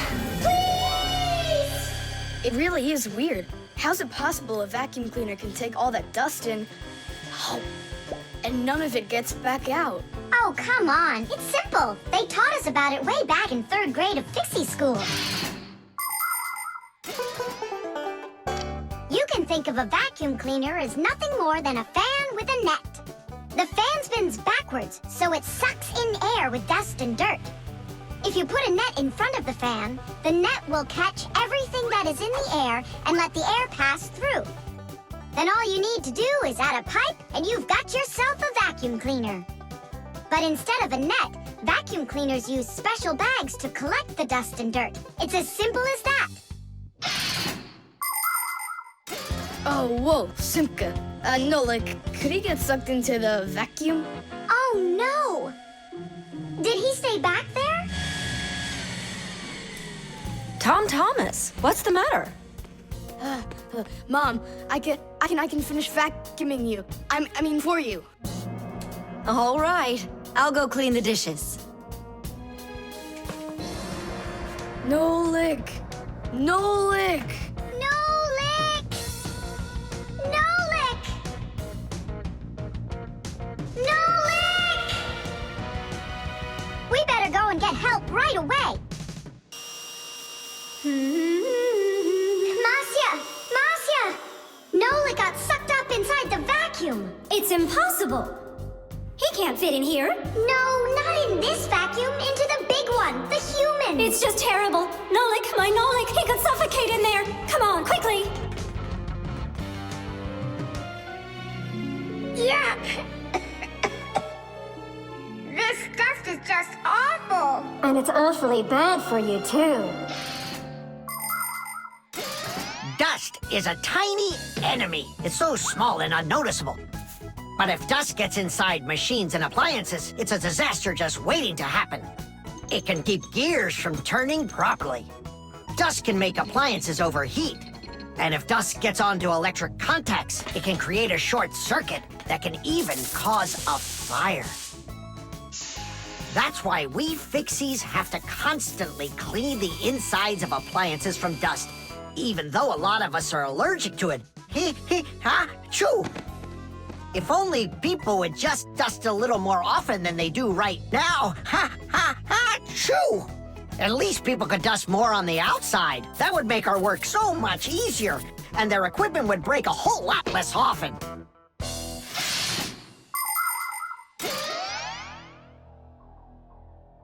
Well, did you find him? No! It's all my fault. My mom asked me to clean up my toys, and I didn't just do it like she asked.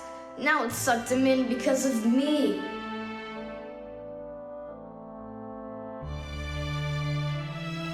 Nolik! Nolik!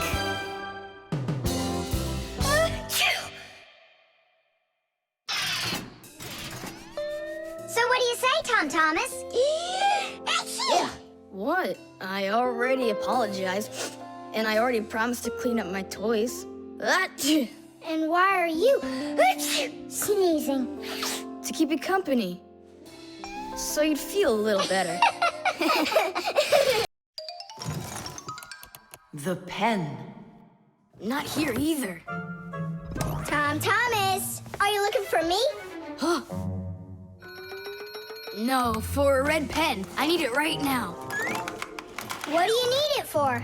Here, look what my teacher wrote in my assignment book. Bad behavior during the lesson, fidgeting, and talking. What are you gonna do with the red pen? Your teacher left something out? I thought maybe, I could fix it a bit. I hope I find that pen.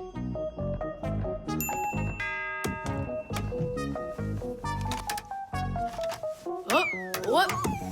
Whoop! Whoop! Whoop! Oh, wow. Good catch.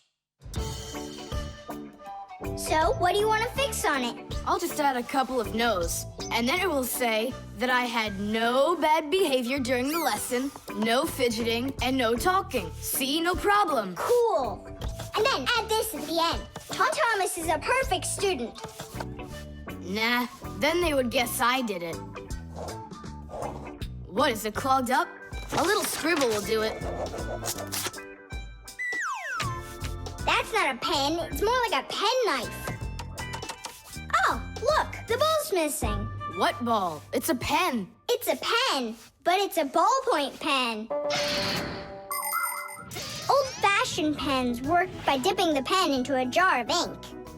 But with a ballpoint pen, the ink is stored inside of a tube that has a metal tip on the end with a small steel ball. Well, small for humans, that is, but of course, for Fixies, it's quite large.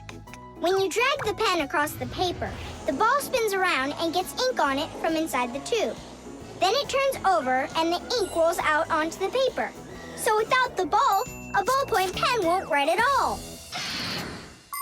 So what am I going to do? That's my only red pen.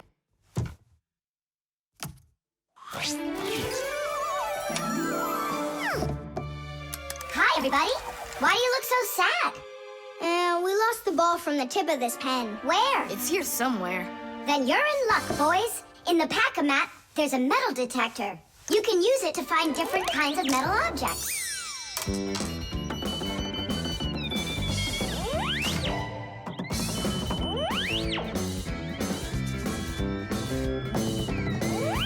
Nah, that's not it. I can see that myself. It's not on the table, Nolik. Until not that long ago, humans used pens that had to be dipped over and over again into an inkwell. This was quite inconvenient, and so to make writing easier, the fountain pen was invented. A fountain pen could be filled up with ink, so it could write for a much longer time.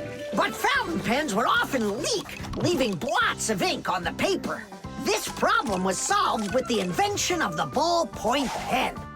Ballpoint pens are simple, handy, and reliable, except that you can't write with them on a wall or upside down for a long time. That's because the ball uses up the ink on it, and the ink can't flow up to the tip. But even this problem has been solved. There are now special ballpoint pens that can be used by astronauts floating in space.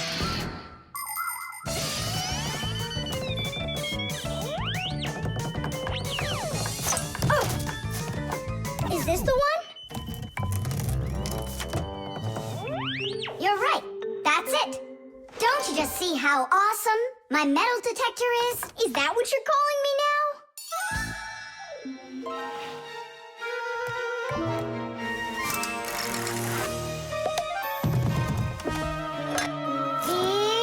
Yeah!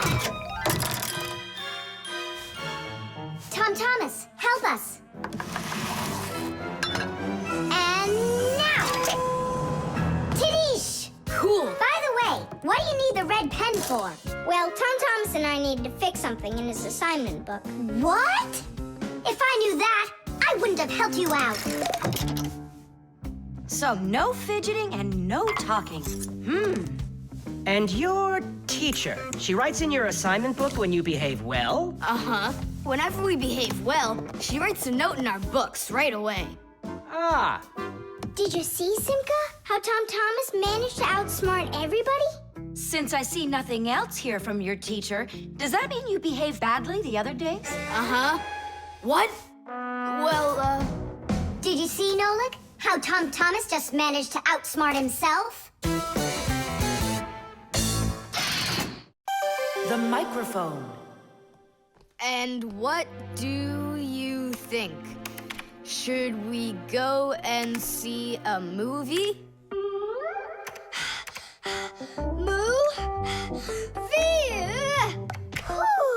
Hey, you didn't type everything that I said. You should listen more carefully. And you should try using less words. Nolik, hey. Alley-oop? What are you arguing about? Well, I was writing a letter to Johnny. I was, not you. I messed up my finger, and Nolik offered to help me. I had no idea that you're such a yapper. Oh, Now I see. Thomas. Didn't you know that you can call Johnny straight from your computer? you sure? You see that picture of the phone? Just click on it.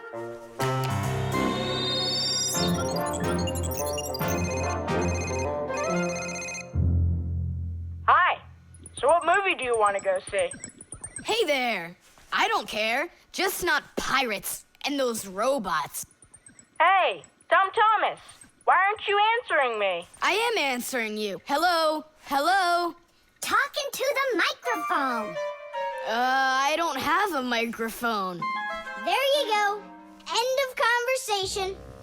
All right, then talk right into there. Simka, come on. You use headphones to listen. It's a joke. It's no joke. We talk into microphones and listen through headphones. But both of these devices use a special membrane to do their job. The membrane inside of a microphone is used to capture sound that is then sent through wires as an electrical signal. And inside a pair of headphones, a membrane helps turn that electrical signal back into sound.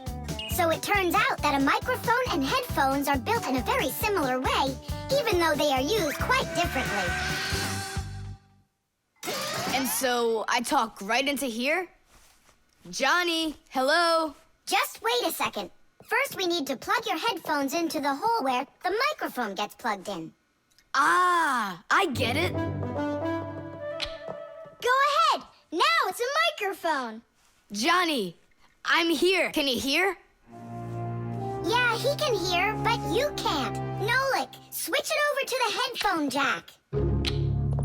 I already saw a robot. And I already saw it. Nolik! I don't think there's anyone who didn't see it. You didn't see it? Then let's go see it. No, I don't wanna. I think the robots will be even more boring than the pirates. Do you want to see the pirates? Make up your mind. Do you want to see the pirates or the robots? I don't want to see either one. Nolik, what are you doing? What am I doing? It's because you and Johnny don't listen to each other. I've got a good idea. You need to talk like police on their walkie-talkies. When they're done talking and they're ready for an answer, they say, over. Great idea. When we talk to someone using the telephone, there are two channels for the sound. We talk through the first channel and listen to the other person talking through the second one. But sometimes two people need to talk to each other using only one channel. For instance, sailors and taxi drivers use one-channel radio sets. When a radio set's turned on, you can hear the other person talking, but they can't hear you talk unless you push a special button down. Then they'll hear you, but you won't hear them. So that means you have to take turns talking, because if everybody tries talking at once, nobody will understand anything. So then, to let people know that you're done talking, and you're ready to listen to what they have to say over. Johnny, hello. Why don't we try talking like police on their walkie-talkies? Whenever you're done talking, say to me, over, over. All right. So are we going to the movies? Over. Nah, I don't feel like it. Why don't we go play ball instead? Over. Sounds good. Who were you talking to before? Over.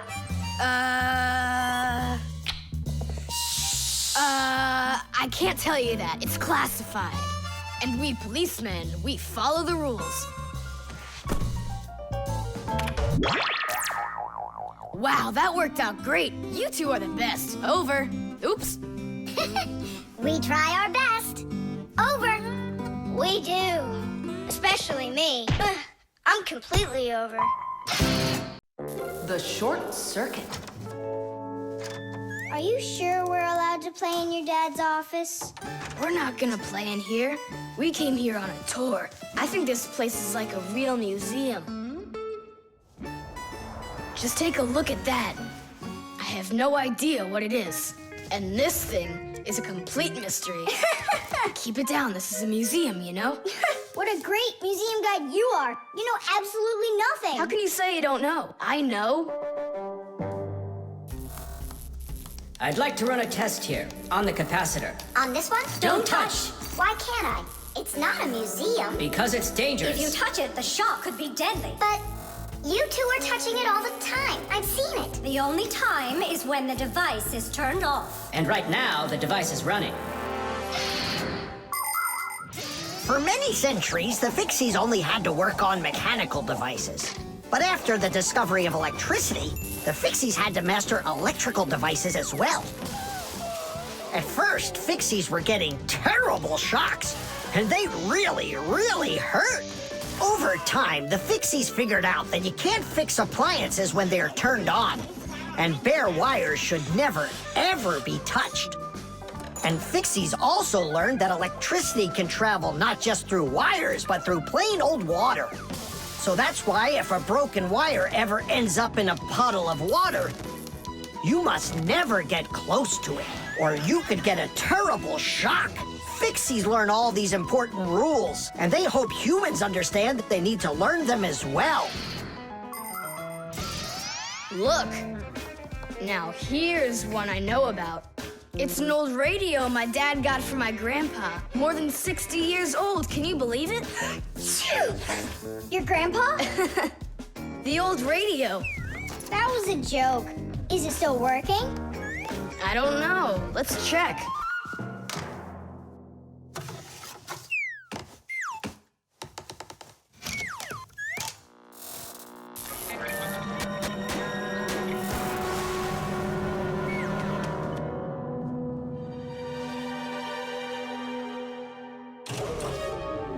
What was that? It looks like the electricity got turned off. Maybe it was a short circuit. I'll go find out. Oh, so it was you who caused the short circuit. I was in here showing all these things to Nolik, and we wanted to turn on the radio. We flipped the switch on, and then suddenly, kaboom, the lights go off. They're off everywhere in the apartment. So then how can I even warm up my pizza now? Soon it will warm up all by itself now that the refrigerator isn't working. Simka, what is that thing you said? A short circuit. Electricity goes back and forth from an appliance with two separate wires. For example, an iron uses the electricity it needs to get hot.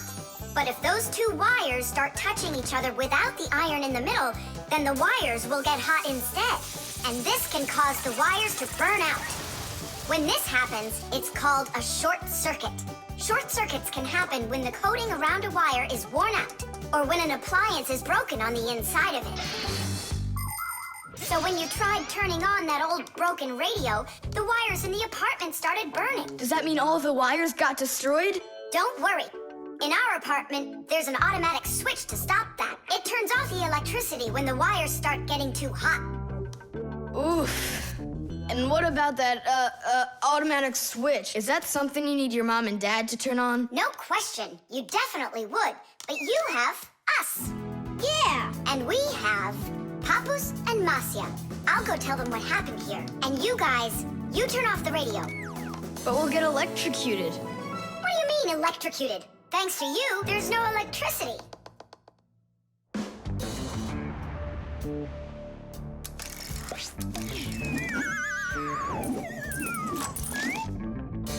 Are you ready?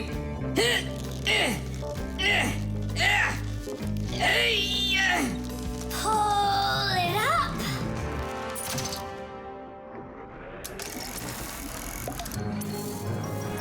Hooray! Tidish! So, Thomas, what are we doing next? Why don't we continue with our tour? Hey, wait for me! I'm coming! Hey, wait! I thought you were fixing the television with Papus and Masya. They asked me to come here and stay with you on your awesome museum tour. That way there'll be less for them to fix in here later. The elevator.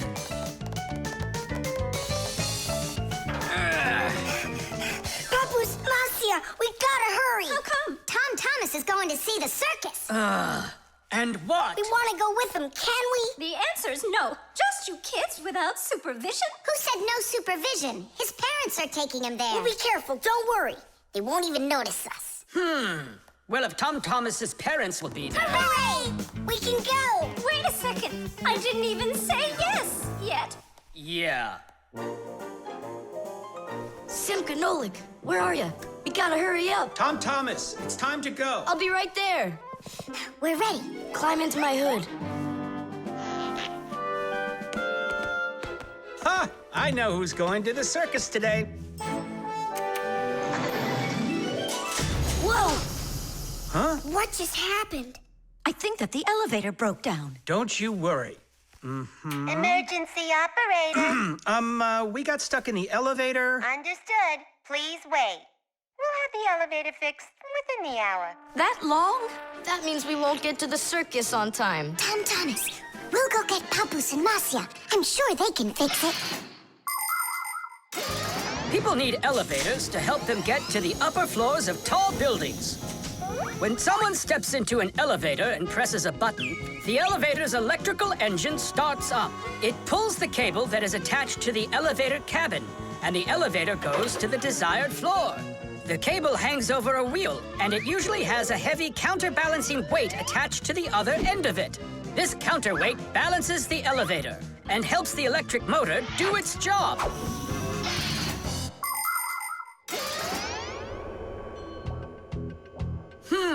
I wonder what the reason is. I think I see something over there that got stuck. Looks like you found the reason. We gotta go and fix it now, or we'll never get to the circus on time. You know, we can just have it right here. Ladies and gentlemen, presenting the Fixies Spectacular. And now your attention, please, on the high wire.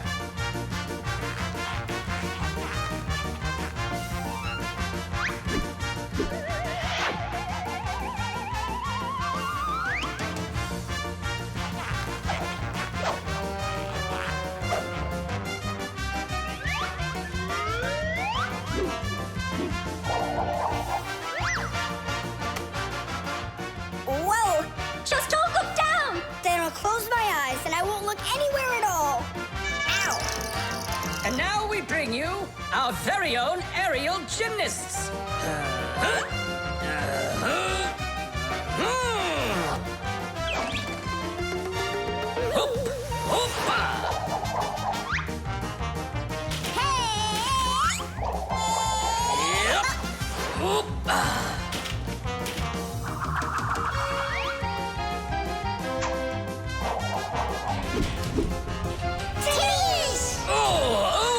Tadish!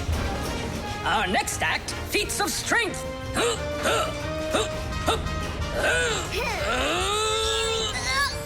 won't come out! I know how to fix it. With a death-defying circus act. Point your eyes up! Marcia, where are you going? Up to the electric motor! Do you know the right way to behave yourself inside of an elevator? First of all, small children should never get into an elevator by themselves. They should only go in with their parents or other adults they know well. When getting onto an elevator, the adult should always enter first and then the child. When it's time to get out, it's the other way around. First the child leaves and then the adult. If you are taking a dog onto an elevator, make sure its tail and leash are completely inside so they don't get stuck in the door. And there's one more thing. If the elevator suddenly stops for some unknown reason, don't try to break out of it yourself. Press the button that calls the emergency operator and wait for help from the elevator repairmen. Or the Fixies. I reached the motor! Turn it on! Oh, they fixed it. That was quick. Now we'll make it on time. There was no need to worry. Stop! It's way too high. Tom Thomas went to the circus without us. There's no need to get that upset, Nolik. Our circus is as good as theirs. Right, Papoose? Of course it is. Thank you. Thank you, to who? What do you mean who? The elevator repairman. Batteries. Someday you'll be a strong and splendid tree. She's talking with a flower pot. Oh, you scared me. Do you like it? Like what? My seedling, don't you see? It will grow into a huge tree. And there, amongst the green leaves, will be beautiful yellow lemons. Class! From that thing? Lemons? Oh, yeah. It'll grow into a tree. All it needs for that is to gather energy. Get energy from where? From our sun. The sun? It'll be so slow. Oh, batteries would be faster than the sun. Batteries? I really don't think so. Tula, do you know how much energy they have? Let's just bury a bunch of those batteries in here, and you'll be watching your lemon plant shoot up into a tree. Are you positive? Absolutely. And where can we get the batteries? Over there. Professor Eugenius has a whole box full of them.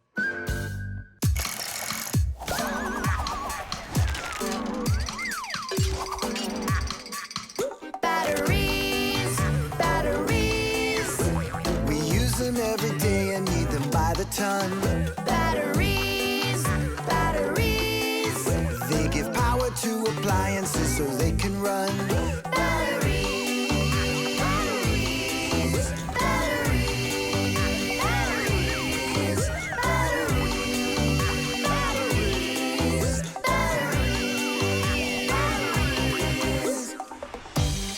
That does it.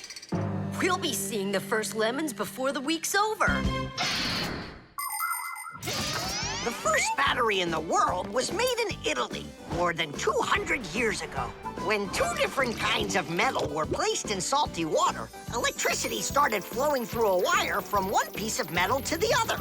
Many years have passed since then, but batteries still work in pretty much the same way. Today, you can find batteries being used for electricity just about everywhere. Tiny batteries are used inside of wristwatches, while big batteries can power cars and even ships. With new batteries being produced by the millions, we have to think, how should we get rid of the old ones? You can't just throw away batteries because they'll poison our soil and water. The best way to dispose of batteries is to take them to a special collection station that sends them to factories for recycling. Yes, it's a terrible idea to bury batteries. You can kill any plants that are growing there. And this is the very reason why Professor Eugenius puts all of his used batteries in that box over there, so he can dispose of them properly. Hey, where are they? Oh, my seedling! We harmed you! What? Where are the batteries? They're in the flower pot. How come? So the lemons would grow faster. From the batteries? Who came up with that idea? It will die! Hurry! We gotta go save it! The soil's contaminated. We've got to find a new home for the seedling. But where? Over there. There's a pot with healthy soil. Let's do it! Batteries, batteries. They come in different sizes, shapes, and colors too. Batteries, batteries. Could be yellow, might be green, or maybe red and blue. Batteries, batteries, batteries, batteries,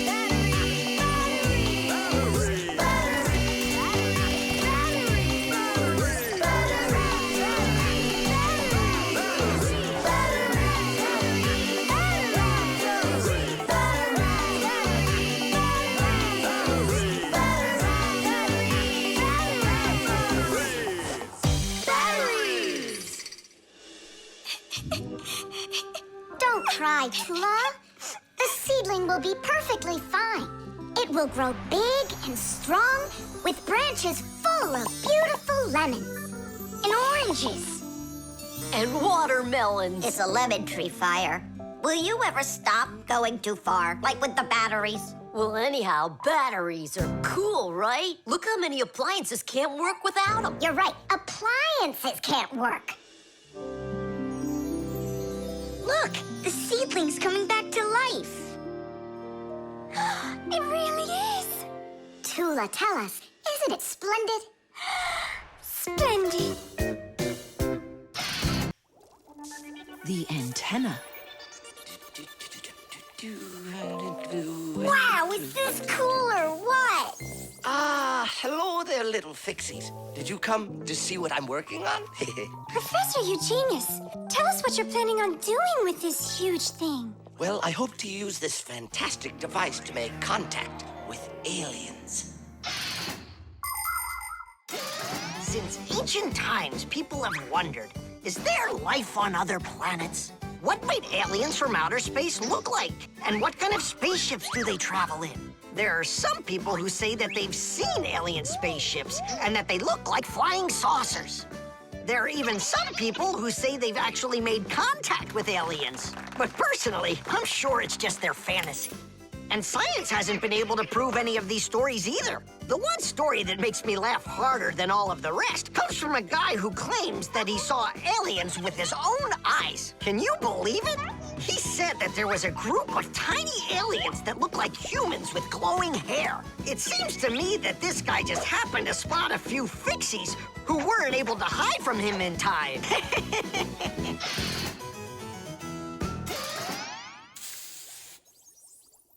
It's ready. If I could talk. And now what? If the aliens are out there flying by the Earth, they'll see this plate, get hungry, and come for food? Aliens don't need a plate like this, silly. When they've got plates that fly, flying saucers. You're both silly. This thing isn't a plate at all. It's an antenna. Antenna?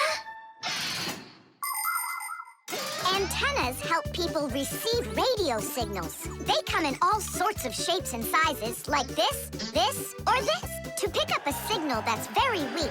Powerful antennas that are shaped like large dishes work the best of all. When radio waves hit the dish, the waves all bounce off of it and gather together into one point. This makes the signal stronger and clearer. The most powerful dish antennas can even pick up signals from outer space.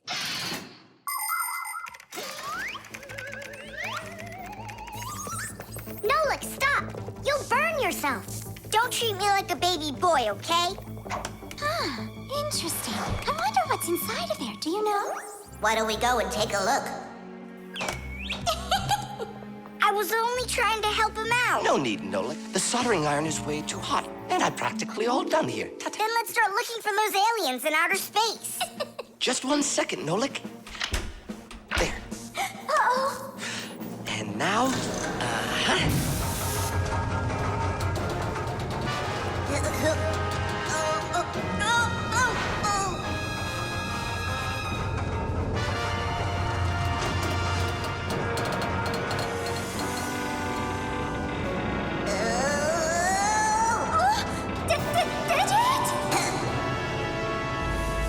Here we go. Nolik, Simka, let's see if we can pick up signals from outer space. What do you think? Is it night right now, where the aliens live? What if they're sleeping? Quit bothering the professor with your nonsense. Let us out right now. Can't you hear us? Please let us out. I'm afraid there's no way they can hear us from this far away. I can't hear any signals. It just sounds like static. Be patient, you guys, and keep listening. Digit, we all know how clever you are. Can't you think of a way out of here? I think I got it, Tula. You stay there. I'll use a special code I know to send a signal that we're in trouble. Wait a second. Do you hear that? Could it be a signal from the aliens? Hooray! This is sensational. It means that somewhere in the cosmos are intelligent forms of life. 3 dots, 3 dashes, 3 dots. Ooh, it's Morse code. It's a signal for help that they're sending. You don't think the aliens are in trouble, do you? Yeah, I think so. And who do you think they learned Morse code from out there? Yeah, that's strange. There are hardly any Fixies that know that code. Digit does. And where is he, you know? And where's Tula? Well, I think I know exactly with which aliens we made contact. I think I know it too, Professor. Lower the antenna.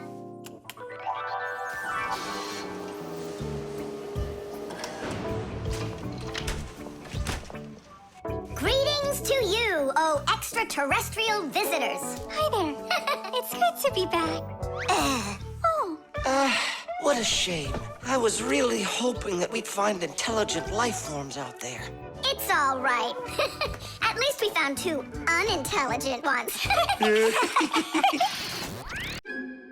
The tools. Hang on. There are these really cool things that I want to show you.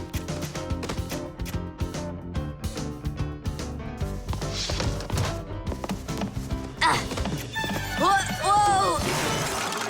Whoa, look how many things you got all at once. Your dad's gonna be so angry when he sees what you did with all of his tools. I'm gonna put them all right back where they were. And where were they? Open the box and you'll see. It's neat. There's a special place in there for each one of the tools. Try hammering in a nail or drilling a hole with your bare hands. Uh-huh, there's no way. But with the help of the proper tools, it's a piece of cake. But of course, that's only if you know how to use them. Tools need proper care. If the head of a hammer is loose or a drill is dull, then you shouldn't work with them. It's dangerous. And when you're done working, put the tools back in their places, or you'll be tearing your house apart trying to find them the next time you need them. Huh. The pincers go here, and the wrench goes over there. This drill bit's too long for this spot. Let's see if it fits in this one. Huh. Any idea what this tool is for? For splitting wood or carving stone. That chisels what you want to own. Wow, Simka, you're a real poet. Now try to answer this little poem. When you have a thing to measure, this round tool is quite a treasure. This tool, right? I know what it's called. It's a measuring tape. Let me measure you, Nolik. Wow, you've grown. You've almost reached 1 centimeter. Class! I also have a rhyming riddle for you. What bangs a nail into the wall to make sure pictures never fall? A hammer! I was first, and the hammer goes right here.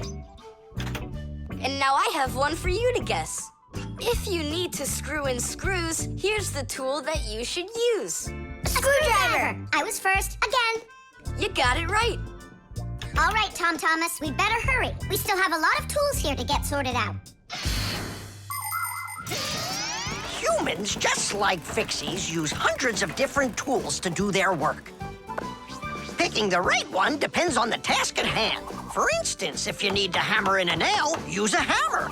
But you don't use a hammer for a screw. For that, there's a special tool called a screwdriver. A wrench is the tool for tightening nuts and bolts. A vise is used to hold a part in place, and a drill to drill a hole. If you need to cut a piece of wood, you should choose a saw. You could use a handsaw, for example, or a hacksaw. Different kinds of pliers can be used for snipping, gripping, or bending. If you need to smooth something down, you use a file. If you learn how to work with tools properly, you can build just about anything. Looks like we did it, just in time. Oh, and how about this? Do you know what kind of tool that is? I don't know. There's no place for it in here. Just throw it out. Come on, and what if my parents use it? Looks like we did something wrong here. My dad came home. Thomas! I'm in here. Hi there. Reading. Way to go, son. Huh? Oh! I don't get it. Where is it? What? I put a piece of metal under the table leg so it wouldn't shake, but it disappeared. So that's where the tools place is. Did you take it? What? I didn't. It must be somewhere under the table. And you look under the sofa. All right.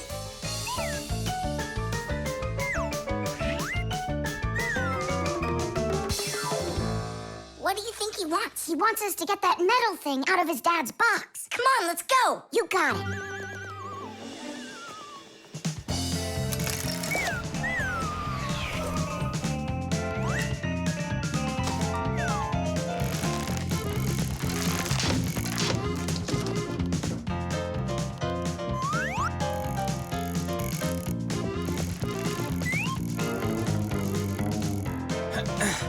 Any luck?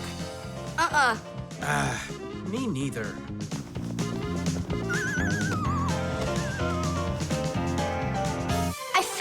Dad. It was under the table, just like I told you. Huh. You were right.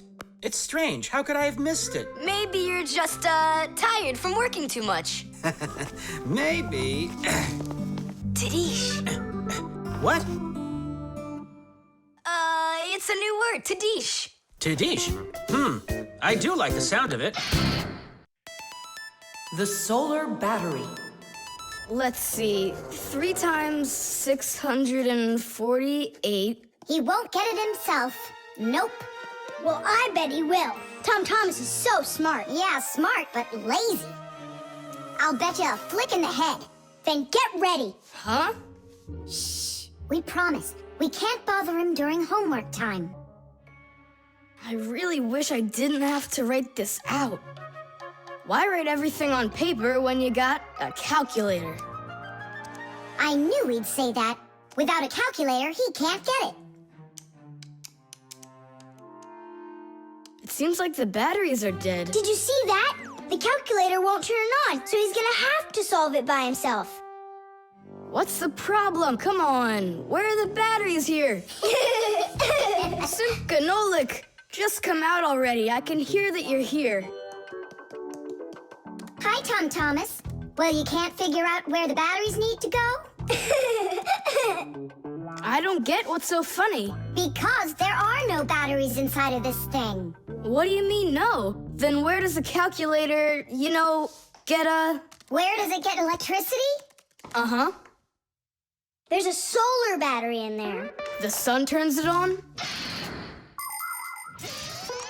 A long time ago, it was discovered by scientists that some materials produce electricity when light hits them.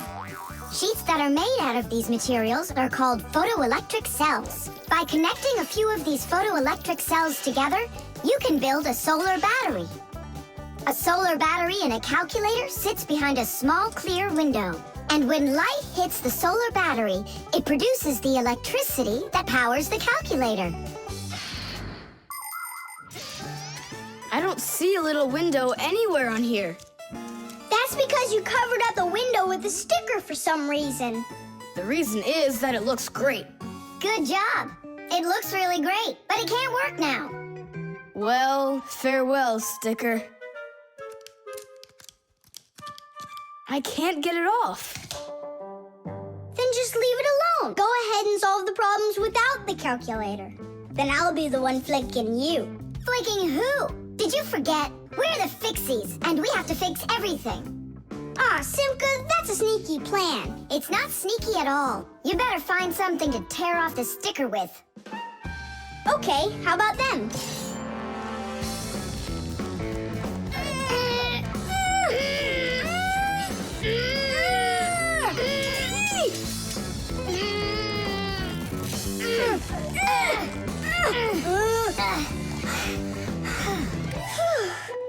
It'll take forever doing it this way.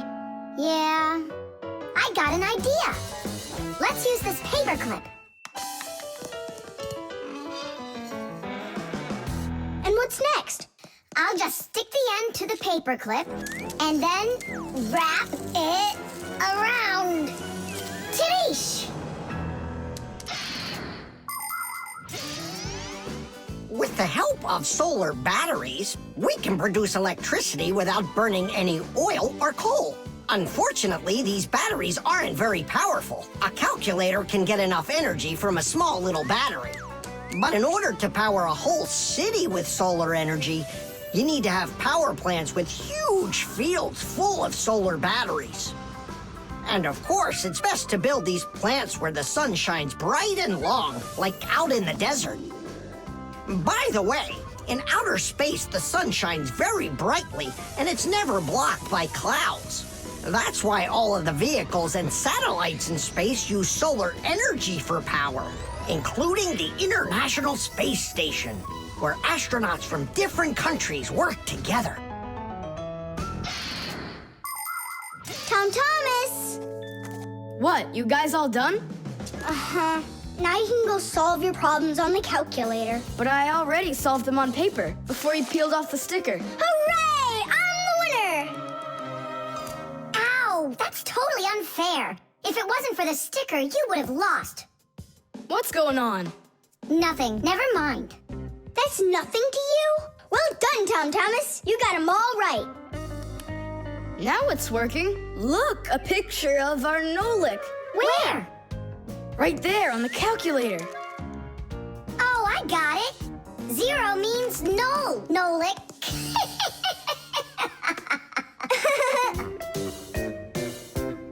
Good one. The Keycard. Well, Professor Eugenius, your kettle's back in action. Tiggy! Ah, why, thank you. I've been longing for a cup of tea. Yes. There's no tea left in here. Then I'll go ask Lisa if she has some. Look, Professor Eugenius, you forgot the key. The key! Don't close the door! Simka, you must be joking. That's a key. This is nothing but a plastic card. But it is a key. A special kind. It's called a Keycard. To open up a combination lock, you need to enter a code in the correct order. That means if you can't remember the code, you can't open the lock. But if the lock uses a key card, there isn't any code to memorize because the code is held inside the card's memory, and the lock can read the code from the card. Of course, key cards don't work with any lock. They have to be smart locks that are able to read electronic codes. When the smart lock reads the correct code, it opens right up.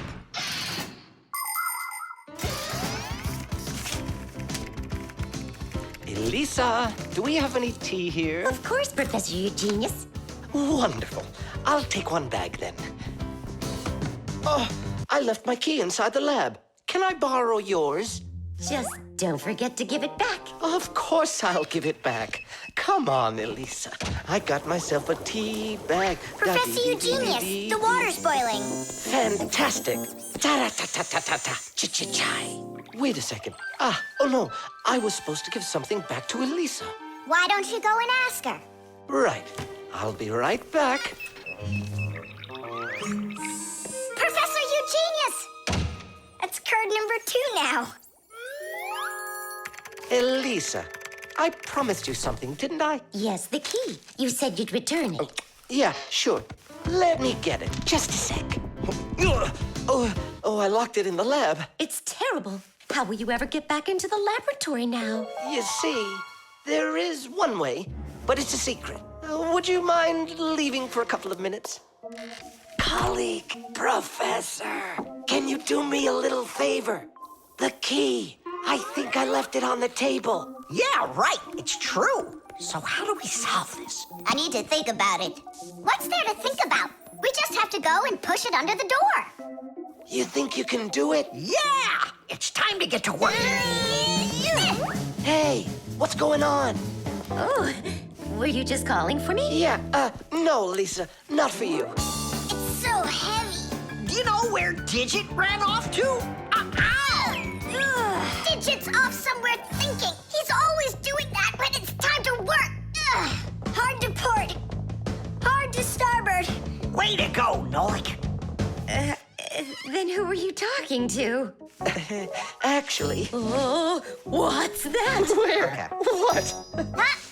What was that? Come on, let's try again. Look, do you see that? It's telekinesis. It's the power to transport things with your mind. You are just astounding. Was that done with your mind, too? The door? Yeah, sure. You are a genius. Professor Eugenius is a very talented scientist and a dear old friend of the Fixies. He always helps the Fixies, and the Fixies are happy to help him, too. Professor Eugenius let the Fixies set up their school right here at his laboratory. It's hard to imagine a better place for a Fixie school. People from all over the city bring all sorts of things to the laboratory to be tested, from computers, phones, and furniture to food and toys. Professor Eugenius uses his expertise to check the quality of all these different things.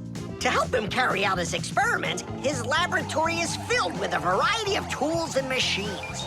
Yes, Professor Eugenius is a very smart man, but he can be absent-minded. Lucky for him, he's got us Fixies around. Thanks for everything. Sliding the keycard under the door?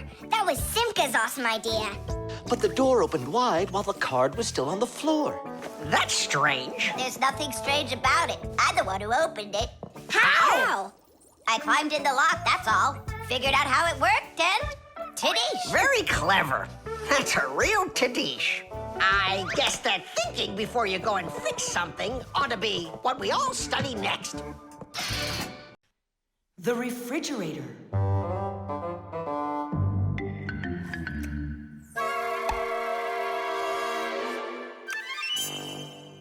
Good job. My homework is all done.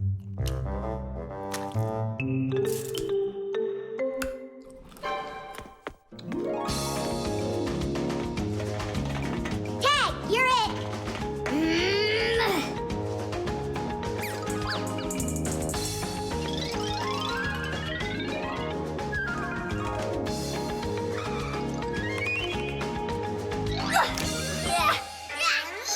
Haha, Tag, now you're it. Simka, I'm stuck. Help me. Just stay still.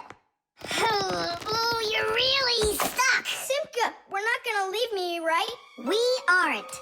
But I'm afraid, Nolik, you'll be stuck for a while. Thomas, help me!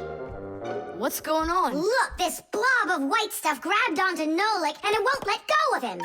Oh, it's a piece of gum. It's my bubble gum. Oh, thanks a lot, Thomas. Now what's the plan to get me unstuck from here? Here's what we do. It's gotta be frozen. Once I sat on gum too, and my mom put my pants in the freezer. The gum froze up and it came right off. I don't want to go into the freezer. Don't worry, Nolik. I'll stay right here with you. Just hold on. It won't take long at all. Huh. Why do I need to hold on? The gum's already holding on to me. Simka, do you know why it's so cold in the freezer when outside it's warm? I'll explain it to you. A refrigerator has a pump that pushes a special liquid through a long tube. Inside the refrigerator, the liquid in the tube wants to turn into a gas. To do that, it takes the heat from everything inside, and that makes the refrigerator cool. Then the pump sucks in the gas and pushes it out as a hot liquid into the tubes on the back of the refrigerator. That lets all of the heat collected from the inside escape into the air outside. I wish I was somewhere warm. Hold on. I'll go get us some warm clothes to wear. I don't want to hold on. I want to go with you. Just hang in there. I'm hanging. Thomas! Open up!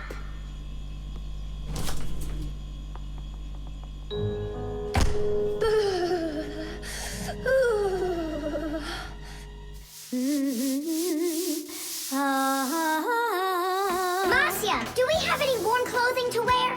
Why in the world do you need it? I just do. Well, I need to know what is happening.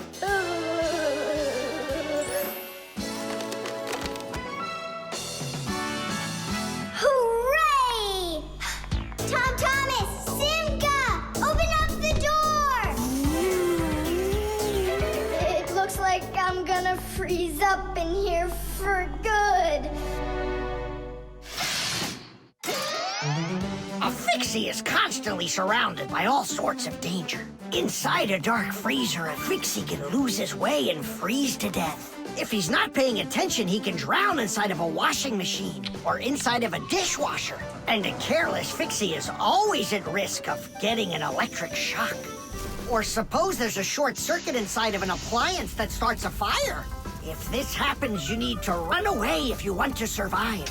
And what about humans? Well, they don't even believe that we Fixies exist at all, so they can accidentally drop something on top of a Fixie, or step on one, or kick us across the room. So if we don't get out of the way in time, So what I'm saying, Fixies, you need to be careful out there and pay attention. So be smart and stay safe, fellow Fixies. I don't understand this at all. He was right here. Poor Nolik. I wonder where he went. Look at this! Footprints!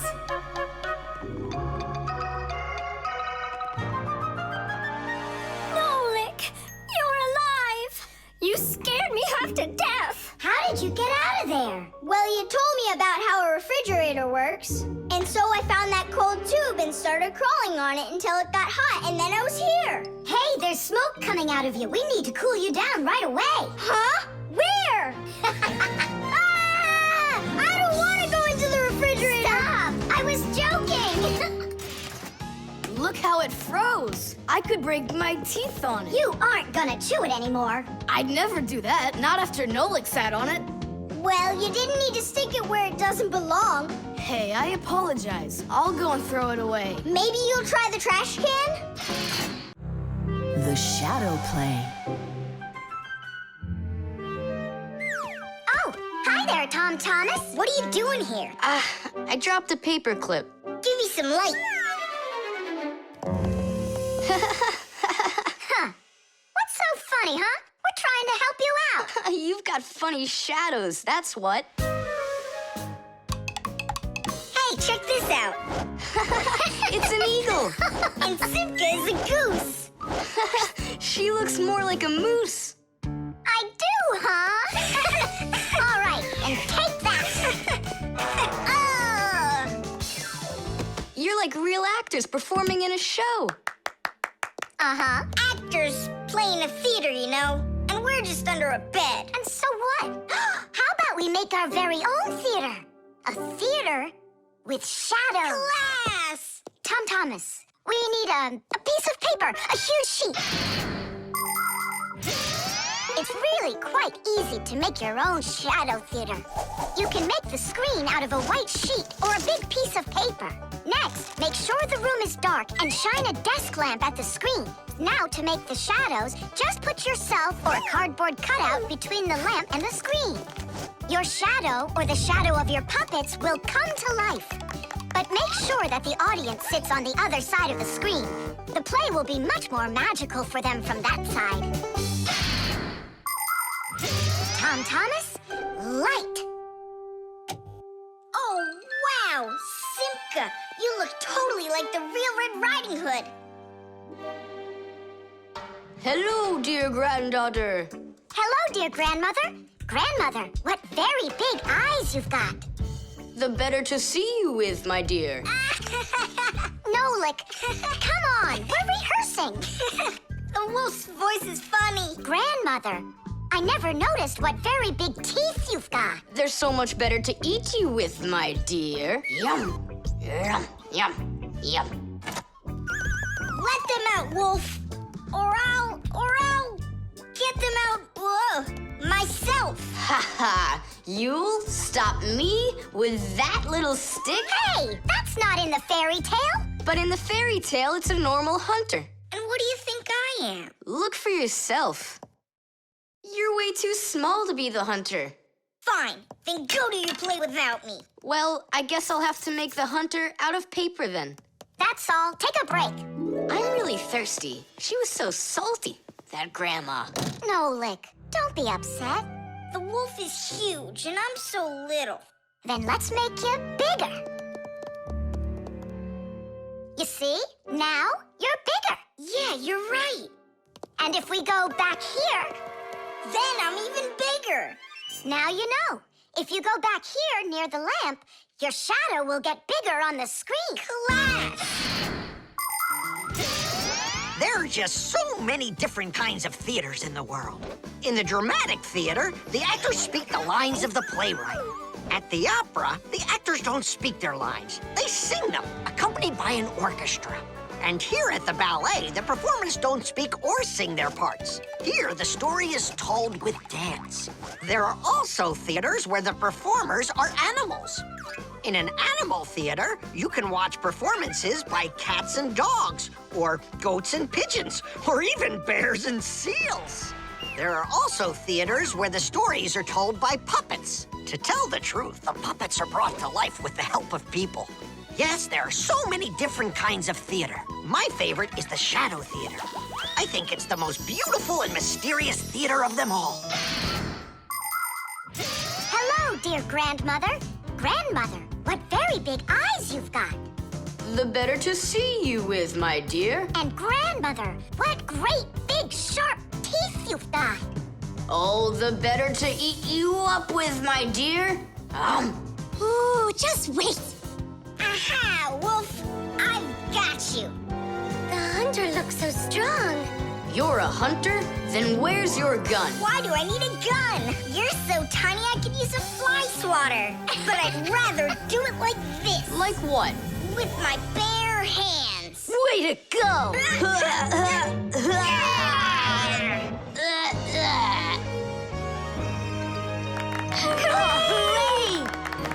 Splendid! Who was your favorite? Mine was the grandmother.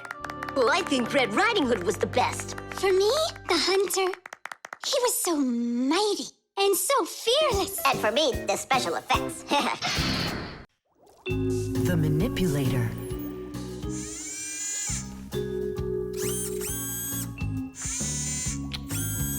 Well, what do you say, Professor? It couldn't be any more accurate. Our manipulator works just perfectly. Good! So that means that we're free to go. Great. See you later. All right, finally. Now it's our turn to experiment with that manipulator. And do you know how to operate this manipulator? Why do you think we were spying? A manipulator is a kind of mechanical arm that people use for difficult or dangerous work. To control a manipulator, humans use a remote control or a joystick. The operator gives the command, and the mechanical arm grabs and moves the load. Some robotic manipulators don't even need to be steered by an operator. They're controlled by computers and can work without people being there at all, even on the moon.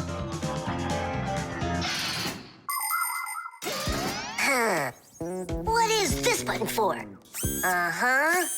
How about this one? Uh-huh. Would you like to take a ride? Right now? You're scared. Scared? Not one bit. Then off we go. Yeah, cool. Ha, this is totally awesome. Well, hang on. This is gonna get even awesomer. Professor?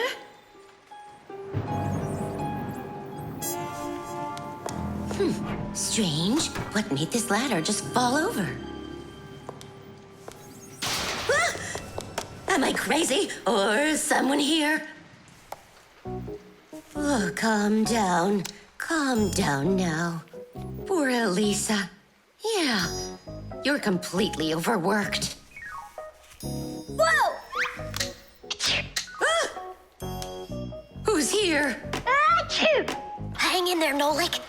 I'll get you out of there.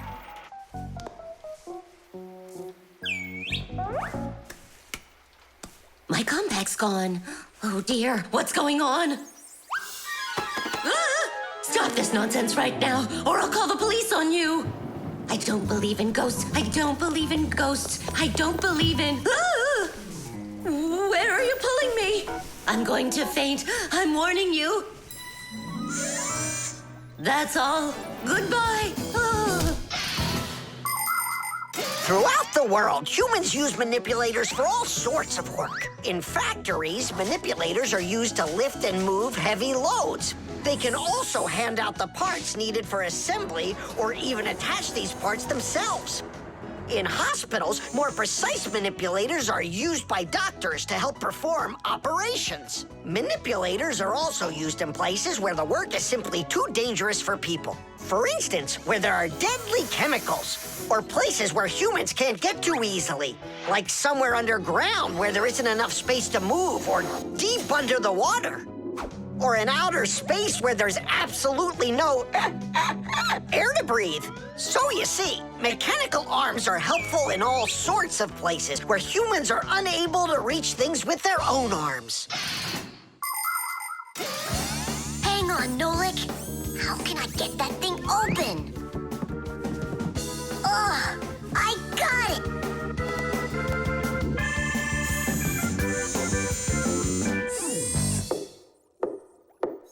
Yes? Who's there? Ah! What's going on?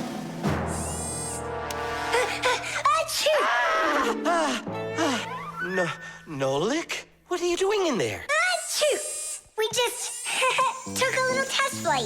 Is this yours?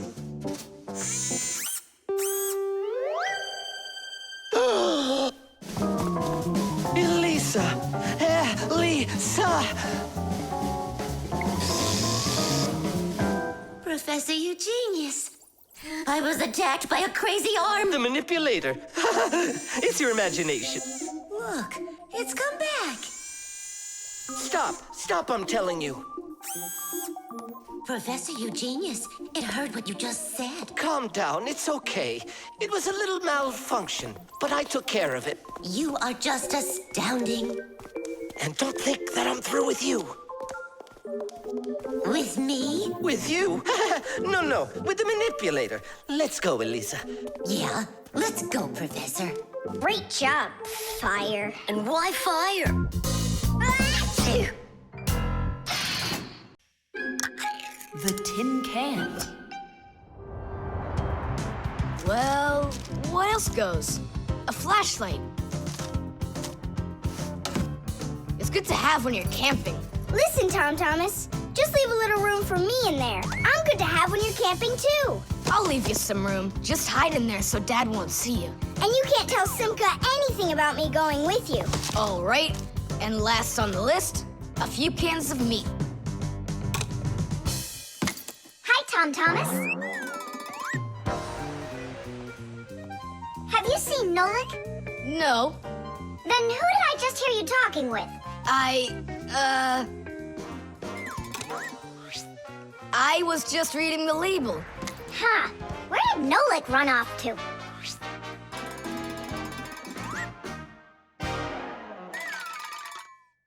Simka, do you know, how come these cans have no way to open them so you can taste what's inside? What do you mean? Don't you know what makes canned food special? It comes in a can.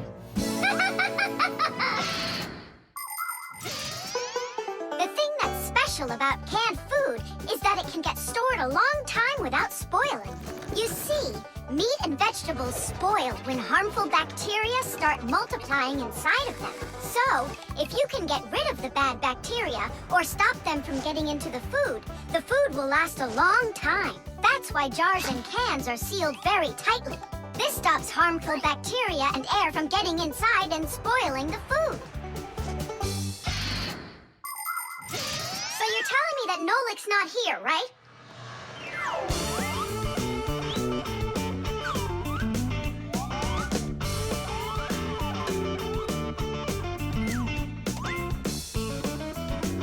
Huh.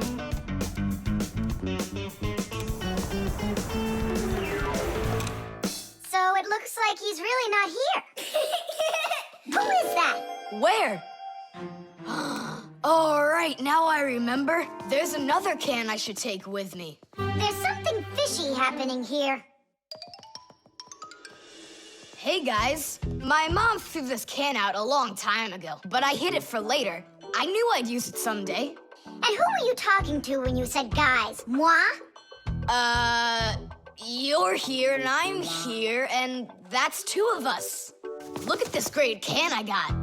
There's nothing great about it. Put it down on the floor. You see? What? Oh, it's crooked, and so what? So what? It's all swollen.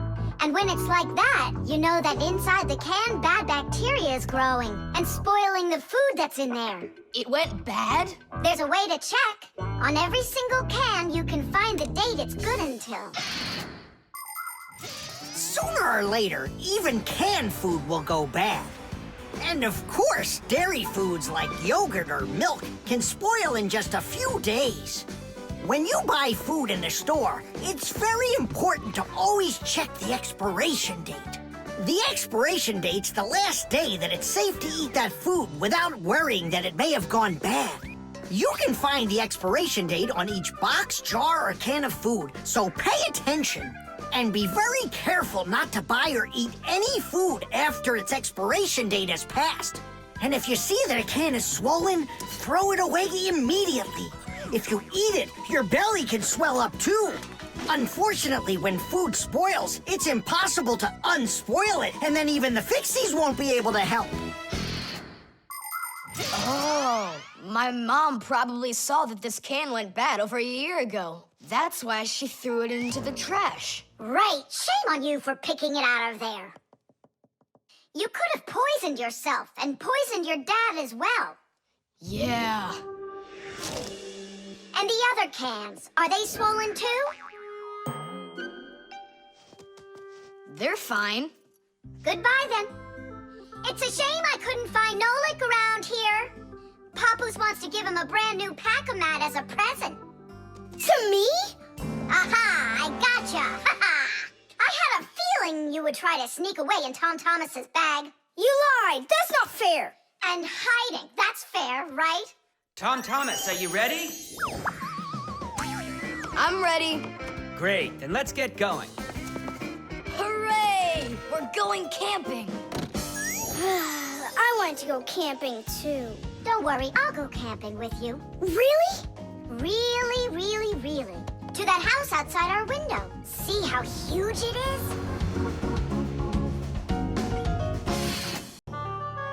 The Magnifying Glass. Case number 1. Let's begin. Well, well. I see evidence of the criminal. The criminal's fingerprints, to be exact. He won't get away with it.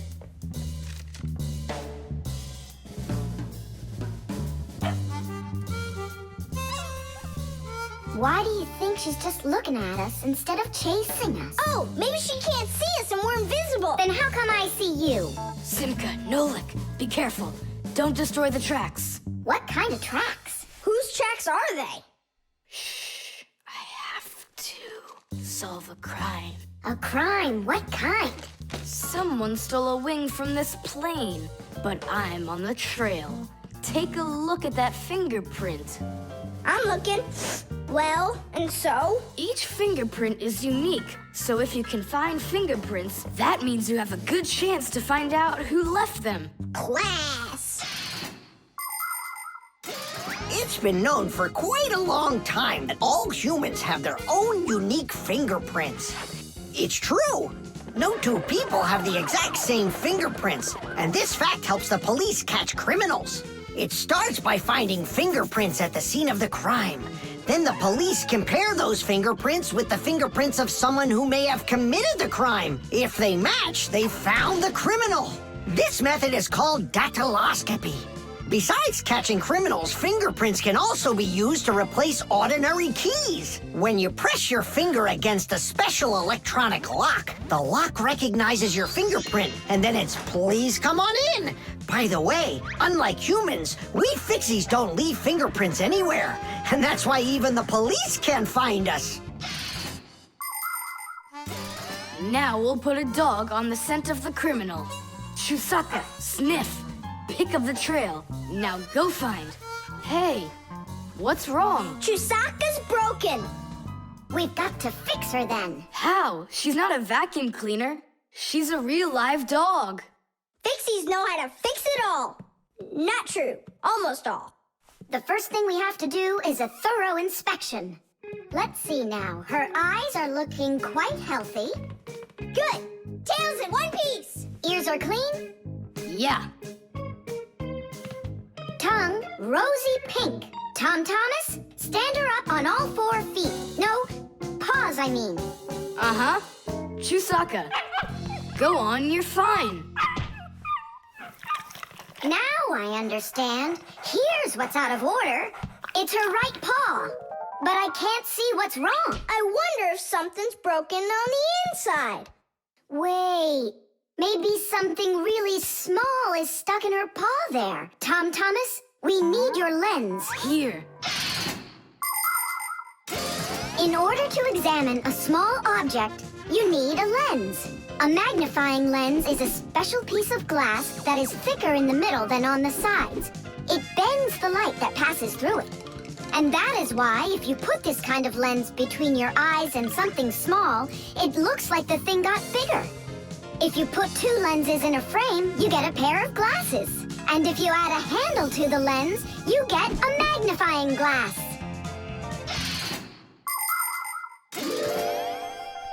There it is, a splinter. It's glass, I think. Looks like it. You're right. It's possible it's from the lamp in the hallway. It broke yesterday, and I guess not every little piece got swept up. Chewsocka, hey there! You're all better now. Looks like we fixed her. Tadoosh! She's all repaired and working. Maybe we shouldn't have cured her. Ungrateful dog.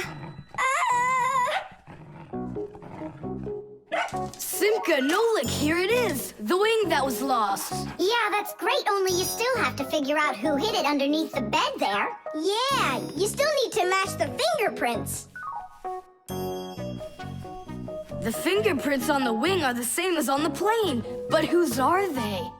And did you check your fingerprints out? Huh, all the fingerprints are mine. So I guess it was really my own fault. I just lost it somehow. So it turns out that you were the criminal? Hooray!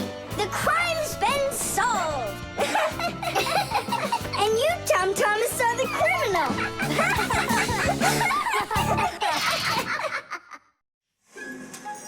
The mirror.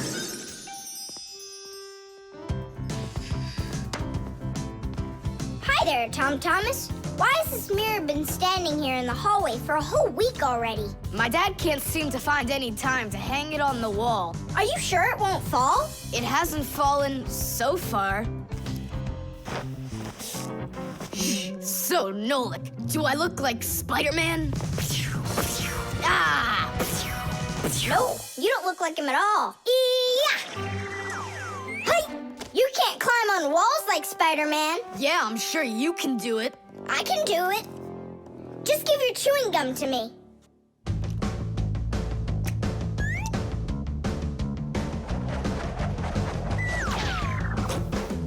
See that? Like in the movie. Oh, like that's really hard. Just keep watching.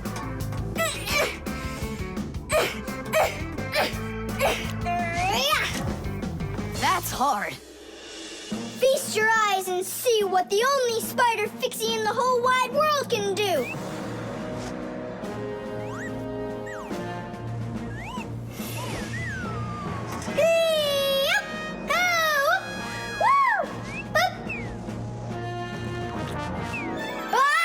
Catch me! I gotcha!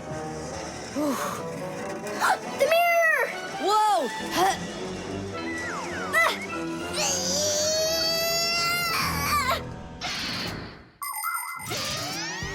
Long ago, the only way humans could see their reflection was to look into water. The very first mirrors appeared about 5,000 years ago. They were made out of silver or bronze. Legend has it that the Greek scientist Archimedes once burned down an entire enemy fleet with the help of mirrors like these. But humans only became able to see their reflections well after they started making mirrors out of glass. And we still use glass mirrors today. But of course, mirrors are not only used for looking at our reflections, they are also used in telescopes to collect the light of distant stars. And humans also use mirrors inside of automobile headlights so they will shine even brighter. Just look at all the things mirrors can do for you. Whew. Looks like it didn't break. Help me lift it so we can lean it back up on the wall. Tom Thomas! I've gotten a reflection in the mirror. That's impossible, because only vampires can't see their reflections. Or ghosts. But I'm not in there. So then, I guess you've become a ghost. No,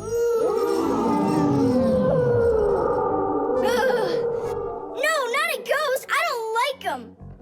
Hey, what's all the racket? Did you guys get yourself into trouble again? Simka! Me and Tom Thomas were playing Spider-Man, and I turned into a ghost for some reason. Yeah, a ghost. That's silly. They don't even exist. You don't have any reflections. reflection either. Simka! You're a ghost just like I am.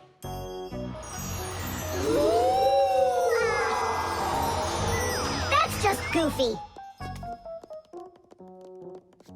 Look! Just look! Here I am! Well, hi there. But why couldn't I see myself over here? It's probably because the mirror is scratched on the back. Thomas, do you think you can rotate the mirror? It's just like I said. Some of the special coating got scraped off of the back. A mirror is not just a piece of plain glass. Plain glass lets light pass through it, but a mirror reflects light. To turn a piece of glass into a mirror, people spray a special shiny coating on one of its sides that reflects everything. And then to protect the shiny coating, an extra layer of paint is put on top of it. But even with that protection, you still have to handle mirrors carefully, because mirrors can easily scratch or even break. And do you think that this one is possible to fix? Yeah, we can do it. It's a good thing you have a pack-a-mat with you. I thought we might need it after you started screaming over here. Don't tell me you've got paint in there for a mirror. A pack-a-mat's got everything you'll ever need.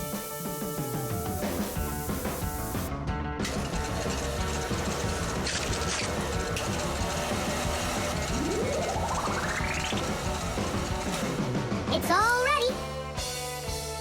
My dad's coming. Thomas, what are you doing here? Checking if you hung it. Yeah, right. I'll definitely hang that mirror on the wall soon. Like tomorrow. Or next week. The internet. Well, maybe it's, Don't think so. It's probably, You call for me, children? What's the matter? Take a look. I've never seen anything like it.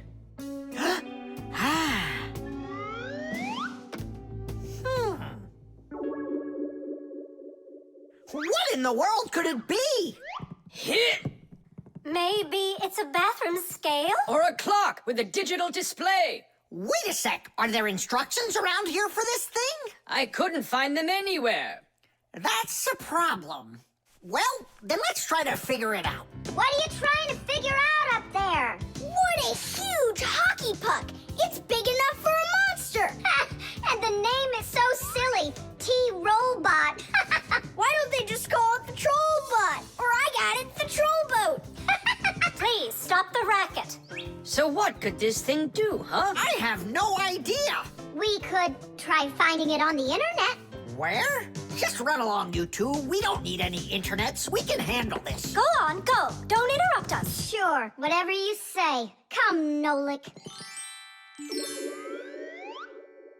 We'll find it out by ourselves. Yeah! How? So, you remember what it was called? A Trollboat. Nah, a Trollbot. You're right. Hop to it.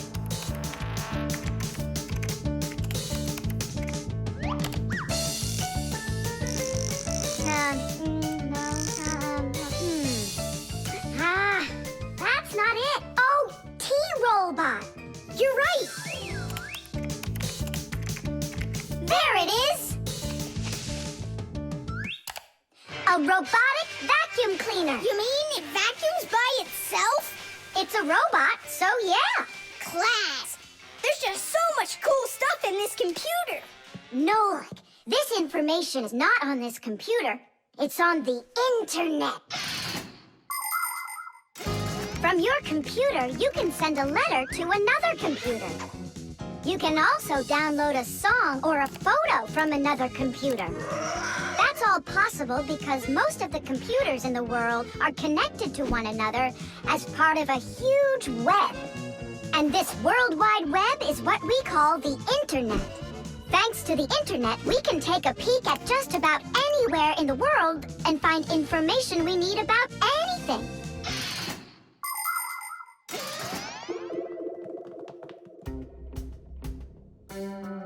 It's an electronic vegetable slicer. No, it's a printer for round sheets of paper. There's no way. Grandpoos, we found out what what they do with it. You're back again? You mustn't interrupt the adult. Just wait a second. Nolik, turn it on. Turn what on? Don't you turn on anything. Ready, set, jump!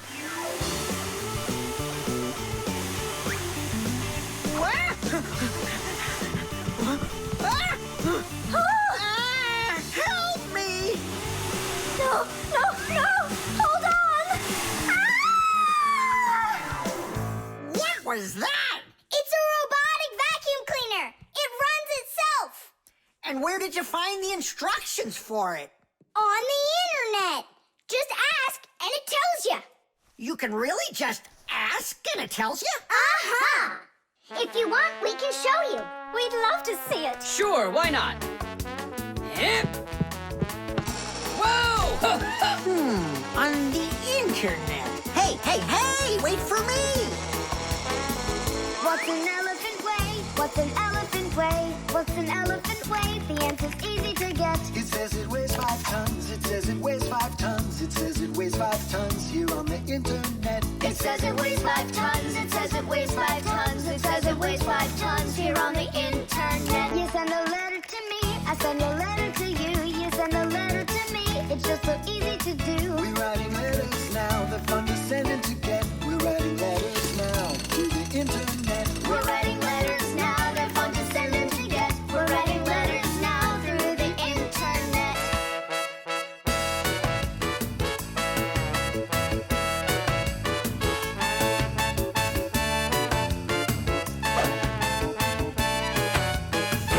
Who, what, where, and how. Who, what, where, and how.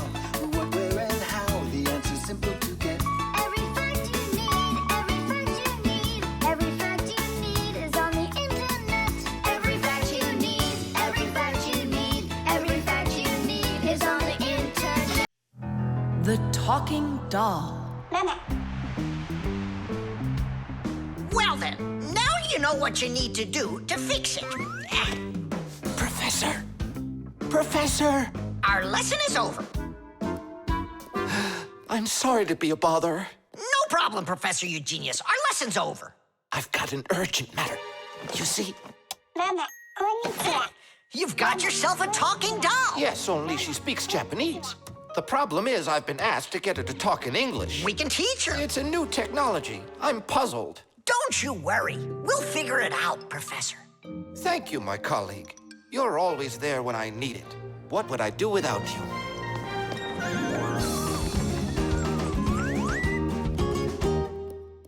Professor, can you tell us how toys talk? Not now, children. We'll learn about the doll tomorrow.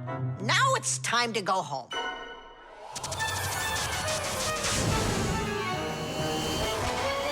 I already know everything about that doll. You do?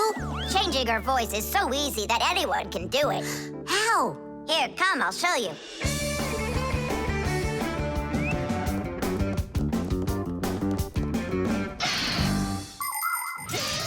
Early talking dolls used to work with a noisemaker inside. When the doll was turned over, air inside the noisemaker got pushed through a squeaker at the end of it, making a noise that sounded like the word mama. Mama. Funny. Today, the noises are recorded onto an electronic chip that's part of a little player inside of the doll. Just press a button and the sounds start playing. So now dolls can say much more than just mommy or daddy. They can say anything at all.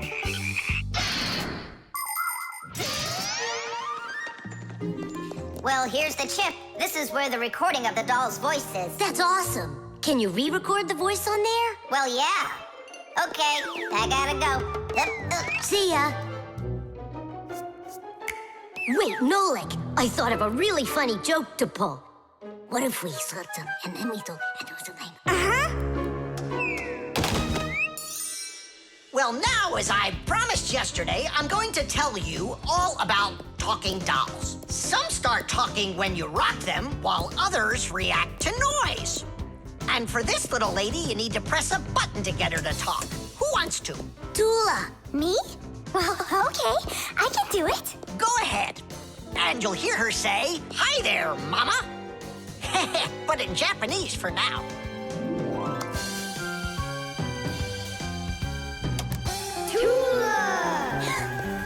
Tula! Is that Japanese for hi there? Tula! Why are you hiding a picture of Digit in the alpaca mat? How could she ever know that? Maybe you're in love? That doll is alive! They call that joking. I just thought of a better joke that we can play. Yeah. What? Tula, don't cry. She's not alive. She is alive. I'll tell you who did this horrible thing. It was Fire and Nolik. It's true, but now the joke will be on them. How? It's easy. All we gotta do is go.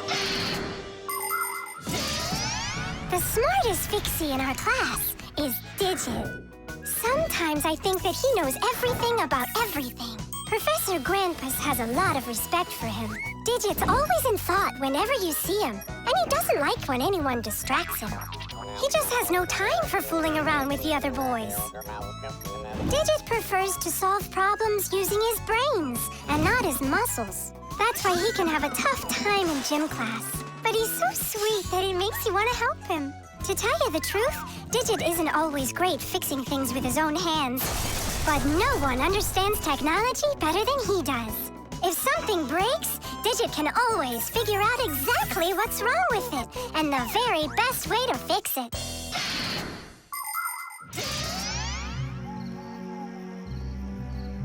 We're gonna make it even funnier this time. You came back? What? You troublemakers. Now I'll show you what happens to bad boys who hurt girls' feelings. Oh, you got scared. Who's crying now, huh? They probably thought that the doll came to life. You know what, Digit? I just started thinking that it might be better if she were alive. You know, Tula, you sure are hard to please.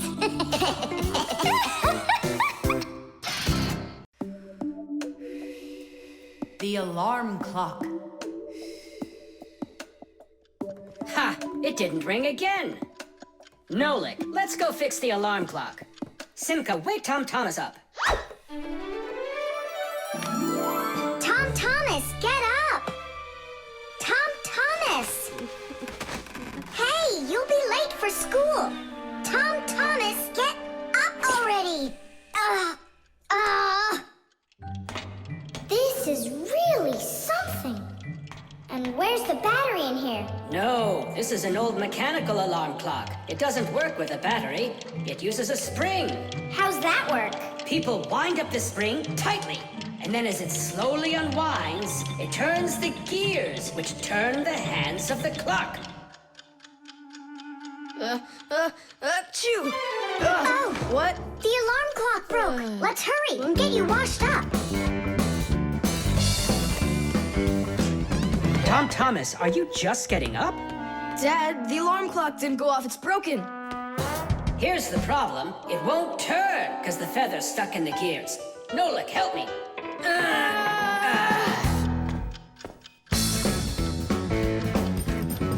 Papas! What's going on? It looks like it's an earthquake. Huh, it really is broken. About time to throw out this old piece of junk. Tom Thomas, I'm off to work. Don't be late for school. I won't. Where are we? In the trash can. And what's gonna happen to us? Well, you see, Nolik. People throw out broken things without a second thought. Even appliances that can still be fixed end up in the trash all the time. And the trash is taken to a horrible, deadly place called the dump. If a Fixie happens to be inside a broken appliance, he will come face to face with great danger. Once, my uncle got thrown into the dump buried inside an old TV. He barely managed to jump out of the bulldozer's path, and it was a miracle he didn't end up in the incinerator. After that, he just roamed around the huge dump, trying to fix anything. He became totally crazed. Good thing the Fixie rescue squad managed to find him and bring him back home. I don't want to scare you, but we might be taken to the dump, my boy. Papa's, I'm scared. Huh? Where is the alarm clock? Maybe my dad took it to get fixed. But Nolik and Papoose are in there. Now just a little bit further. I don't want to go to the dump. No tears. There's only one way out of here. We need to fix the clock and make it ring. But how? Inside the clock, there is the main spring, and there's also a second spring. The second spring is held still by a brake, and so it waits. When the little hand reaches the time the alarm was set to go off, the spring jumps off the brake, and the gears are free to start turning. That makes a little hammer beat the cup of a bell very, very quickly. And that's how an alarm clock rings. So this feather is stopping the gears and not letting the hammer strike the bell. Exactly. I'll start rocking the gear back and forth, and you tug it. And 1, and 2, and 3. Tadish!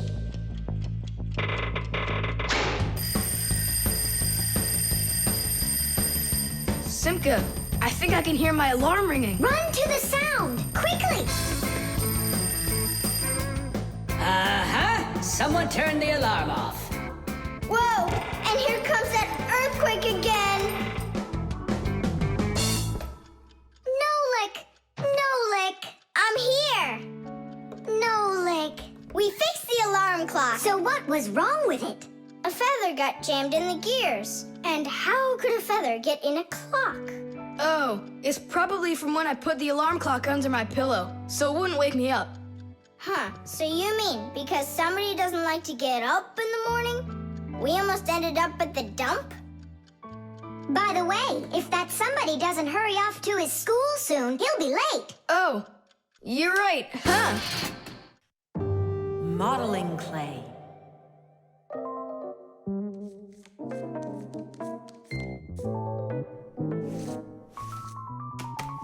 All done.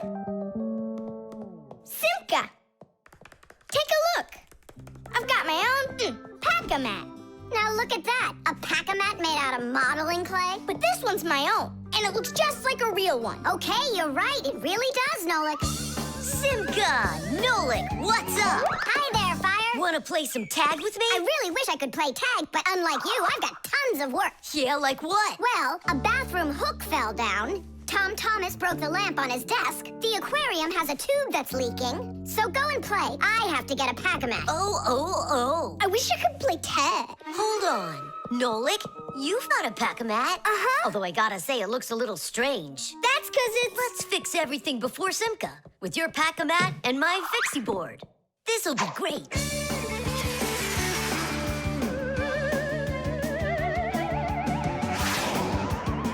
So where is that hook that fell down?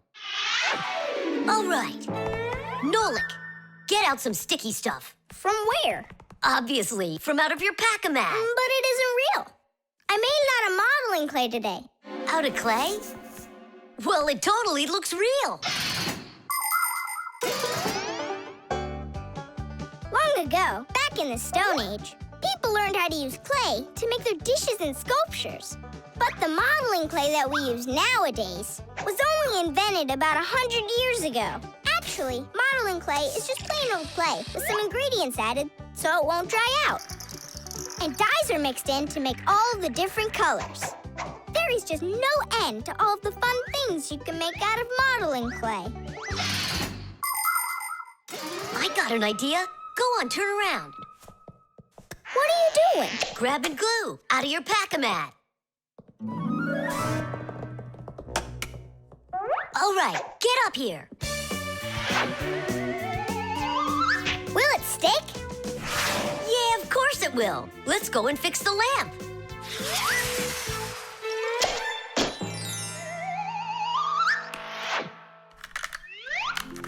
We can't fix this without a real pack-a-mat. Yours will work just fine.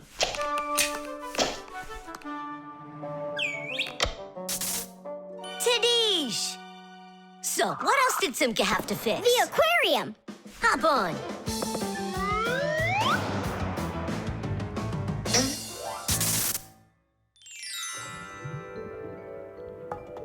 Well, where's that leaky tube? Here, it's leaking at the joint. Yeah, this tube is gonna need a lot of modeling clay. Give me the rest of your pack-a-mat. Sure. And here's a souvenir. They're all done. What's all done? We already fixed everything. And what did you fix it with? Modeling clay. Ha! Modeling clay isn't gonna hold anything. Well, I say it will. Wanna bet? All right.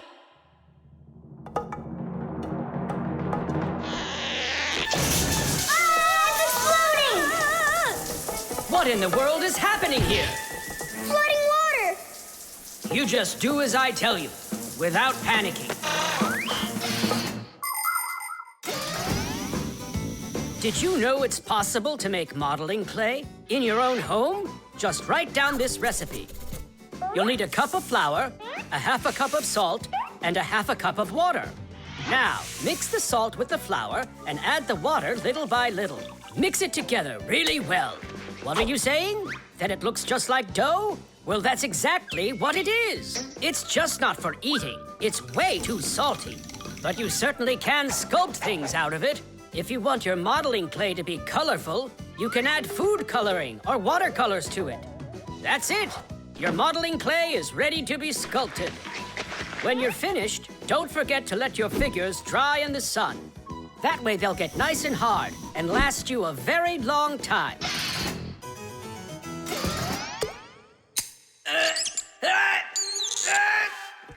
Phew.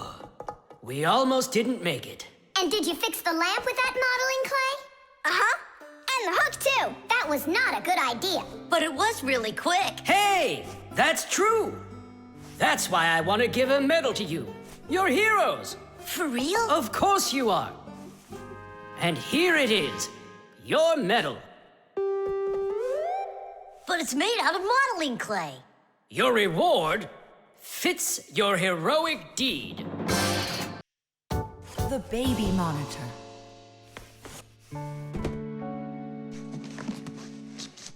Oh, it's my old baby monitor. On. Checking. 1, 2, 3, checking. It's working. Why don't we give it to the Johnsons? They just had a baby the other day. This is mine, and I'm planning on using it. Aren't you a little too big for it? No, I'm not big at all. Well, I didn't realize that you're still a little boy. And a greedy one at that. They're never gonna notice this. Hey, Fixies, are you here? We're here now. Why did you call us?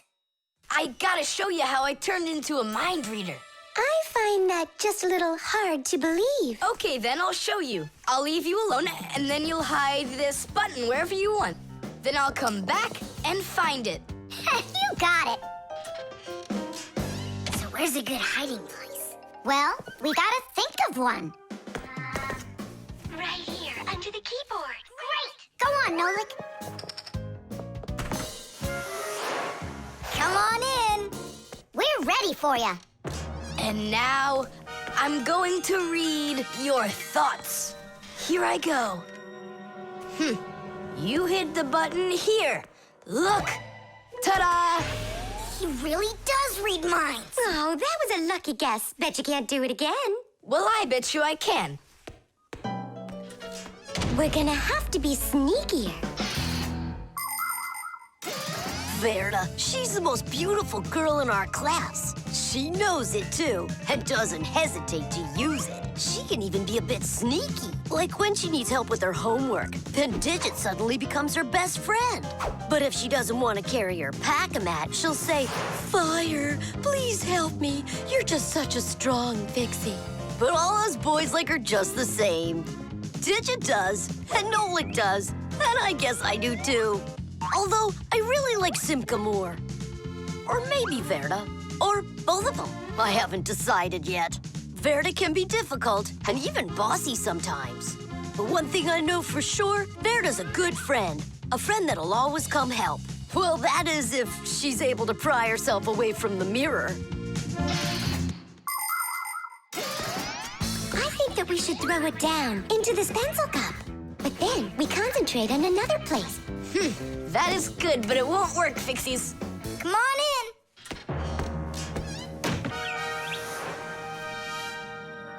Uh-huh. Aha! It's in here. Tidish? Simka, were you thinking about the cup? No, I swear. And my mind was blank. Then who did, huh?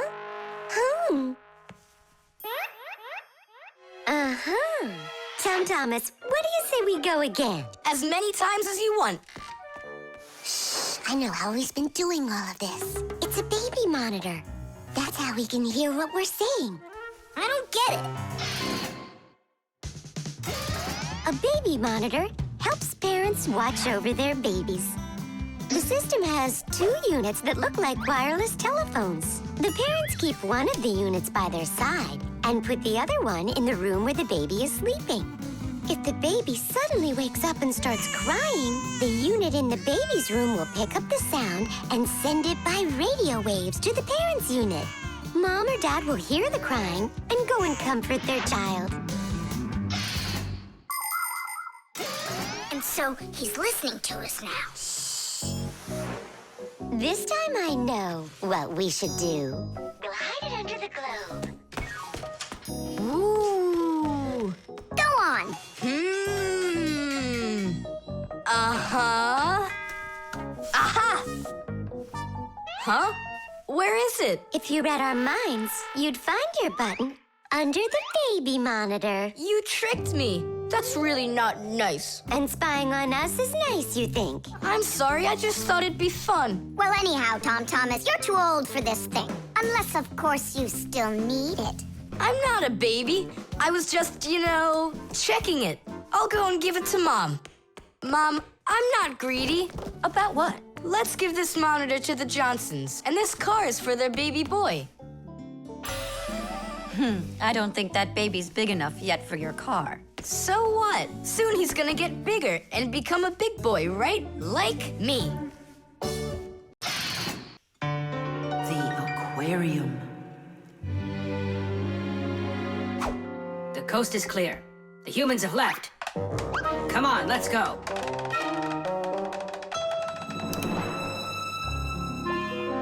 Marcia, why are the fish looking so tired? 'Cause they're not getting enough air in there. The water in the aquarium is dirty and it needs air, but the filter isn't working. The filter? Yes, that device over there. These fish need our help, and if we don't do something right now, they could die. Right. First, I'll fix that light, while you and Marcia go over there and see what is wrong with the filter. But I want to go and look at the filter, too. You're too small for this. Oh, whoa.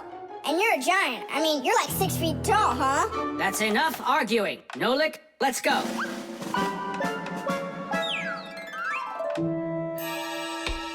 Well, let's check it.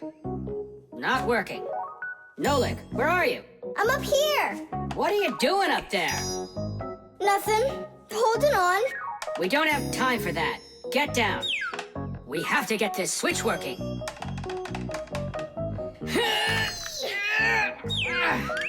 Marcia, what's the matter with the filter? Well, probably something's caught inside and it's stopping the motor from turning. A filter is used to keep the aquarium water clean. A motor in the filter turns the paddles and pumps water through a fine net or a sponge. The dirt in the water gets trapped in there, and the cleaned water is put back into the aquarium. Many filters not only clean the water, but also add air to it, so there will be more oxygen in the water. You see, even though fish live their lives in water, they need oxygen just like all of us.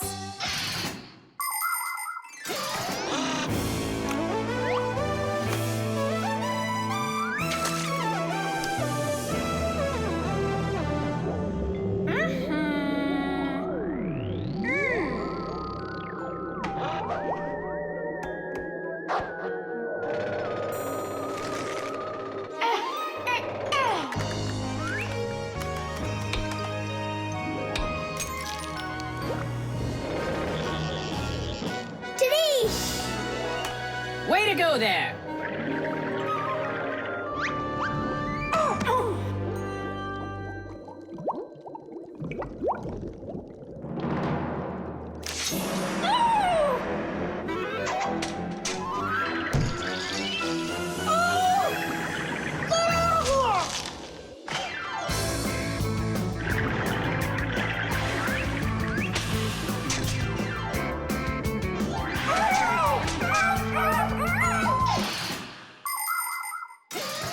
There are lots of ways for people to breathe underwater. As an experiment, try putting an empty glass upside down in water, and you'll see that some of the air stays in there. That's the idea behind the ancient diving bell. An empty bell was lowered under the water, and some of the air remained in there for the diver to breathe. And about 200 years ago, the first diving suits were invented. The diver got air from a hose that started above the water. This let the diver spend a long time under the water and even walk around on the bottom, but just not too far. Later on, people learned to squeeze a lot of air inside of metal tanks, and that's when scuba diving started. Scuba divers breathe the air stored in these tanks so they can swim freely and even dive deep down below the water. Our work is done. The light is on, and the filter is working. And the fish look so excited! As if they're not fish, but monsters. Thank goodness they're behind glass. Papoose! Just hang on. We'll be right there to save you. But I don't even have my pack-a-mat. Ooh, look how they're chopping their teeth. They must be so hungry. You're right. They're hungry. Nolik, come on.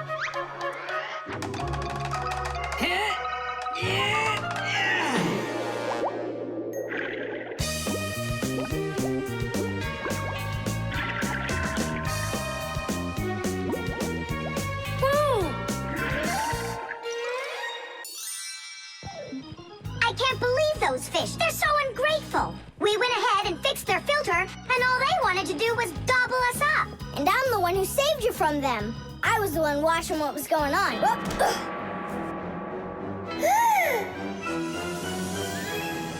Oh, gee.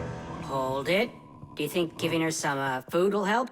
As long as you're not thinking that food is me. The Fixiephone.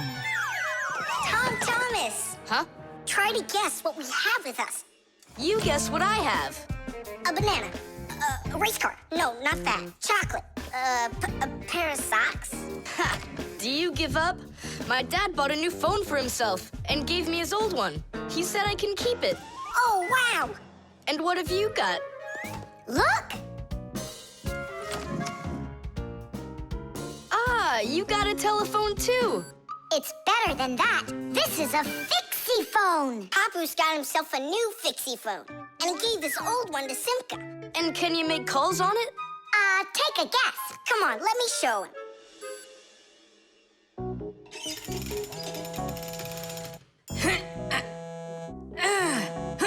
Hi there, Papoose. Hi, Nolik. Why are you calling? Just to say hi. Nolik, don't just call me if you know I'm working. All right. See that?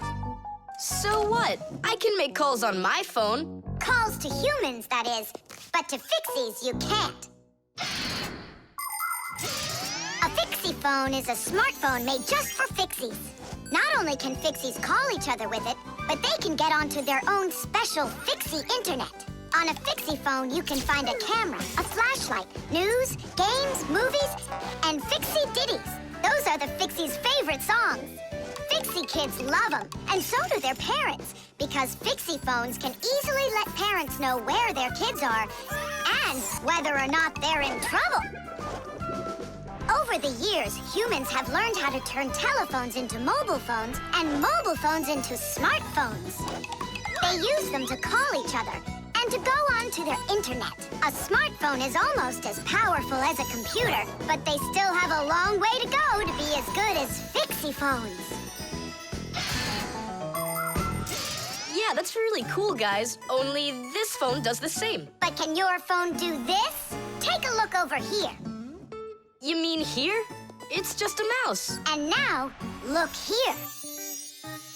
Whoa! But he's not on there. But look, he's here. And that's not all. Watch. A mouse helps the user navigate around the computer. And when we move it... You get it? No one else can see the Fixie except for you. And he can help you. Super! Oh, it'd be great to have my own Fixiephone. What are you talking about? You're not a Fixie. What a shame. I'm off to school, guys. He gets so upset. He even forgot to take his phone. I have an idea.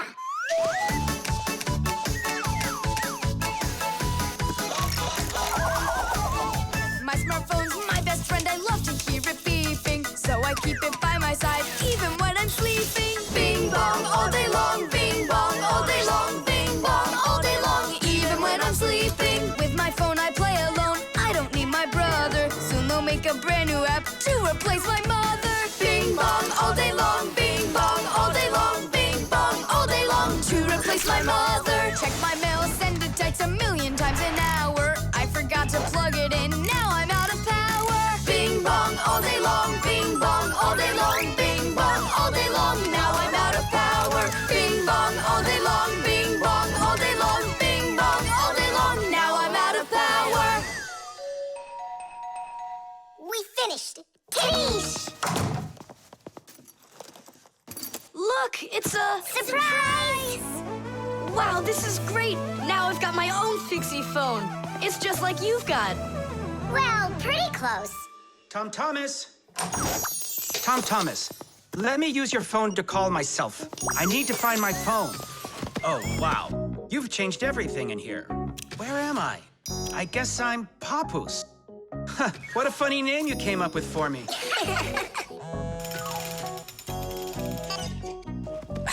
Nolik, just stop. I don't have time for your fooling around. What? Who is that? That's, not Nolik. Who is this? Do you know who I just called? Does anyone know who this phone belongs to out here? Oh, your mother found it. I'm coming. We'll fix those numbers later. Ugh, Papoose is gonna really give it to us. Give me your phone, Tom Thomas, and I'll delete all the Fixie's numbers from it. But how can I call you up then? Why would you have to call us? We're always close by. The combination lock.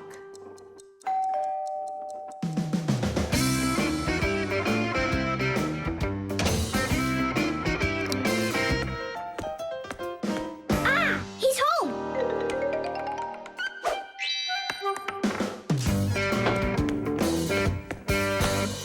Nolik, are you here? Stop your hiding. I'll still find you. Nolik, is that you? Hey, come on, that's not fair. You saw. Let me go again. I don't want to. You want me to play hide and seek when I got a brand new game to play with? Where is it? I don't see it anywhere in the room. I took it to school with me. For what reason? To show it off.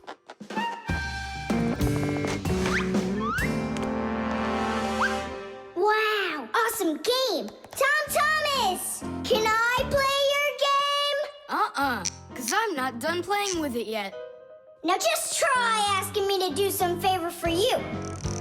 Wait, was it a 3 or a 4? It could have been 5.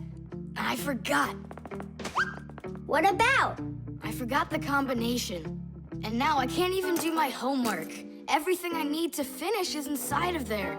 I'm not climbing in to find out your homework. Don't even ask me. Tom Thomas, why do you look so upset? The code for the lock. I don't remember it. Don't you worry. Ha! We'll open it. I know all about a code lock. A simple code lock is built with a few discs that have numbers on them. In the center of each disc is a hole with a notch. When all of the discs are turned so their notches line up in a straight row, the lock's pin can slide out freely.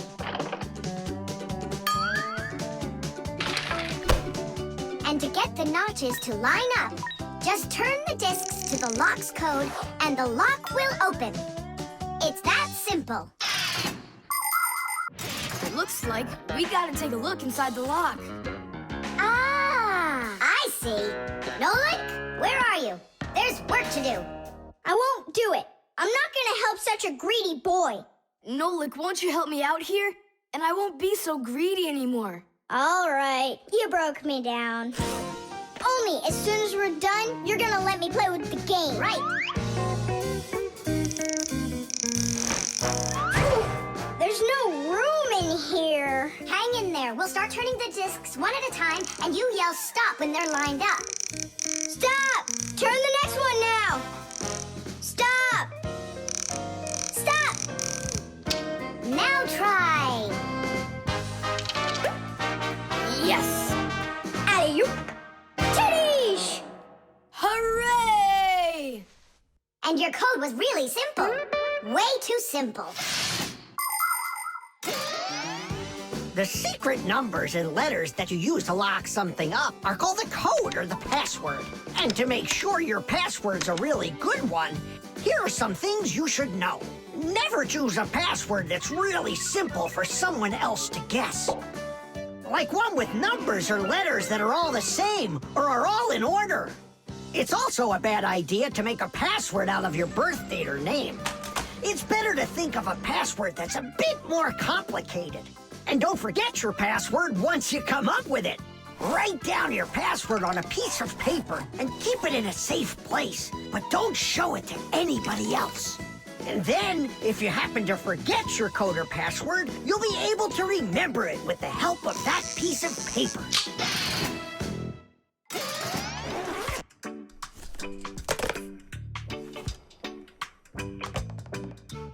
And why did you ever put a lock on your backpack? I was hiding the game from the other kids. Then why did you take it to school today? I wanted to show it off to my class. And did you show it? No way. If they would have seen it, they'd be like, I want to use it. I want to play. And so you hid it and didn't show it to anybody. Not to anyone. Then why take it to school, silly? To show it off there. You're just some show-off. You're just some greedy... Oops, sorry. Once greedy boy. Will you let us play now? Play away.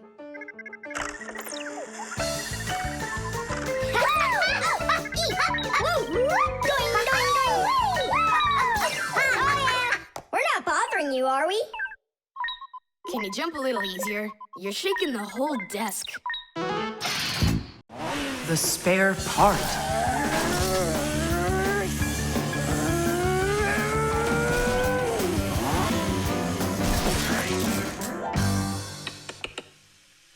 Hey, what's going on? It was just working. Hi there, Thomas. Simka, Nolik. Look, I've got a Sorry, problem. no time to play. We're busy. Busy? With what? We got put in charge here for the day. We even get to use one of the pack-a-mats. Papoose and Marcia went out to visit our Fixie friends. Papoose used to be with them at the Space Center years ago. Ever since he was a boy, Papoose dreamed of going into space. And why not? Fixies work on rockets, too. He even got a job at the Astronaut Training Center. He was put in charge of the centrifuge, and he made sure it worked perfectly. The centrifuge is a sort of very fast carousel for training astronauts. And Papoose trained inside of it, too. Unfortunately, Papoose never knew the rocket was scheduled to fly on his day off. And when he found out, it was too late, and the rocket blasted off without him. Since then, Papoose hates his days off. But he still longs to fix something like that centrifuge. You know, something turning around like a washing machine.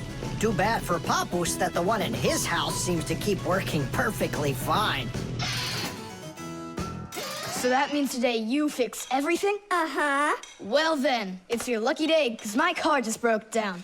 Hooray! We've got work to do. Nolik, let's go!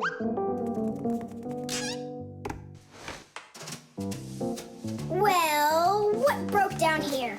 Wait a sec. Here, this part burned out. It's all covered in black. I wonder where we can get the same part, but a clean one. A clean one? Nolik!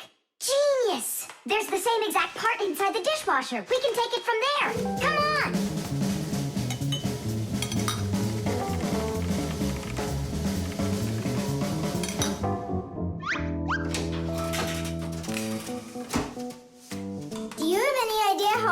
parts are connected to one another? With this thing right under you.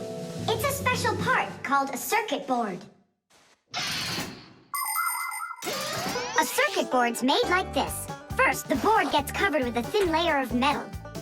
Then, paths are laid onto the board where the electricity is going to flow. After that, all of the extra metal is washed off of it with a special cleaning liquid, leaving the metal paths that were drawn on the board. These paths work just like wires to connect the parts on the board to each other. And then all that's left to do is attach those parts to their places on the paths.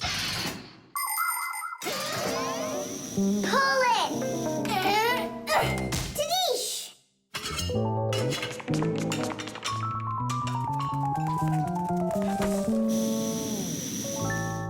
Thomas, Tadish!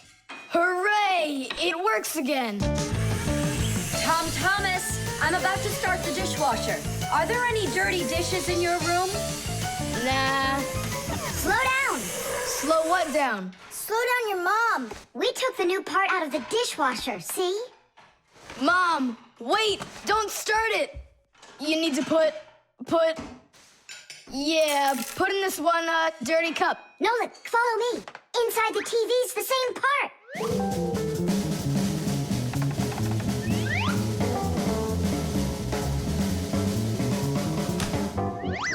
Now back to the dishwasher. We barely made it. We grabbed the part from the TV in the living room. Not the TV, my mom's favorite program is about to start.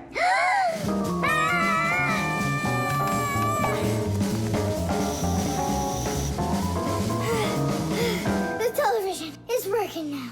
And where'd you get the part for it? From your dad's computer in his office. Hi, everybody. I'm home. Hi, hon. Are you ready for dinner? In a bit. I've got to finish a little work on the computer. Simka, hurry! Where else can we find that part? Stop. That's enough running. Here, take it back from the car. And then we put the part back into the computer and it started working again. Oh, that was really silly. Remember, you little experts, never repair any device at the cost of another one. I understand now. And I understand. If you were smart, you could have taken the part out of the old radio in the closet. Papus, but you know the radio wouldn't work then. That old thing hasn't been working for years. Marcia and I have pulled out half those parts already. The ship in a bottle.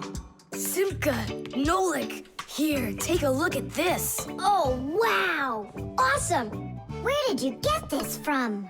From one of the shelves in Dad's office. He's got lots of cool stuff in there. That's cool. I'll be the captain.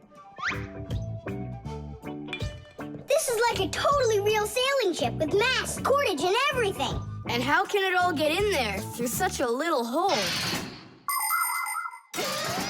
A ship in a bottle is a real miracle. Do you want me to tell you the secret of how it gets inside? It's like so. All of the ship's masts are collapsible. Before the boat is put into the bottle, the masts are folded down and pressed against the ship's body, so it's small enough to fit through the bottle's neck. And once the ship is inside the bottle, the masts and sails are opened back up by pulling on a thread. Hands on deck! There's a giant octopus starboard! I'm an octopus, huh? Oh, look out! Brave sailors like us, we're not afraid of storms. Thomas, be careful! Hey! Oh, Did it break? No, it's all Tadish. It's not close to Tadish. Take a look how this mast broke. Whoa! What have I done? Don't worry, we can fix it. Get some glue, okay?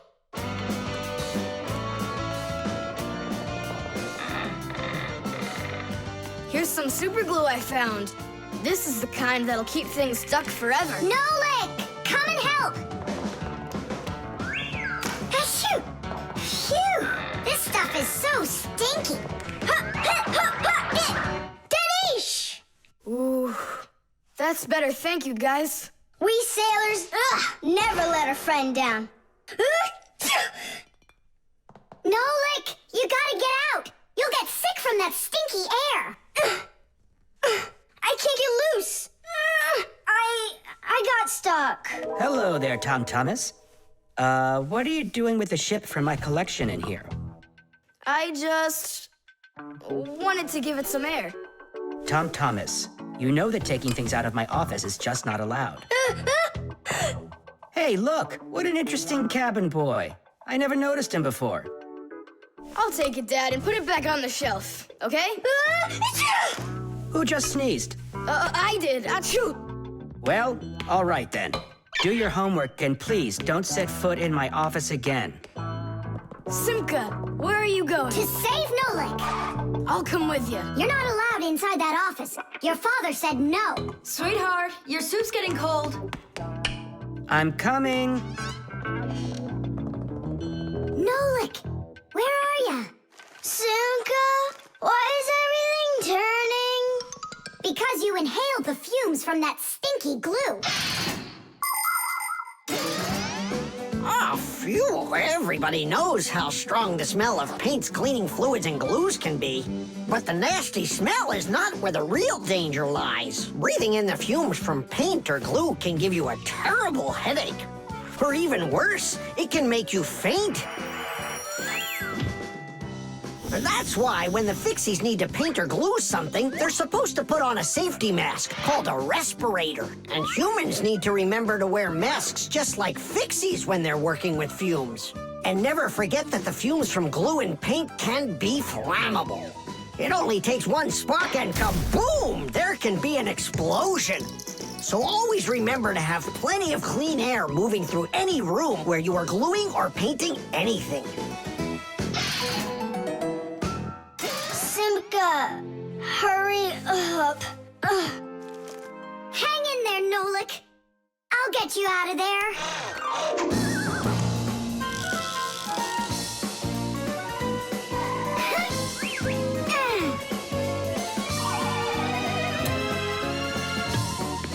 Nolik.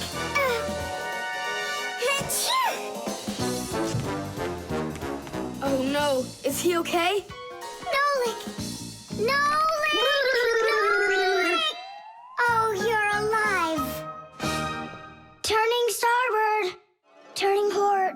Piasters! Piasters! Oh, whatever. He's gonna be fine. Nolik, do you know who I am? A giant octopus? The Lie Detector. Simka! Shh, quiet. I'm on a stakeout here. Who are you staking out? Huh? Tom Thomas. We've got a bet that he won't be able to survive 3 days without any TV. Really? Can I be on the stakeout with you? Shh. Simka! Ha!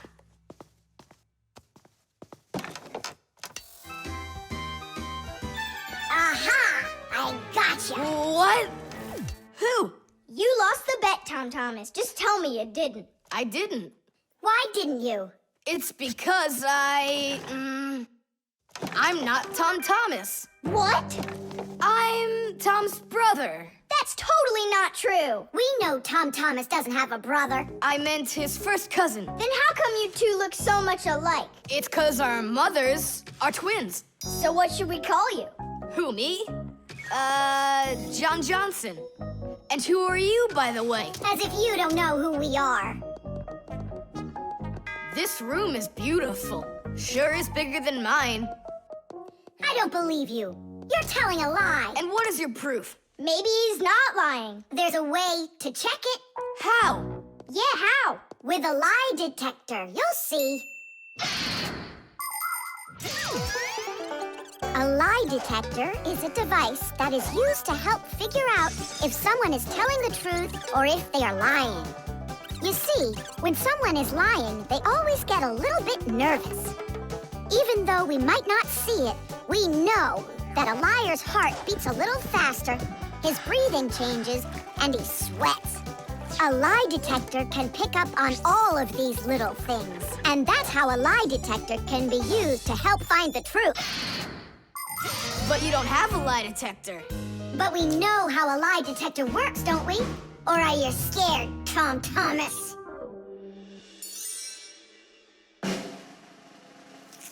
What's that for? To listen to your pulse. How come? So I'll be able to check how fast your heart is beating. And Nolik? He's gonna keep an eye on how often you blink. And what are you doing with the egg? The egg is an old African method. If you're not telling the truth, your hand will automatically squeeze the egg. And so, the egg'll crack. Well, my egg won't crack. We'll see about that. Humans have tried to come up with all sorts of ways to find out the truth. For instance, in ancient China, they would put some dry rice in a person's mouth when they told him the crime they believed he committed. Then they'd check the rice.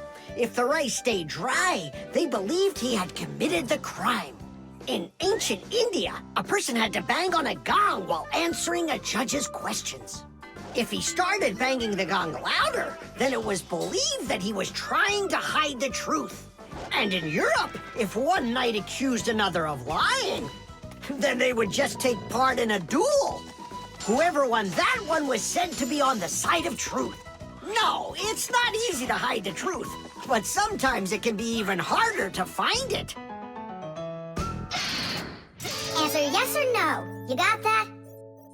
Do you have 2 ears? Don't you have eyes? Just yes or no. Yes. Answer! Are you a girl? Hey, come on. Yes or no? No. Where do you find such dumb questions? We just have to check what happens to your heart when you tell the truth to us. All right, now answer this. Do you know the Fixies? Yes or no? Yes. No. I forgot. His pulse is speeding up. Are you Tom Thomas? No. His pulse is racing. And his eyes have started blinking. And the Fixies, tell us where you learned about them. From Tom Thomas. He couldn't have told you about us. It's a secret. He could. Not true. It's true. It's not true. Yes, it is. Hey, look! The egg cracked. Just give up, John Johnson. All right, I'm Tom Thomas, guys. Tish! Is it really possible to know if you lied just by measuring your pulse? With pulse, you really can. But you probably couldn't with the egg. You tricked me then. That wasn't nice. You weren't tricked. John Johnson was. Huh. You know what? I think you've got to get checked out on this lie detector. Ha! I don't think so. You need to get ready to give me my wish. 'Cause you're the one that lost the bet. The cartoon. Yeah.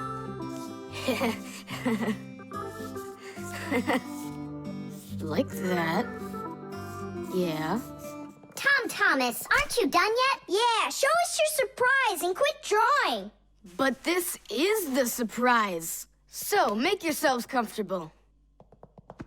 Quiet on the set and action.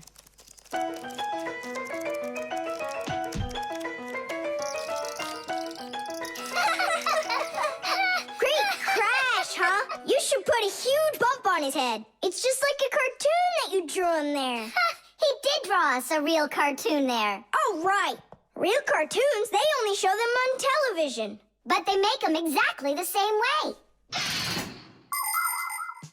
Animation is made with many, many pictures called frames. Each one of the frames is a little bit different from the one that comes right before it. For example, a character can lift his arm up a little bit at a time. And then, if you watch the frames very quickly, one right after the other, it looks like the character is really moving. And that's how cartoons are made. And you know what? To make 1 minute of a cartoon, you might have to draw more than 1,000 frames. Oh, wow. I'm not patient enough for that. It's no big deal that your cartoon's short. Especially since it's funny. Yeah, it's so funny. Tom Thomas, who's this kooky guy you drew here? You're just joking, Nolik. You don't recognize yourself? So this is supposed to be me on here? Did you already forget what happened to you this morning? Simka, you're it. You can't catch me. I'm too fast for you. You weren't too fast for the pole. Simka, you didn't have to tell him about that. Real sisters don't treat their brothers like that. Oof. And your cartoon's not funny at all. Nolik, don't go. It's okay. He just needs to sulk for a while. While he's gone, there's something I want to show you. Do you have a cartoon you can put on the TV? I have plenty.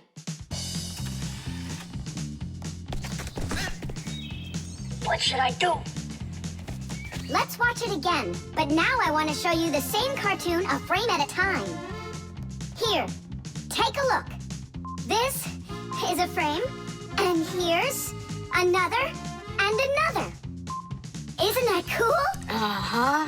So cool. And then back at regular speed, there's 25 frames every second. What should I do? It's magical. Simka, you know, I feel awful for Nolik. Yeah, I feel awful too.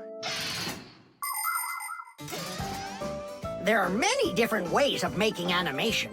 Hand-drawn animation is, of course, drawn by hand, and stop motion is made like this. The animators pose the model and take a picture of it. Then they move the model a little bit and take another picture. And they do it again and again and again until there are enough frames to make the characters look like they're moving very smoothly across the screen. Another popular style of animation is clay animation. In these films, everything is built and rebuilt out of modeling clay. But today, most of the cartoons are made on a computer. At first, they make a computer model of a character, a sort of digital puppet. After the models are built, they are colored and animated to move. This is the kind of animation that's used in the Fixie cartoons.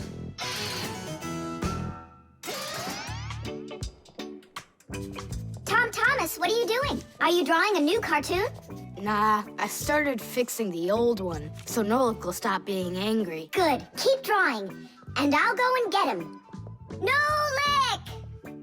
I'm not here! Nolik, forgive me. Please don't be so mad. There's a cartoon to watch. I've already seen your stupid cartoon. So what'd you do now? Put a huge bump on my head? Not a chance. I did it all over again. I'm sure you'll love it. You're sure of that? All right, go ahead. Show me your cartoon. Quiet on the set, and action.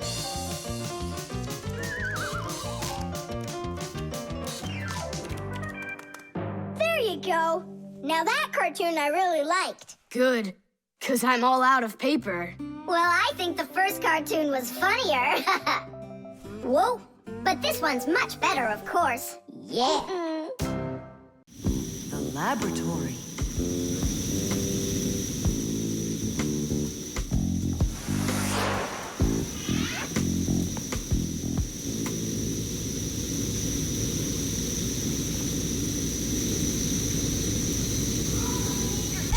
You've got to get to the school right away!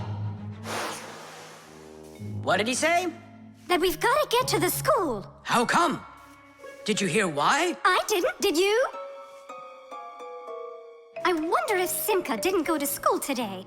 Or if Nolik got into some kind of mischief. Oh, I'm worried this is something serious.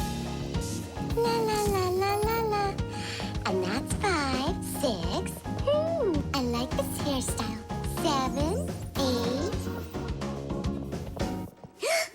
Hi there. Hello, Verda. Where's Grampus? I'm not positive, but go and look in the chemistry area over there. Over in chemistry?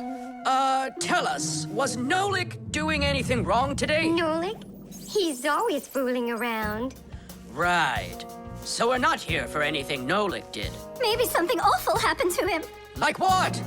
Well, how about anything? This isn't just a school for Fixies. This is a laboratory. The laboratory where Professor Eugenius works is always humming. In the mechanical zone, Professor Eugenius tests all sorts of different devices to see how well they are made. In the chemistry zone, he conducts experiments on the quality and safety of food. In the electrical zone, he repairs electrical devices and checks their safety. Unfortunately, the professor can be absent-minded, and that can cause things in his laboratory to bubble, spark, or even explode.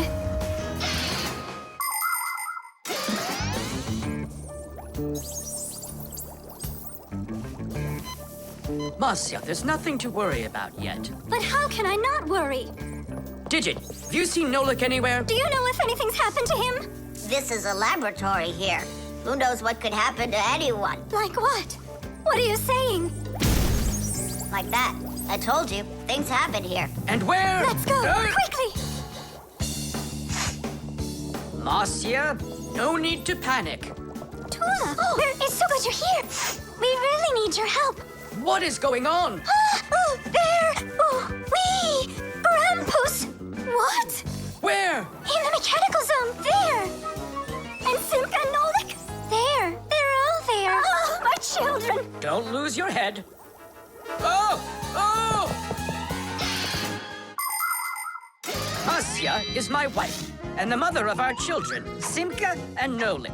Marcia is a real beauty, a kind and gentle soul, and a wonderful homemaker. She is also a very responsible and extremely skilled fixie. She is our family's expert in kitchen appliances and gadgets. Marcia works from morning till night, fixing and cleaning anything that is in need of her expert care, because she just loves when everything is clean and tidy. But most important for Marcia are her children. She takes loving care of Simka and Nolik and tries to protect them from harm. Marcia worries about them so much that sometimes her imagination gets carried away with what might have happened to them. Although our little Nolik can get himself into situations that even Marcia could never have dreamed of.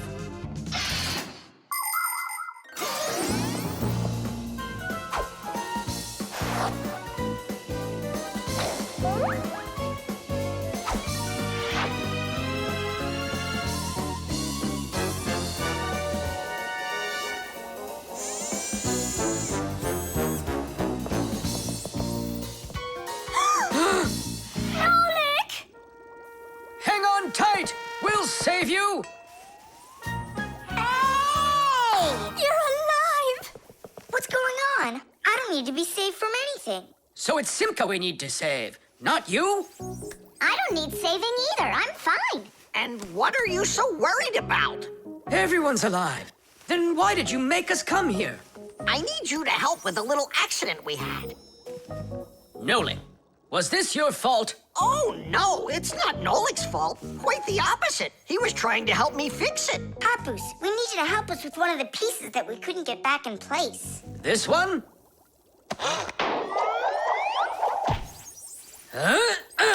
Tadeish! Oh, a perfect repair. Huh, that was really the only reason we had to rush here? Why not?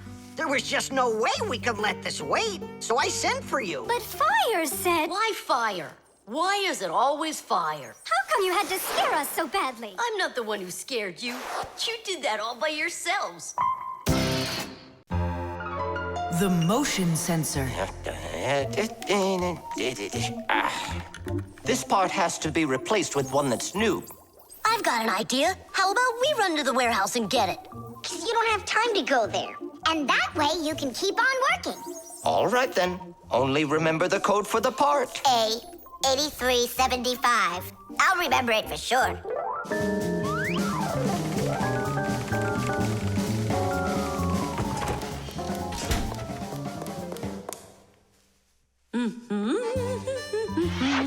Why is Elisa always there at the wrong time? Do we have to wait till she goes away? What for? We'll sneak out behind her. Digit, did you find the part? It's here. Are we ready? Yeah, we're ready. Let's do it.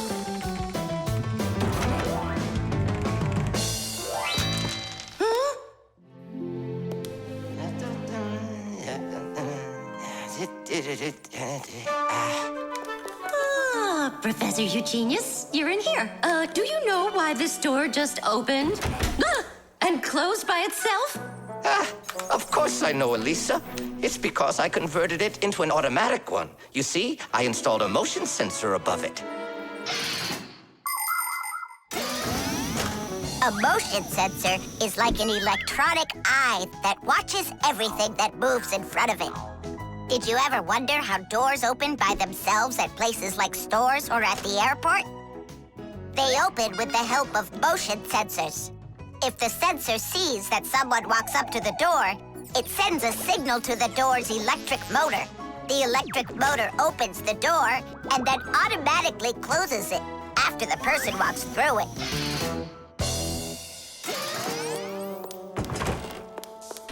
That man is just astounding. Only a bit untidy. The door is automatic now? Then why didn't it open for us on the way here? Because we're too little for that motion sensor. But the part's bigger than we are. Big enough for the sensor to see it. Then how do we get in there? We can fool that thing if we stay close by the wall. Now let's keep this as close to the wall as we can.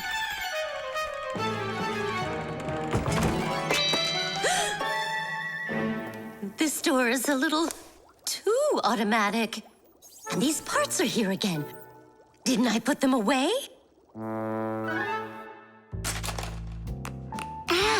The sensor still noticed us.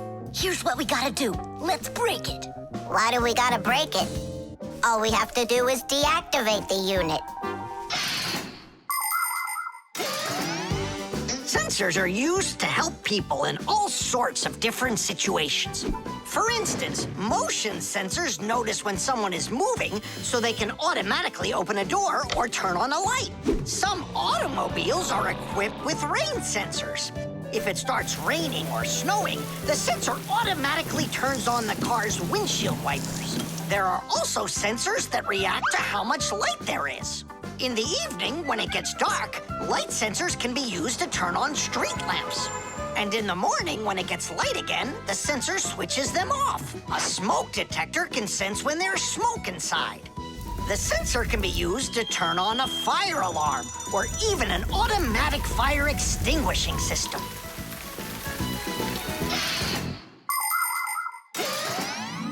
I turned it off. That should do the trick. Great job. Let's go.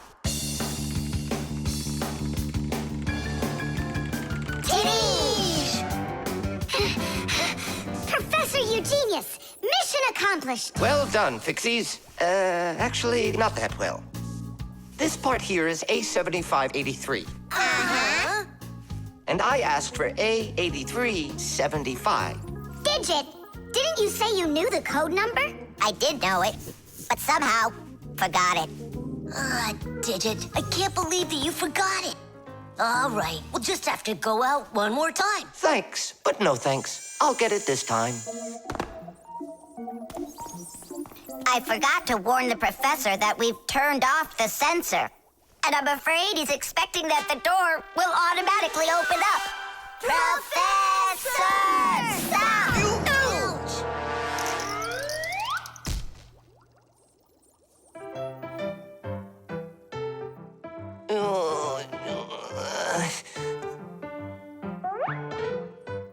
Forgive us, we didn't mean it. The scale.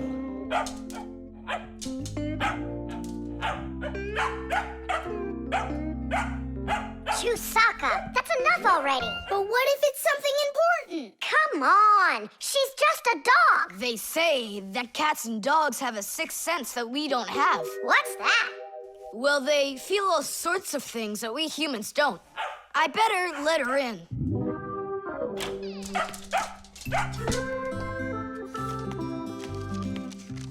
Mom and I will be home before dinner. Please remember to give Chewsocka her food. Love, Dad. Oh, how could I have forgotten this? I just can't believe it. You believe in a sixth sense now, don't ya? Uh-huh.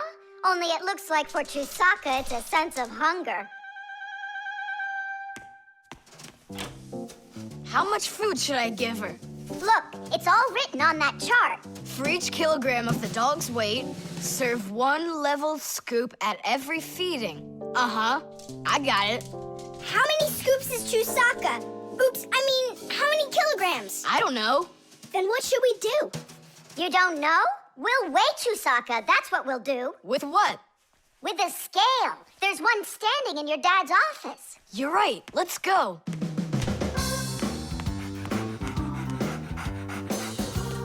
I was wondering, does it bother your mom that only your dad has his own office and not her? Nah, Mom says she's got her own office. It's called the kitchen. Hey, look, there's the scale. Did you know that humans have had scales like this for more than 7,000 years? If we want to find out how much something weighs, we need to compare it with something that we already know the weight of. Let's say you need to weigh a watermelon. You put it on the scale's pan and it drops down.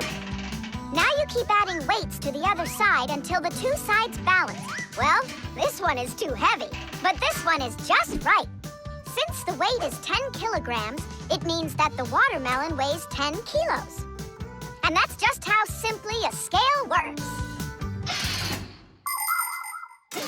Well, should we start? Chewsocka. Right, like she's gonna come running. How are you gonna get her away from that bag? Huh, I know how to get her.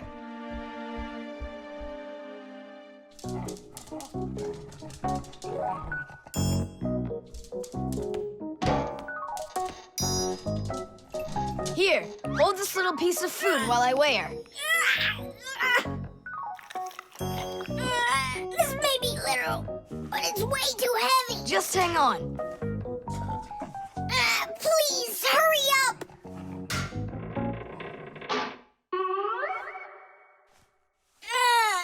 Come on, hurry up. Done. Her weight is 2 kilograms.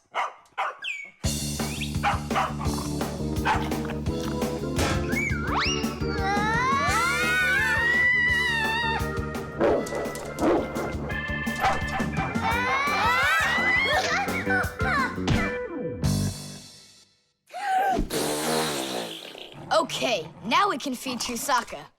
Chewsocka weighs 2 kilograms, so 2 cups will be just right then. Do you think that you can feed your pets any kind of food at all? Oh, no! For them to be healthy, pets just like humans need to have a nutritious diet. Today, there are special pet foods for birds, fish, dogs, cats, and all sorts of other pets. These foods are made with everything your pets need to stay healthy, like meat, fish, fruits, grains, vegetables, and vitamins. These kinds of foods give pets a well-balanced diet, and there's no need to cook them. They're ready to eat. Just pour them in a bowl and your dog will be happy. And so will your cat, and your bird, and your fish, too. Just be careful not to mix them up, because what's good for a fish isn't good for a dog. Each animal needs its own special food.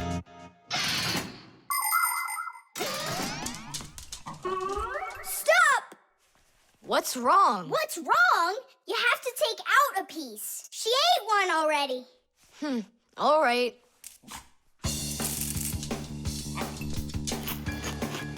So, that's 6 cents. You still think it's true, right?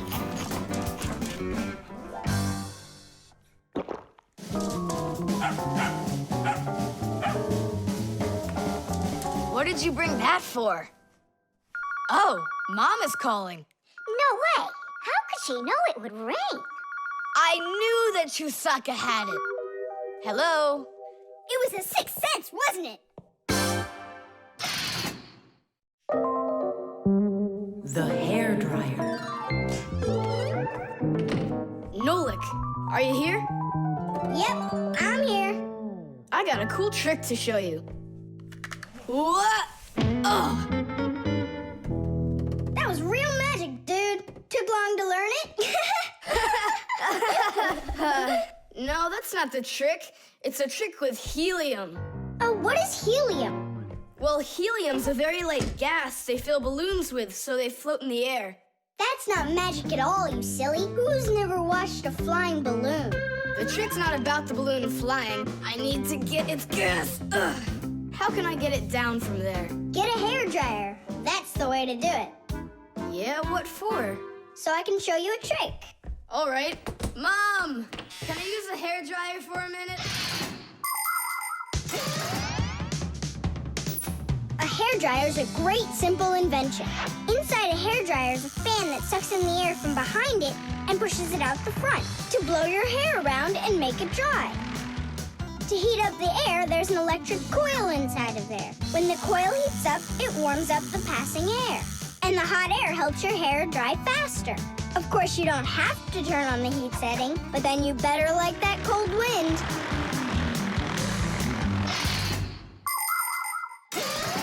Nolik. I'm right here. Here's the dryer. I want to see your trick. All right, flip the switch. Now you lay the ball right into the airstream. Oh, great! The ball's flying. And now it's my turn to fly. Really? Whoa! Yeah.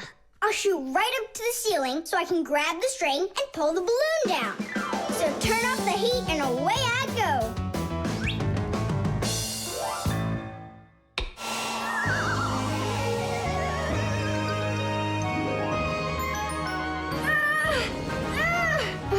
Switch it on to high. Got it. Give it to me. I can't get it down. It's probably because you're little and weigh like nothing. And what? Do I have to wait till I'm heavier and older to get down? I don't know. Then you'd better get my sister. She'll tell us what to do. Simka, come on out. Well, what's going on? Look. Hi there. How'd you end up on the ceiling? I was just showing off that funny hairdryer trick. I'm laughing out loud. Ha, ha, ha. I can try flipping on the hairdryer and lifting you up to Nolik. So both of us can get caught hanging up there? Well, thanks, but I don't need it. Then what do you need? Just a broom or a mop. You know how to do a trick with a mop? Uh-huh. Just make it fast. They can be quite ingenious creatures, those humans. Sometimes they figure out clever ways to use ordinary devices, like a hairdryer. Of course, it can be used to dry hair, but it can also be used to dry a wet spot on clothes. And a hairdryer can even be used to remove a sticky price label. Now, suppose you buy yourself a new cup that has a terribly sticky sticker that just seems impossible to peel off. Well, try warming it up with a hairdryer. The glue will dry up a bit and the label will come off easier. There's no doubt that a hairdryer can be very useful in any household. But you need to be extremely careful with it, especially in the bathroom. If water gets inside a hairdryer, there's a real risk of getting a horrible electrical shock that can seriously hurt you and destroy the hairdryer as well.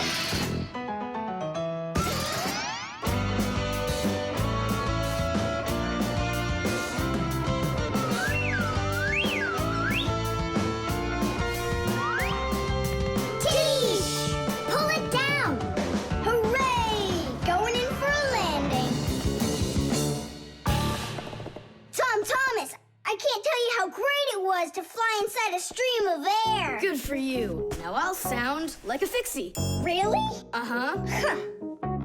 Watch me. Hey, what are you doing? Just look. I'll breathe in one breath of helium. Isn't it bad for you? You can only breathe a little. Hey, hi there. Oh, Tom Thomas became a Fixie. And that's my trick for you. Funny, huh? Oh, that's too funny. What a squeaky little voice you got there. See, I'm already not a Fixie. The helium stops working after just a couple seconds. That's good. Because such a humongous Fixie couldn't fit inside any machine. The barcode. And so, what do we do if we happen to see humans? Hide from them, right? And what if you've got nowhere to hide? Then we turn ourselves into screws. That's correct. Where could it be? Where on earth could I have put it? Oh, I'm such a scatterbrain. Ah, it's Professor Eugenius. There's no need to hide from him. He's our friend. Where has it gone? Did you lose something again, Professor? Yeah, how did you guess? It's just awful.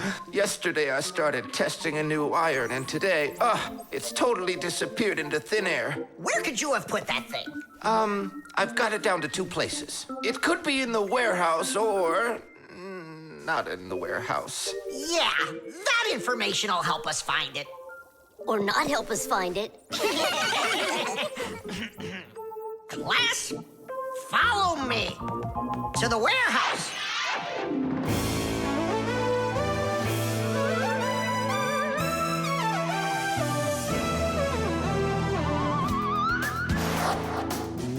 Wow, look at all these boxes. If we have to look inside each one of them, it'll take us 2 days. Maybe we'll get lucky. Let's look in this one. No. Inside there is a fan. A fan? Wow, it's a fan. And what's inside this one? A mixer. Yeah, amazing. And what's in this box? An electric kettle. Made in Germany, by the way. He's right. There is a kettle in there. Professor, is this some trick? I don't get it. Grandpus, how do you do it? It's gotta be magic. What else? Here's how I think he's doing it. I think the professor has glasses made to see through the boxes. Of course not. I only know how to read the barcode that you can see on each of those boxes. Oh, that. Exactly. If you look at the printing on packages and boxes, you will often find a symbol with a lot of black lines and numbers. These symbols are called barcodes. Each barcode has all sorts of information. What the item is, what country it came from, and even in which factory it was made. With the help of a special reading device, a scanner, it's possible to read all the information the barcode holds. It really is an excellent system for stores to know what they've got. You don't even need a scanner to do it? I can figure out barcodes without one. I'll teach you if you want. Class. Let's see. We're looking for a box with an iron. There. Well, bring in the professor. Today, on almost everything that is sold, there is some kind of mark. For instance, this kind of mark is called a barcode. And this one, a QR code. These marks help us find out a lot of information. Suppose you walk by a building and see a QR code on it. Just point the camera on your mobile phone at it, and information about who built it and when it was built will appear on the screen. Isn't that great? It's a shame not every phone can do this yet. And that's not all. There are also marks that work without pictures. There are electronic chips that can hold information. These chips can be put inside of ID cards or travel passes, and all you need to do is press the card near a reader so it can check if you're allowed to go on through. You just made my day. You found it so quickly. What would I do without you? Huh? Is something wrong?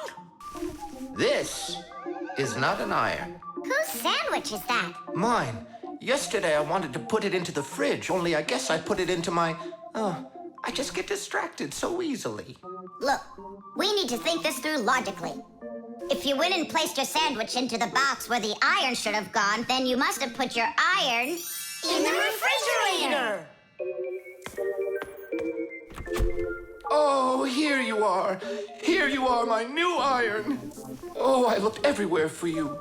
Thank you, my friends, once again. There's no need to thank us at all. You're always there when we need help. You've even let us open our own school here in your laboratory. And we don't have to hide ourselves. Yeah, that's because you're so kind and you love Fixies. SMS.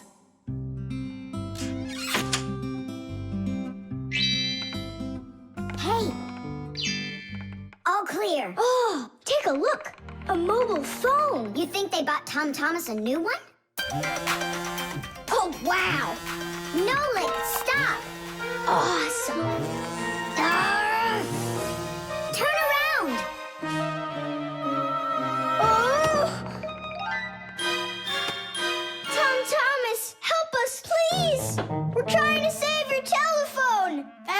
mine. Oh! Katya left it behind. Katya! Katya! She's gone. It's too late. Oh, an SMS just came in. You won't read it, will you? Of course not. But what if it's something important?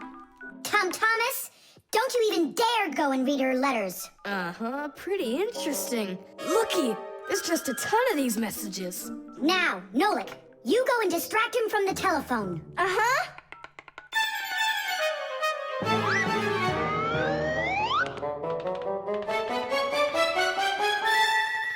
Chewsocka! Hey!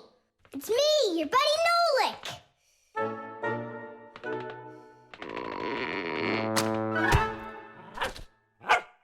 Hey there!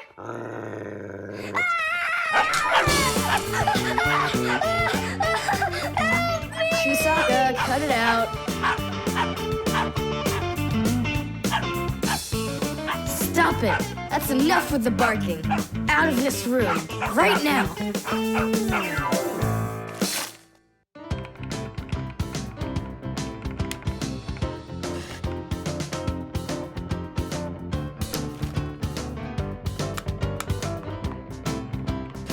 Done. Well, power's off now.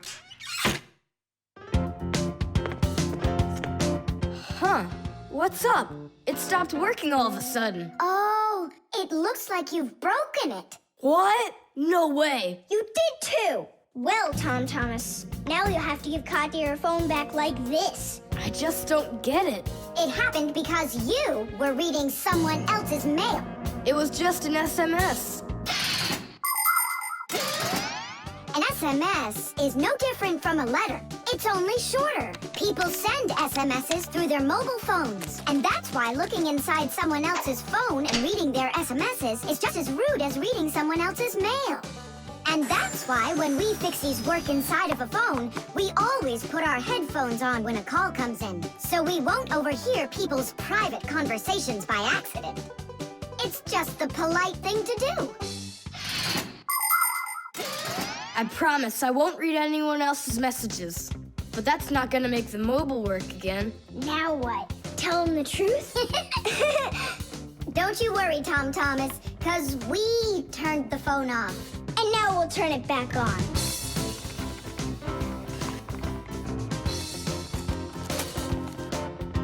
See that? The contact's barely attached. We just need to write a note to the Fixies who work over at Katya's. I'm sure they'll fix it. There are Fixies living in every home, and the work they have to do can seem endless. The TV starts acting up, then the doorbell breaks, the washing machine stops running, and then the phone won't ring. And besides all of that, there is cleaning and there's oiling.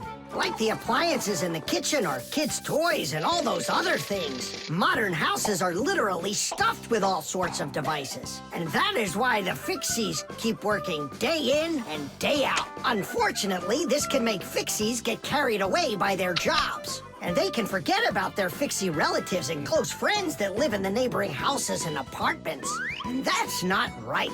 Just like humans, Fixies have to remember to go and visit each other more often and write each other letters, or at least send their regards.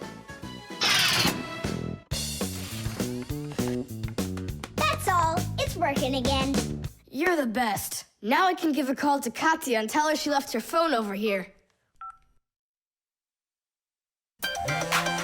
Thomas! Is that you calling? Yeah? And to who? Katya? And her phone is where?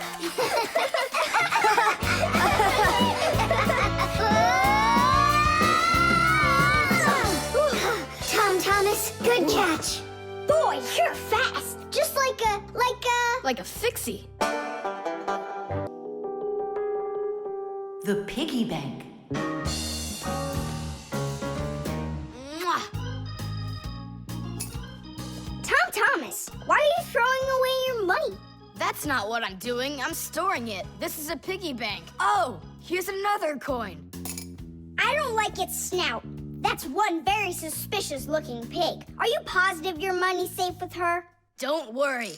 Whatever I put into my bank here is not getting back out. This piggy bank won't give up a cent. You greedy piggy! Come on, Nolik. Simka must have taught you about how banks work. Humans came up with the idea of piggy banks because they wanted a good place to save their coins. For storing lots of money, people use a safe, a large metal box with a very strong lock. Now that kind of piggy bank's almost impossible to break open. The biggest safes are in banks. Banks use them to store their customers' money and other valuables. There are even safes in banks that are whole rooms. You'd need an awful lot of change to fill up one of these piggy banks. So why are you saving up all this money? For roller skates. How much more do you need to save? I don't know. I can't see if there's enough in there. Then just go and open it. But there's no way to do that. The only way is to smash it real hard. So smash it. Nuh-uh, forget it. I have nothing to put my money into. But what if there's already enough for roller skates? And what if there's not? All right, then I guess I'll count your money for you.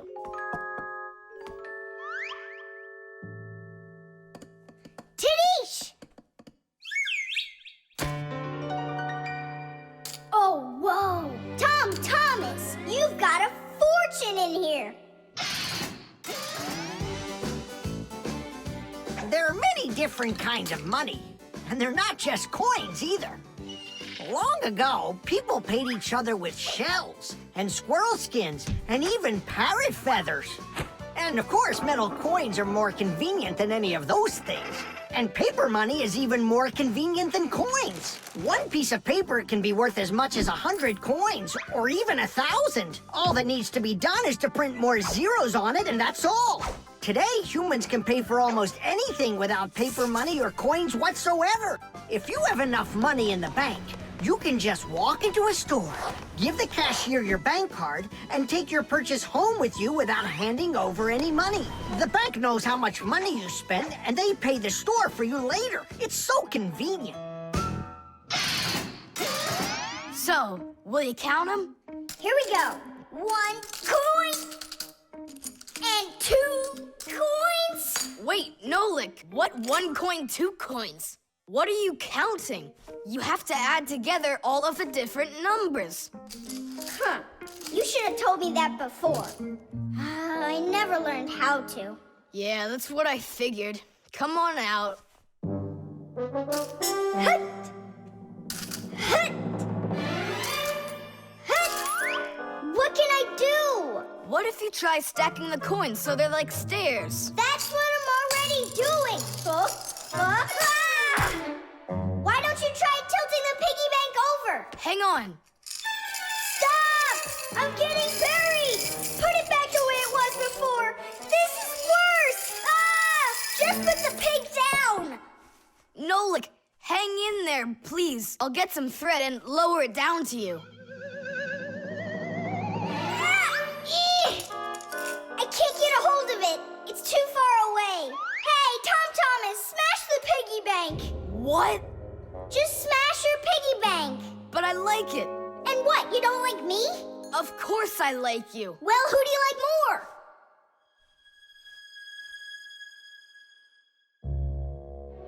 You're my friend, aren't you? Of course. Then smash the piggy bank, will you? Okay, Nolik. I'm gonna do it.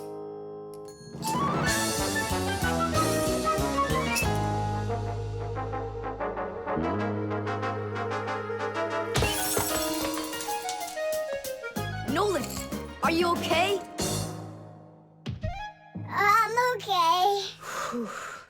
Thank you, Thomas. Thank you, my friend. No problem. At least now you can count up how much money you have. Nah, there's no reason to do it. There's no way it's enough for roller skates. You sure? What a shame. But now you've got all of this money here to buy a piggy bank that's totally brand new. The team. The first period is almost over. Thomas's team is leading 2-0. There's no getting around the difference in class.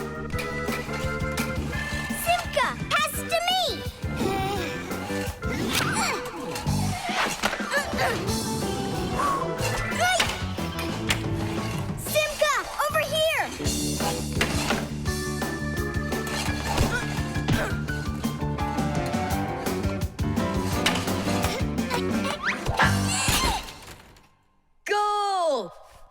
nothing. And that's the end of the period. Time for the teams to take a break. This isn't a fair game. There's 6 of these guys and only 2 of us. Go ahead and call your classmates. I'll still outscore you. You sure about that? Uh-huh. Well, Tom Thomas, you asked for it.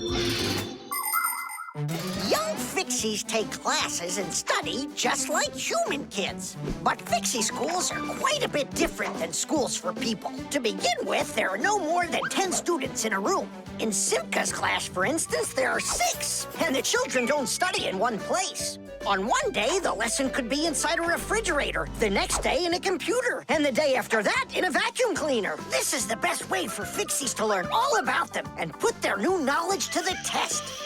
But the most important thing is that they have to learn to work as a team and help each other. Stronger Fixies helping weaker ones, and older Fixies helping younger ones. This is a must for Fixies, because appliances are so very big that if we didn't work as a team, we little Fixies could never get by.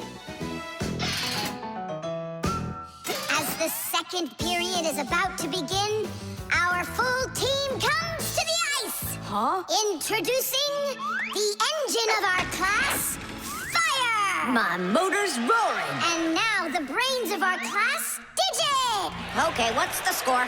Now here is the spirit of our class, Tula! Could I be our goalie? And here she is, the face of our class, Verda! And oh, what a cute one. So you want to quit, Tom Thomas? I'm not afraid of you.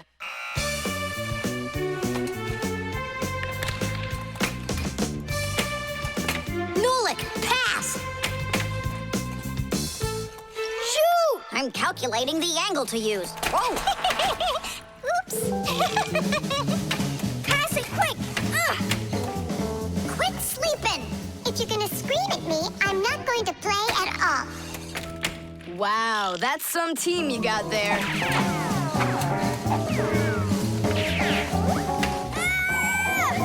6-0. It's a blowout. Now the intermission before the final period. We're missing something here. I can tell you what. You mean confidence? Calculations? Elegance? I know speed. What's missing here's teamwork. Simka, you're right. It's one for all and all for one. Then here's what we're gonna do. We got it!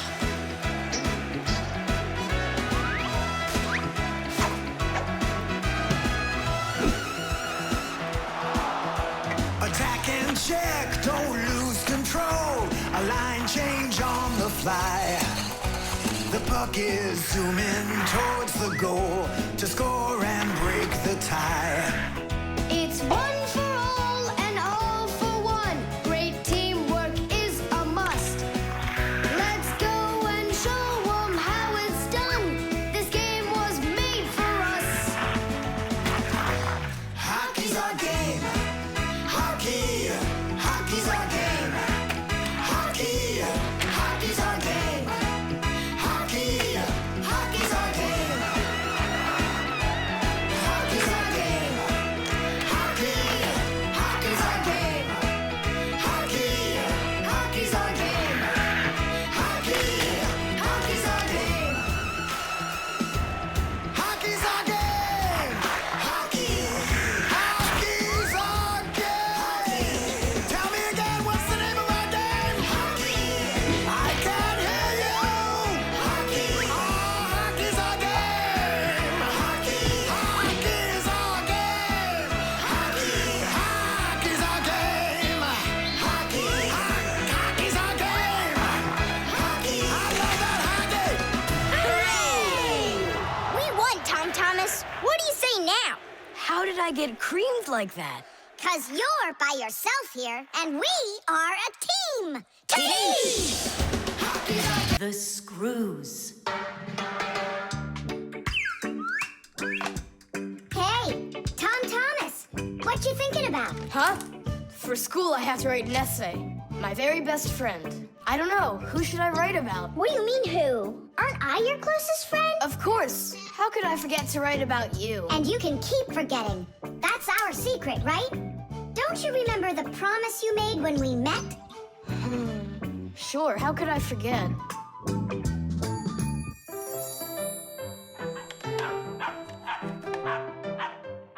What's wrong with Chewsocka today?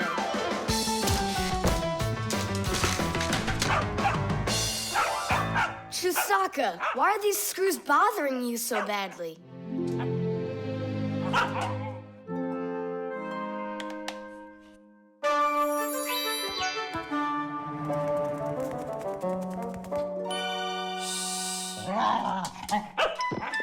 What's with you? Leave them alone already. Will you just calm down? You're gonna destroy my plane.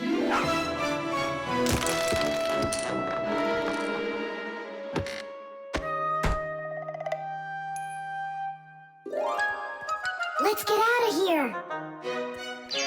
Ow! What's going on? What's going on? Hey, if you don't turn back again, I'm not letting you go. Oh, please, don't be afraid. I'm not gonna hurt you too. I'll just ask you one question and let you go. Nolik, we can't. Don't worry about it. Quit your staring. Ask your question, boy. No way you can talk. Just tell me, who are you? Fixies. That's all. We answered. Now you let us out. Oh, wait, but what's it mean that you're Fixies? That's already question number 2. You promised to let us out, didn't you? I'm sorry. You can leave now. Simka, it's fine. I can see from his look that we can trust him. All right. We'll tell him. You gotta swear that you don't tell anyone else. I swear it. Fixies. We're the little people that live inside of machines and appliances and take care of them, fixing them, cleaning them, and oiling them. Humans never suspect us. They think that if something breaks and then suddenly starts working again, that it happened all by itself. Well, nothing happens by itself. It happens because we, the Fixies, are living inside. Yes, without the Fixies, humans would have so many more problems with their machines.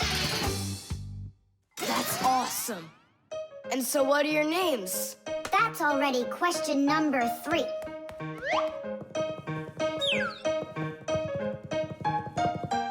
You can call me Nolik, and her name is Simka. And my name's Thomas. Will you come back over? Oh, well. I was this close to becoming the first kid in the whole world to make friends with the Fixies. I thought you guys would never come back over.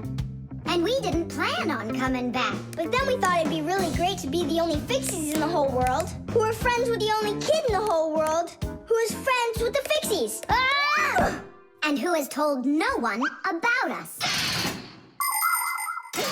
The Fixies do everything they can do to hide from humans. They are afraid that if humans discovered Fixies, they would hunt them down and capture them and start keeping them in cages, just like pets. And worse than that, they would take them into their laboratories and start examining them under microscopes, even conducting scientific experiments on them. Or suppose that humans thought we'd do all their work for them, and so they decided that they didn't have to take care of their appliances any longer. Well then, let me tell you this. If humans decided that they didn't have to clean or fix their own appliances, then not even the Fixies will be able to stop them from breaking no matter what they do. That's why the Fixies are very smart to hide from humans. Okay, then, I'll write about someone else. I have the very best friend ever. Period. When something's broken, he repairs it. He's the one and only the one and only Nolan. The camera.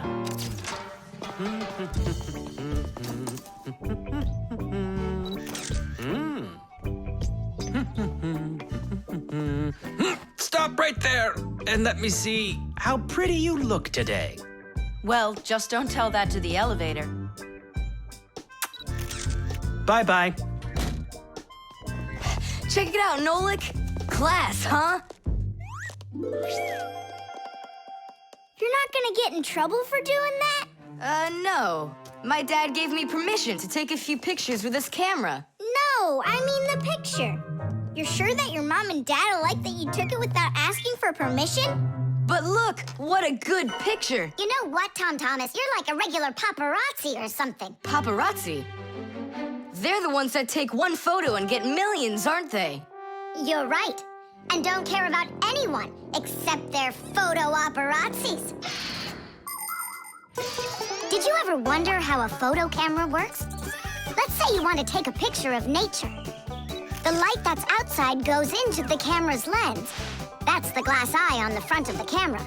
The lens takes the light from the scene outside the camera and turns it into a tiny picture that's inside the camera. Then the picture is recorded onto a special electronic sensor called a matrix that's sensitive to light. Click, and there's your photo. What a great idea. Now I know. I'm going to be a paparazzi. Hey, what about your promise? What promise? To never take a picture of us. We're a secret. Stop. Hey, relax. I'll delete them all later. Tom Thomas, stop this right now. I won't until I get a photo of you. Nolik, let's run.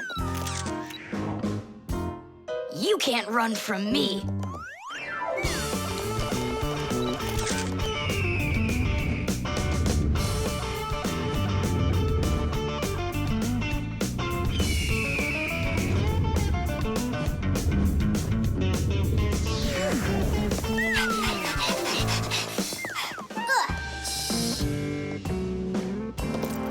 Chewsocka? Aha! I've gotcha! The story of the century. The monster and its prey.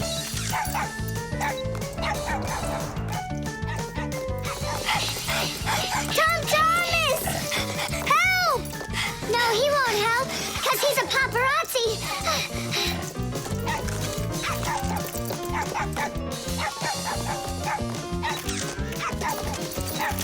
Yes! I got it! That's my best photo yet! What's all this noise about? Awesome shot! The first cameras were invented almost 200 years ago, but they worked very slowly. If you wanted to have your portrait taken, you'd have to sit still for a whole hour. After film was invented, cameras got much faster, and it became possible to take about 10 pictures a minute. On a piece of film, everything appears to be backwards. Black parts of the picture are white, and the white is black. It doesn't look normal until the picture is transferred from the film to a piece of photographic paper. Now people shoot pictures with digital cameras that work without any film at all. You can look at what you shot instantly on a screen to see if you like it. And if you don't like it, you can try shooting another one. And today, you don't even need a separate simka to take pictures. Almost every mobile phone has one.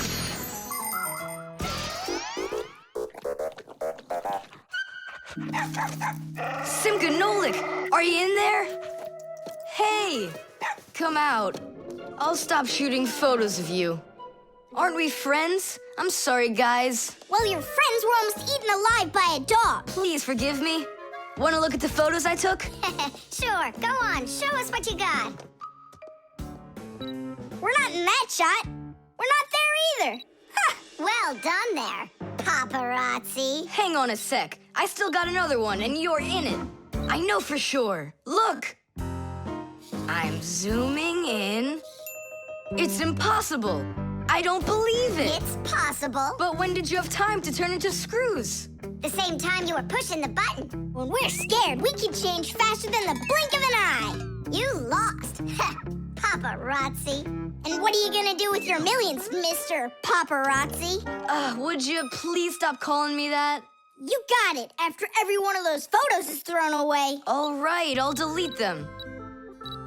And do I have to delete this one too? No, keep it. It's a great shot. I never even saw you take it.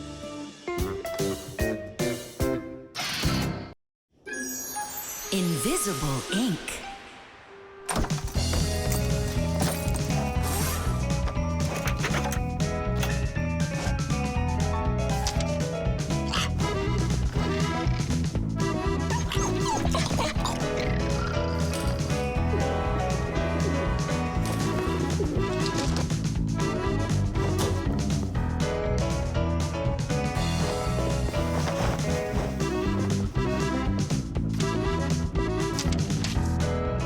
To Tom Thomas. What is it? A note?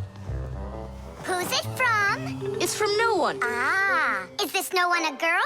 Hey, tell us, what did she write to you? I don't know. Well, then let's take a look at it. No way. It's a secret. Even from your friends? Mm-hmm. Come on, we're not just your friends. We're secret friends. And you won't tell anyone? Nobody. We promise. Are you gonna open that thing or not? There's nothing there. Is this a joke or something? Maybe she didn't feel like writing you anything. Then why would she put a note in there? Wait a second. And what if she wrote that letter with a special kind of invisible ink? Wow, I've never heard of it. If you want to keep what's written in a letter secret, you can write it with a special liquid called invisible ink or security ink. You can make invisible ink yourself by mixing lemon juice, milk, or baking soda with water. Then just dip a stick or a brush in it and write on a plain piece of paper, like this. You can't see anything, right? To make the invisible ink visible again, the paper needs to be warmed up with something like an iron. But that's a secret.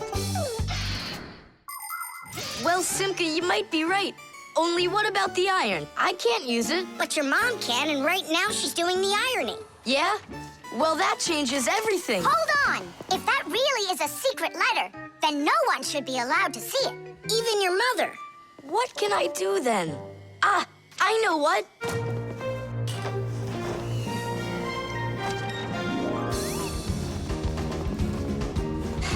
Mom, can you iron my shirt too, please, will ya? What's wrong with it? There's nothing wrong, it's just that the pocket's wrinkled. Ah, sure, I'll do it. Since when did you start worrying about things like this? All done. Thanks, Mom. That should do it. What? What is it? Huh? Tom Thomas, I really like you. Katya. Katya's in love with you, isn't she? And what about you? Do you like her? I don't know. She does get straight A's. You like her. You and Katya kissing in a tree. Nolik, stop your teasing. Well, are you gonna write her back? You think I should? Of course, silly. I'm scared that someone will see it. Then why don't you write it with invisible ink like she did? Yeah, go get a lemon. Nowadays, it isn't very common for people to write letters by hand and send them by regular mail. Today, people mostly send letters through the internet. But even electronic letters should be written with some of the same simple rules of politeness used in handwritten letters. For instance, you need to write a greeting at the beginning of your letter, and a few kind words at the end are always appreciated. Something like hugs and kisses, or all the best, or see you soon. And before you send off your letter, it's best to read it through to check for any mistakes. And one more thing. If you receive a message from someone, don't take too long to answer them, because they might think that you'd forgotten about them, and that can hurt their feelings. To say it simply, when you write, be polite.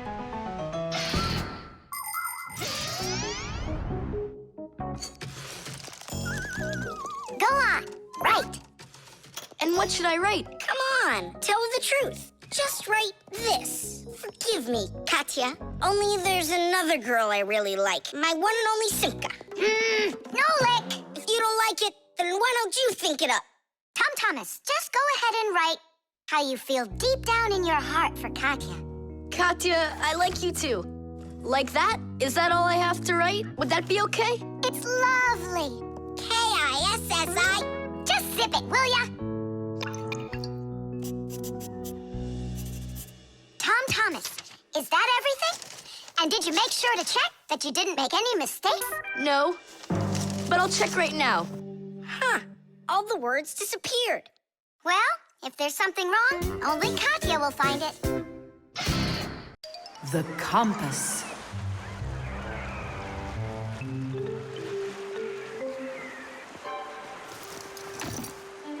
Pipe ball, hands on the deck.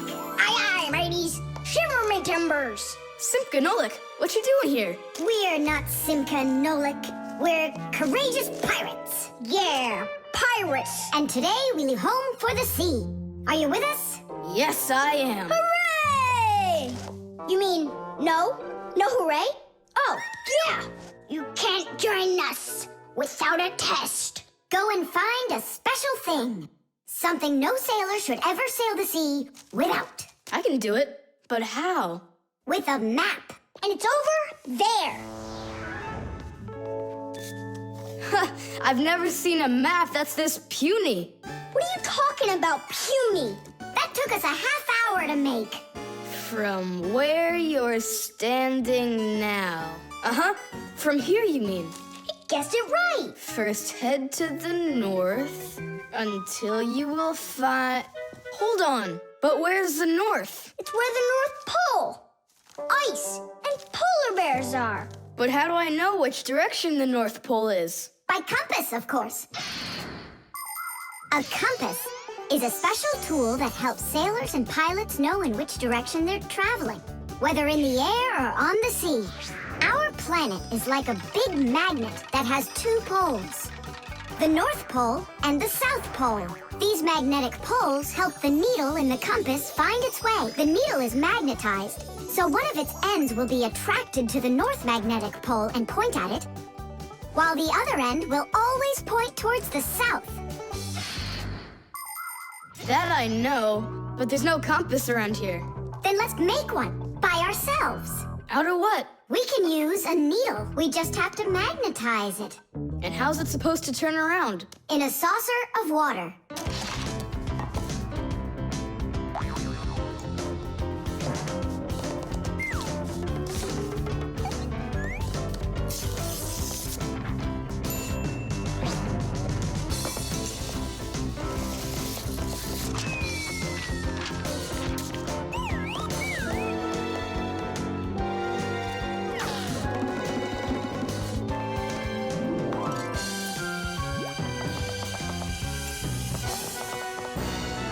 Well, there you go. Now one end is pointing in the direction of north and the other to the south. But which points where? Well, there's the window, so that can't be the right way. The north is there. I'm really liking this sharp little fella we've got here. You calling me a little fella? No, it's just the way us pirates talk. All right then, north we go. First, head to the north until you see a sleeping monster. Mateys ahoy! Monster on the horizon! Let him do it himself. Now turn to the left and go 300 paces more. 300? Exactly. I counted on myself. Uh-huh. Okay, then that means I'll go 1, 2, 3. Now straight ahead until you get right up to the giant tree. You call that a tree? Wow, amazing! I can't believe my eyes. It's a real ship compass. It's also called a marine compass. The first compass was invented more than 1,000 years ago in ancient China. With its help, the Chinese were able to travel across the desert. And about 200 years later, the compass appeared in Europe. Whether the Europeans came up with the idea for the compass themselves or took it from the Chinese isn't clear. But one thing's for sure, we Fixies remember how those early compasses were built. The first compasses were made with a magnetized needle on top of a floater inside a bowl of water. Later, the needle was put on top of a pin that let it spin freely, and it started to look like the ones we use today. Since the needle of a compass always points to the north, a sailor can easily figure out which direction he needs to turn his ship. If he wants to go north, he follows the needle north. If he wants to go south, he goes in the opposite direction. Your dad brought it home with him late last night from his work. You were asleep. Hold on. I want to check something. What's up?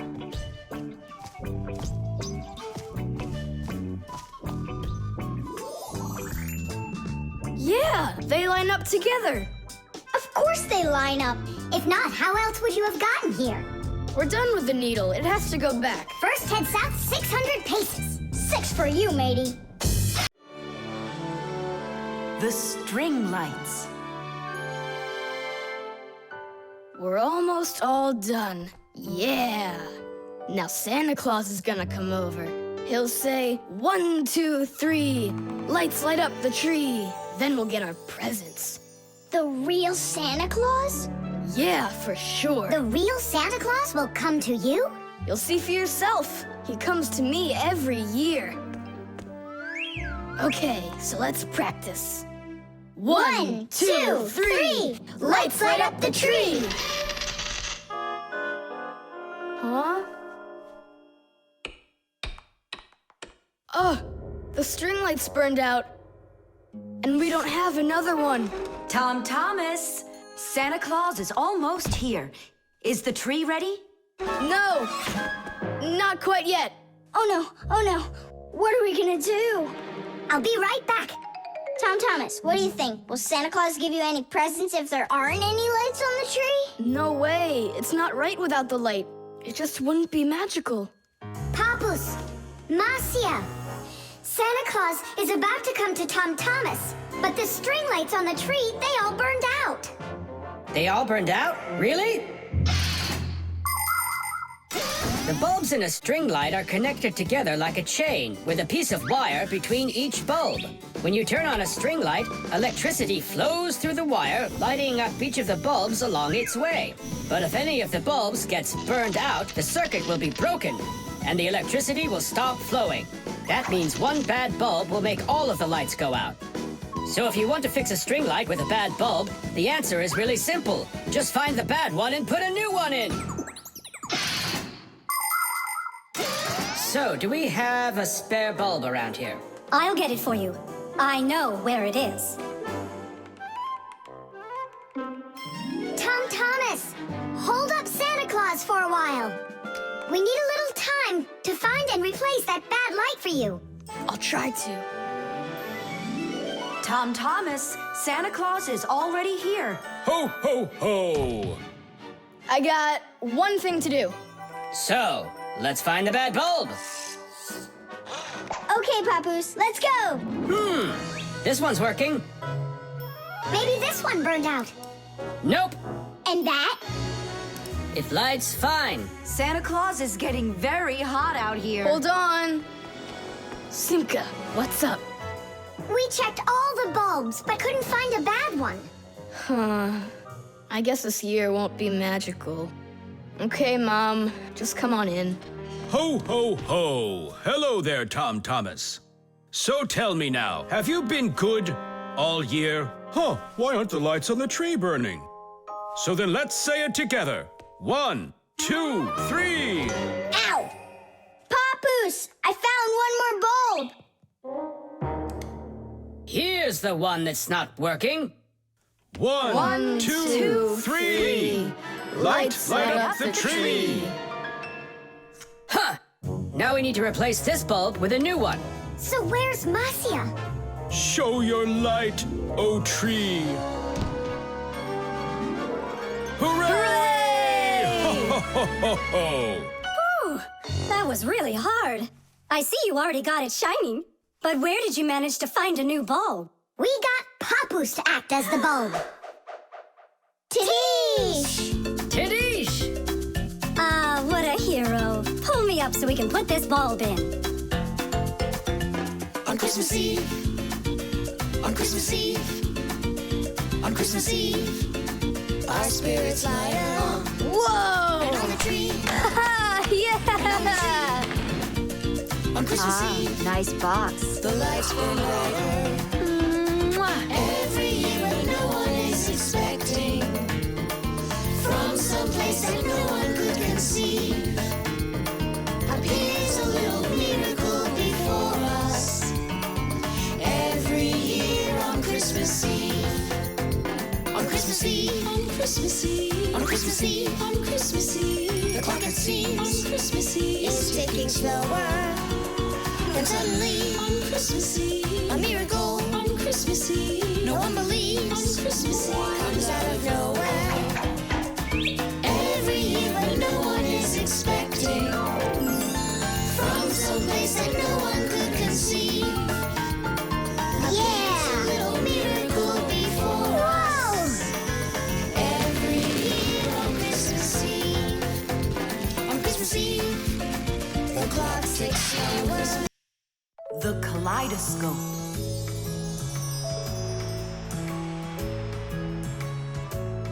Thomas, when are you gonna give me a peek at your new ball? I just can't wait.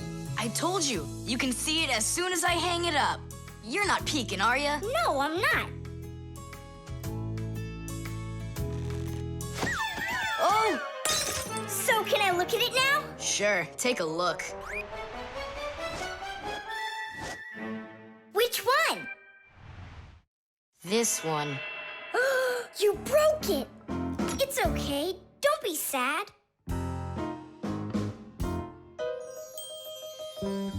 I know what to do.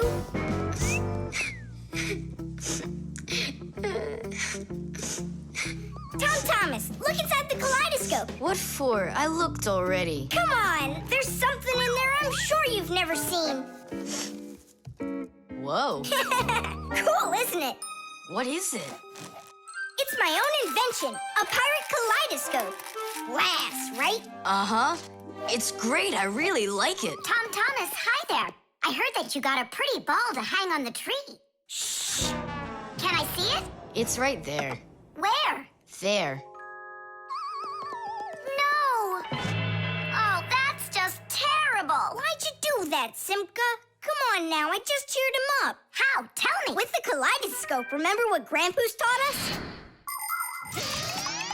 Do you know what makes a kaleidoscope have such beautiful patterns? Ah, it's because pieces of multicolored glass are tumbling around in there. And it's also because it has mirrors inside. Usually there are 3 of them, and they are arranged facing each other. That way, each piece of glass makes many, many reflections that create the kaleidoscope's beautiful symmetrical patterns.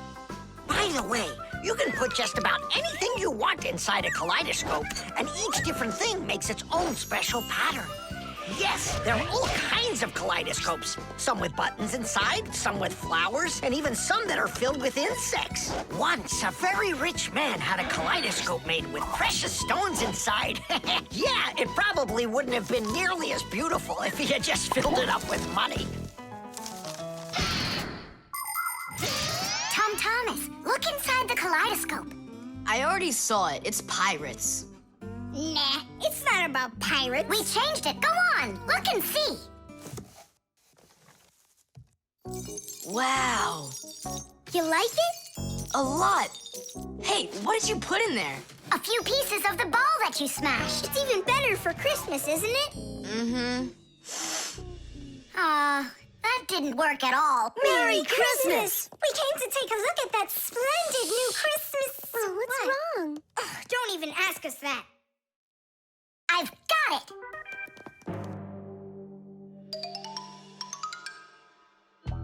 Thomas! What? Look inside the kaleidoscope! Again? I don't want to. And I'm telling you, you've got to. Fine. Cool, yeah! Merry Christmas! Thanks so much. Now don't you feel good again? Yeah, it's really something. And you're the first human in the world that's ever seen it. How about that? Turn it! It's great, isn't it? Wondrous designs that tickle the eye in the kaleidoscope. Shimmering scenes, gingerbread trees in the kaleidoscope. Magical flowers just blooming with light. Petals that glisten and gleam.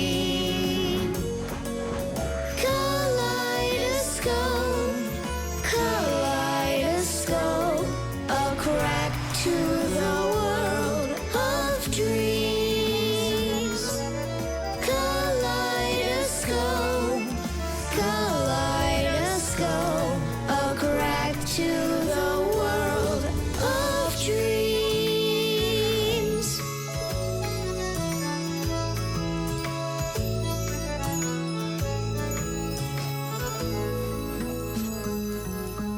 Hi, everybody. Tom Thomas, I came to look for myself at that beautiful Christmas. It's okay. What's more important? Having such awesome friends? Or some ball hanging from a tree? The armor. 23, 24, 25. Ready or not, here we come. I heard him. He ran into the hallway. You check the kitchen, Nolik, and I'll check the living room.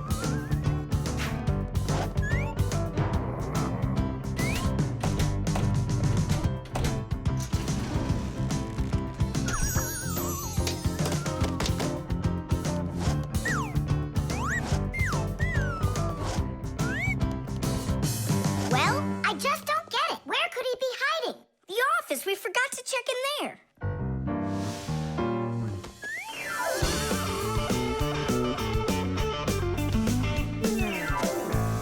There's nowhere in here for him to hide. Inside the shark.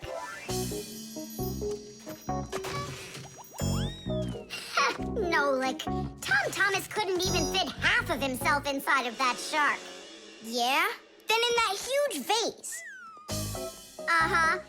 He's all scrunched up in there and laughing at us. Oh! Simka! There! Did you hear that? He is in there! There's no one.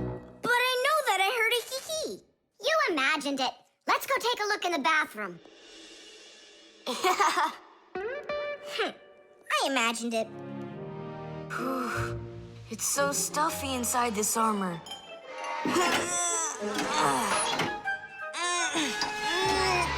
The arms got stuck.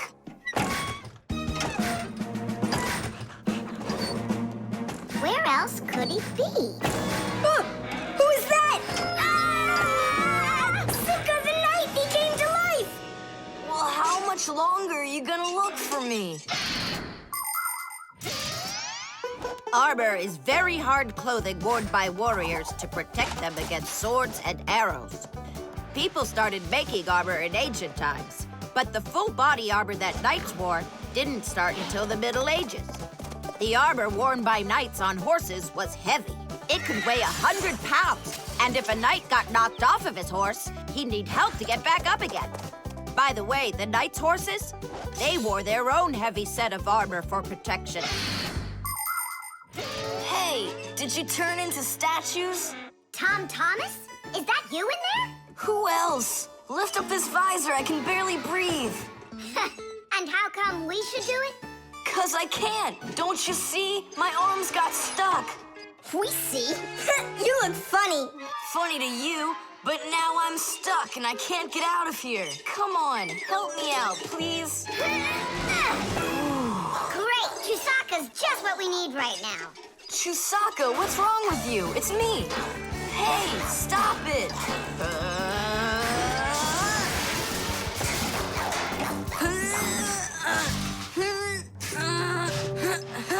Help, I can't get up. Come on, let's undo the latches, Nolik, quickly.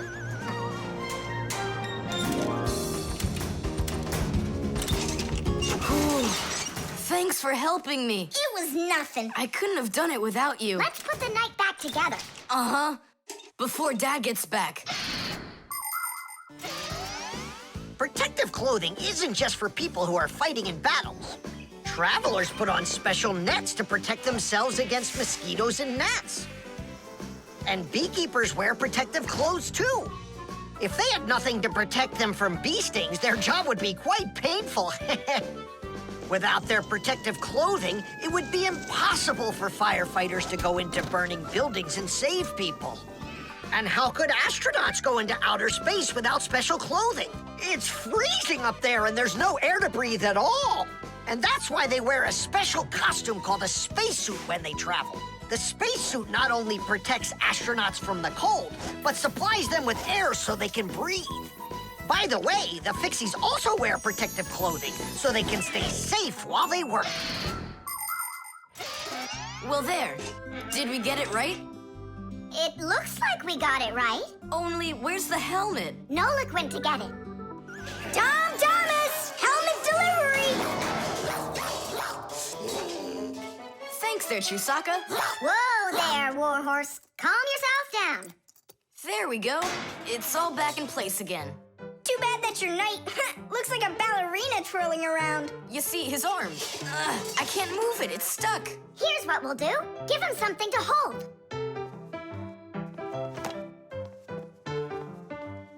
Well, how's that look? Perfect. Now we can paddle into battle. The wires. Quiet down. Get ready for your lesson. Be quiet. Quiet down, please. Oh, it's so hot here. In today's class, we'll learn about... Whoa! What was that, huh? It must have been an earthquake. Yeah, it was an earthquake. Hooray! Sorry there, Professor.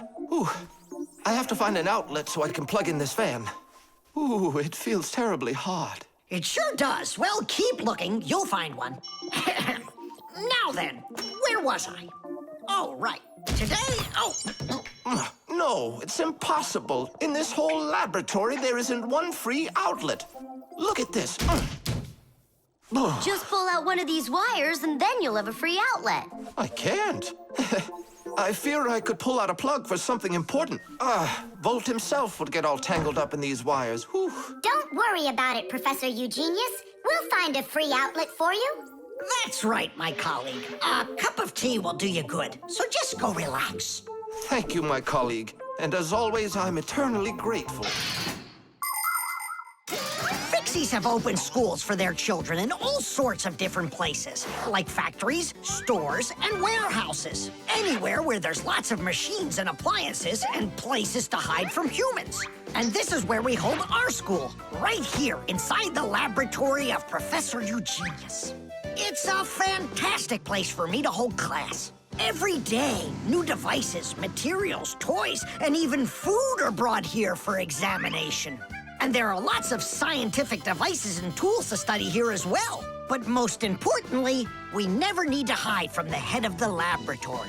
Because my colleague, Professor Eugenius, is someone I'm proud to call a friend. He loves Fixies, helps us anytime we need, and will never let our secret out.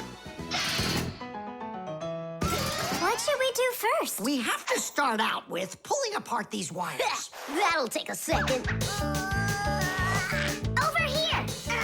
No, here. Nolik, come help. Let's do this. Come on, come on, come on, come on, come on. Just one more time. Stop it! I can't get out! Loosen the wires! We need to pull out this one! Stop this nonsense, will ya?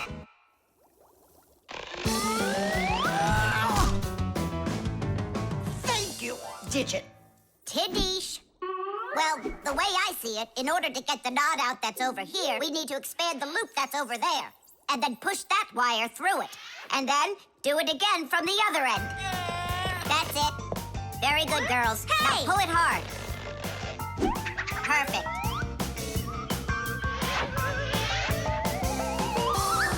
Hey, check it out. The screen wire up here isn't plugged into anything. Then no one's using it. So that means we should go and pull it out from the outlet. Got it. Tidish! Vera, here's another wire that isn't plugged in. I found another wire no one's using. Simka and I found it together. Nolik, why are you so upset? Because you guys are doing all the work. How about this wire? Nobody's checked it yet. Really? Oh, wow! What? Did you find some treasure, Nolik? Uh-huh. There are 6 free outlets under here. Great! Now Professor Eugenius can plug in his fan, and his kettle, and even his soldering iron. To get electricity to a device that doesn't use batteries, you need to plug a pair of wires into an outlet. But it's important not to let the wires touch one another, or the electricity can burn them out. That's why wires are covered in plastic or rubber, so the electricity won't pass from one wire to the other, or to us when we touch them. So always be very careful with wires. And never, ever touch a bare wire. You could get killed by the electric shock. Oh, what would I do without my wonderful friends? Thank you.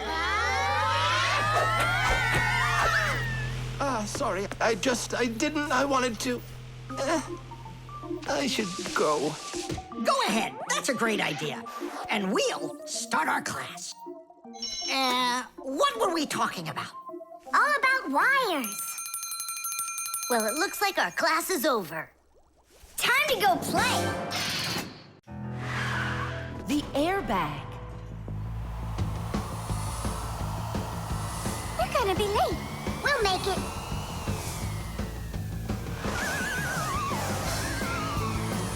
Whoa! Oh, wow.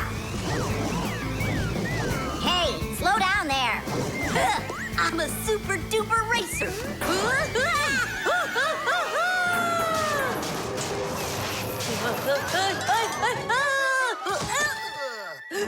Well, Fire.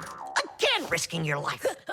And super racers like me can always count on luck. You know, Fire, counting on good luck is stupid. It would be better if you would keep your mind on safety.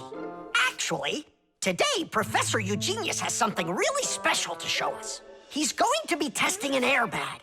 What's that? Ditch it. Explain it.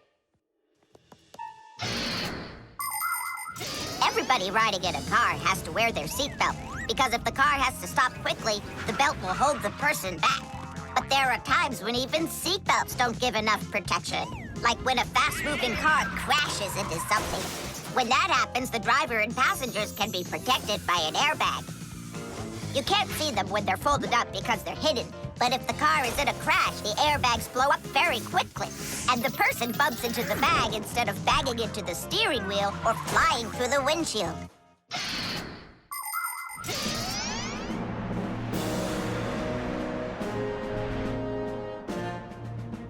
Here I come.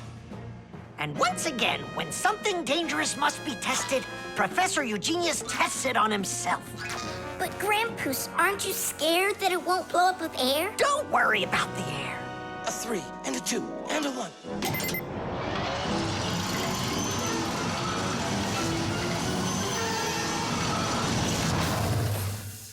The airbag filled up in an instant. Did you notice? Yeah, but how does it do it? There is a chemical inside of there that quickly burns and instantly turns into a gas the moment the crash takes place. The gas fills the airbag, and there you go. Did I explain that right, Professor?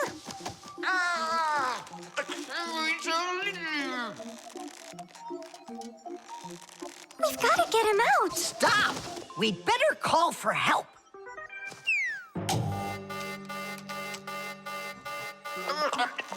Professor, do you need some help?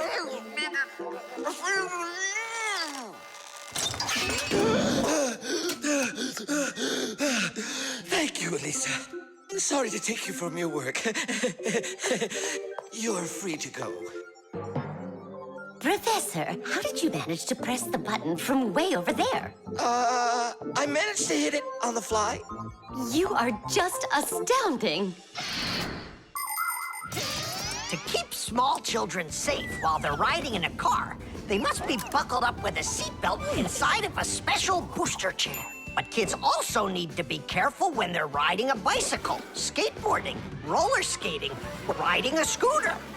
First of all, it's best to keep off of roads where there's too much traffic. Second, put your protective gear on. For your arms and legs, wear elbow pads, gloves, and knee pads. For your head, wear a helmet. That way, if you fall down, you won't get badly hurt. And third, make sure that people can see you. If you're out riding in the evening, your clothes and bike must have safety reflectors on them. They let drivers see where you are by reflecting the light from their headlights back at them. Remember, better safe than sorry. Here we go. Well, I hope this time I've got it. Should we call his assistant right now, just in case? Let's just wait and see. Ready, set, go! Grampus, he needs to be rescued. No need. I made a change to it. Now the bag not only inflates automatically, it deflates itself as well. Splendid! As you Fixies say, Today's lesson is done. Hooray! Come on! Where's my fixie board? I've got your fixie board, Fire. Here you go. I just went and equipped it with an airbag. Really? Ha! How come? You know I'm a super racer. See? Woohoo! And that's why I installed it. Super racers don't need airbags. We never, ever.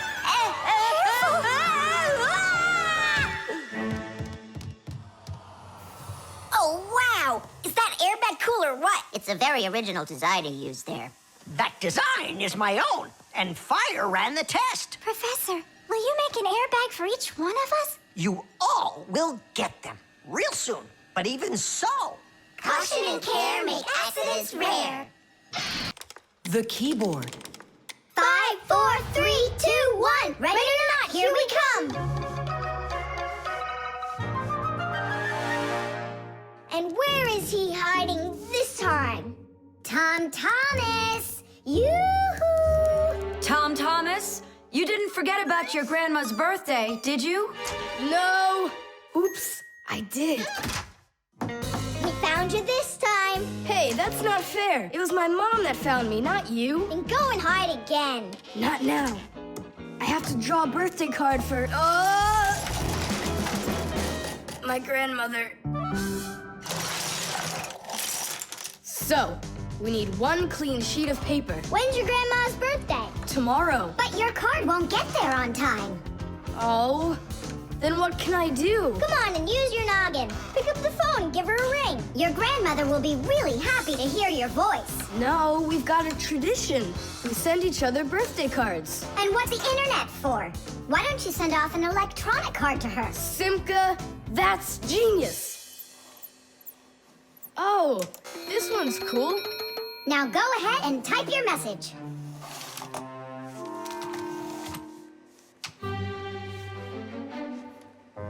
The letter D isn't working. How can I write Dear Grandma without D? Just let her be a plain old grandma without the dear. But the letter G isn't working either. It looks like we could use a pack-a-mat here. A pack-a-mat? What for? To clean off the keyboard's contacts that got all dirty. What contacts? A key on a computer keyboard works pretty much the same way as a doorbell does. When we press on the button of a doorbell, the contacts inside touch, which lets the electricity flow that makes the bells ring. And when we press a letter on a computer keyboard, an electrical current runs from the keyboard to the computer, and that letter appears on the screen. But if there's dirt between the contacts that stops them from touching, then the current can't flow.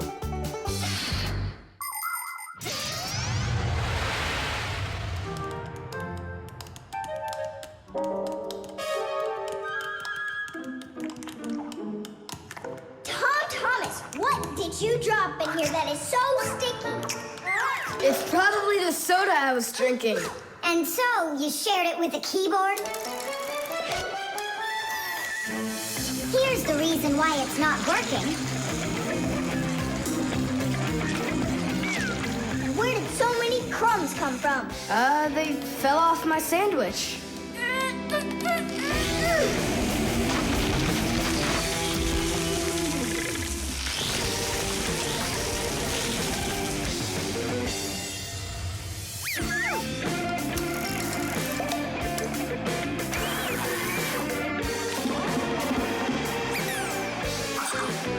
What in the world is this red stuff down here?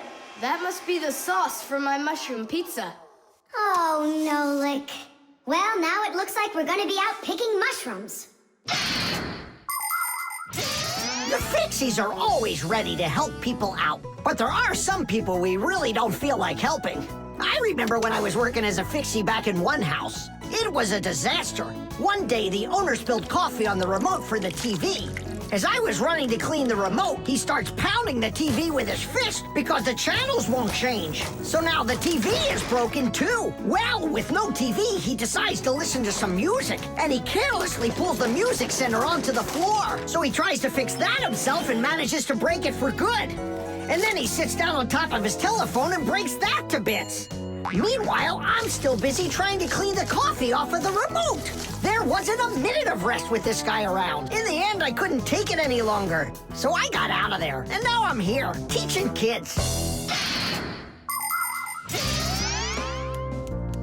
Thomas, why are you eating food at your computer? Yeah, they don't feed you in the kitchen or something? Now I know it. It's not allowed. You said it.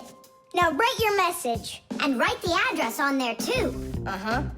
Mom, do you know what the email address for Grandma is? Grandma doesn't have an email address.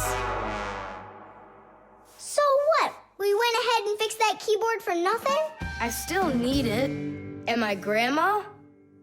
I'll give her a ring on the phone. You said you had a tradition of writing each other cards. And what?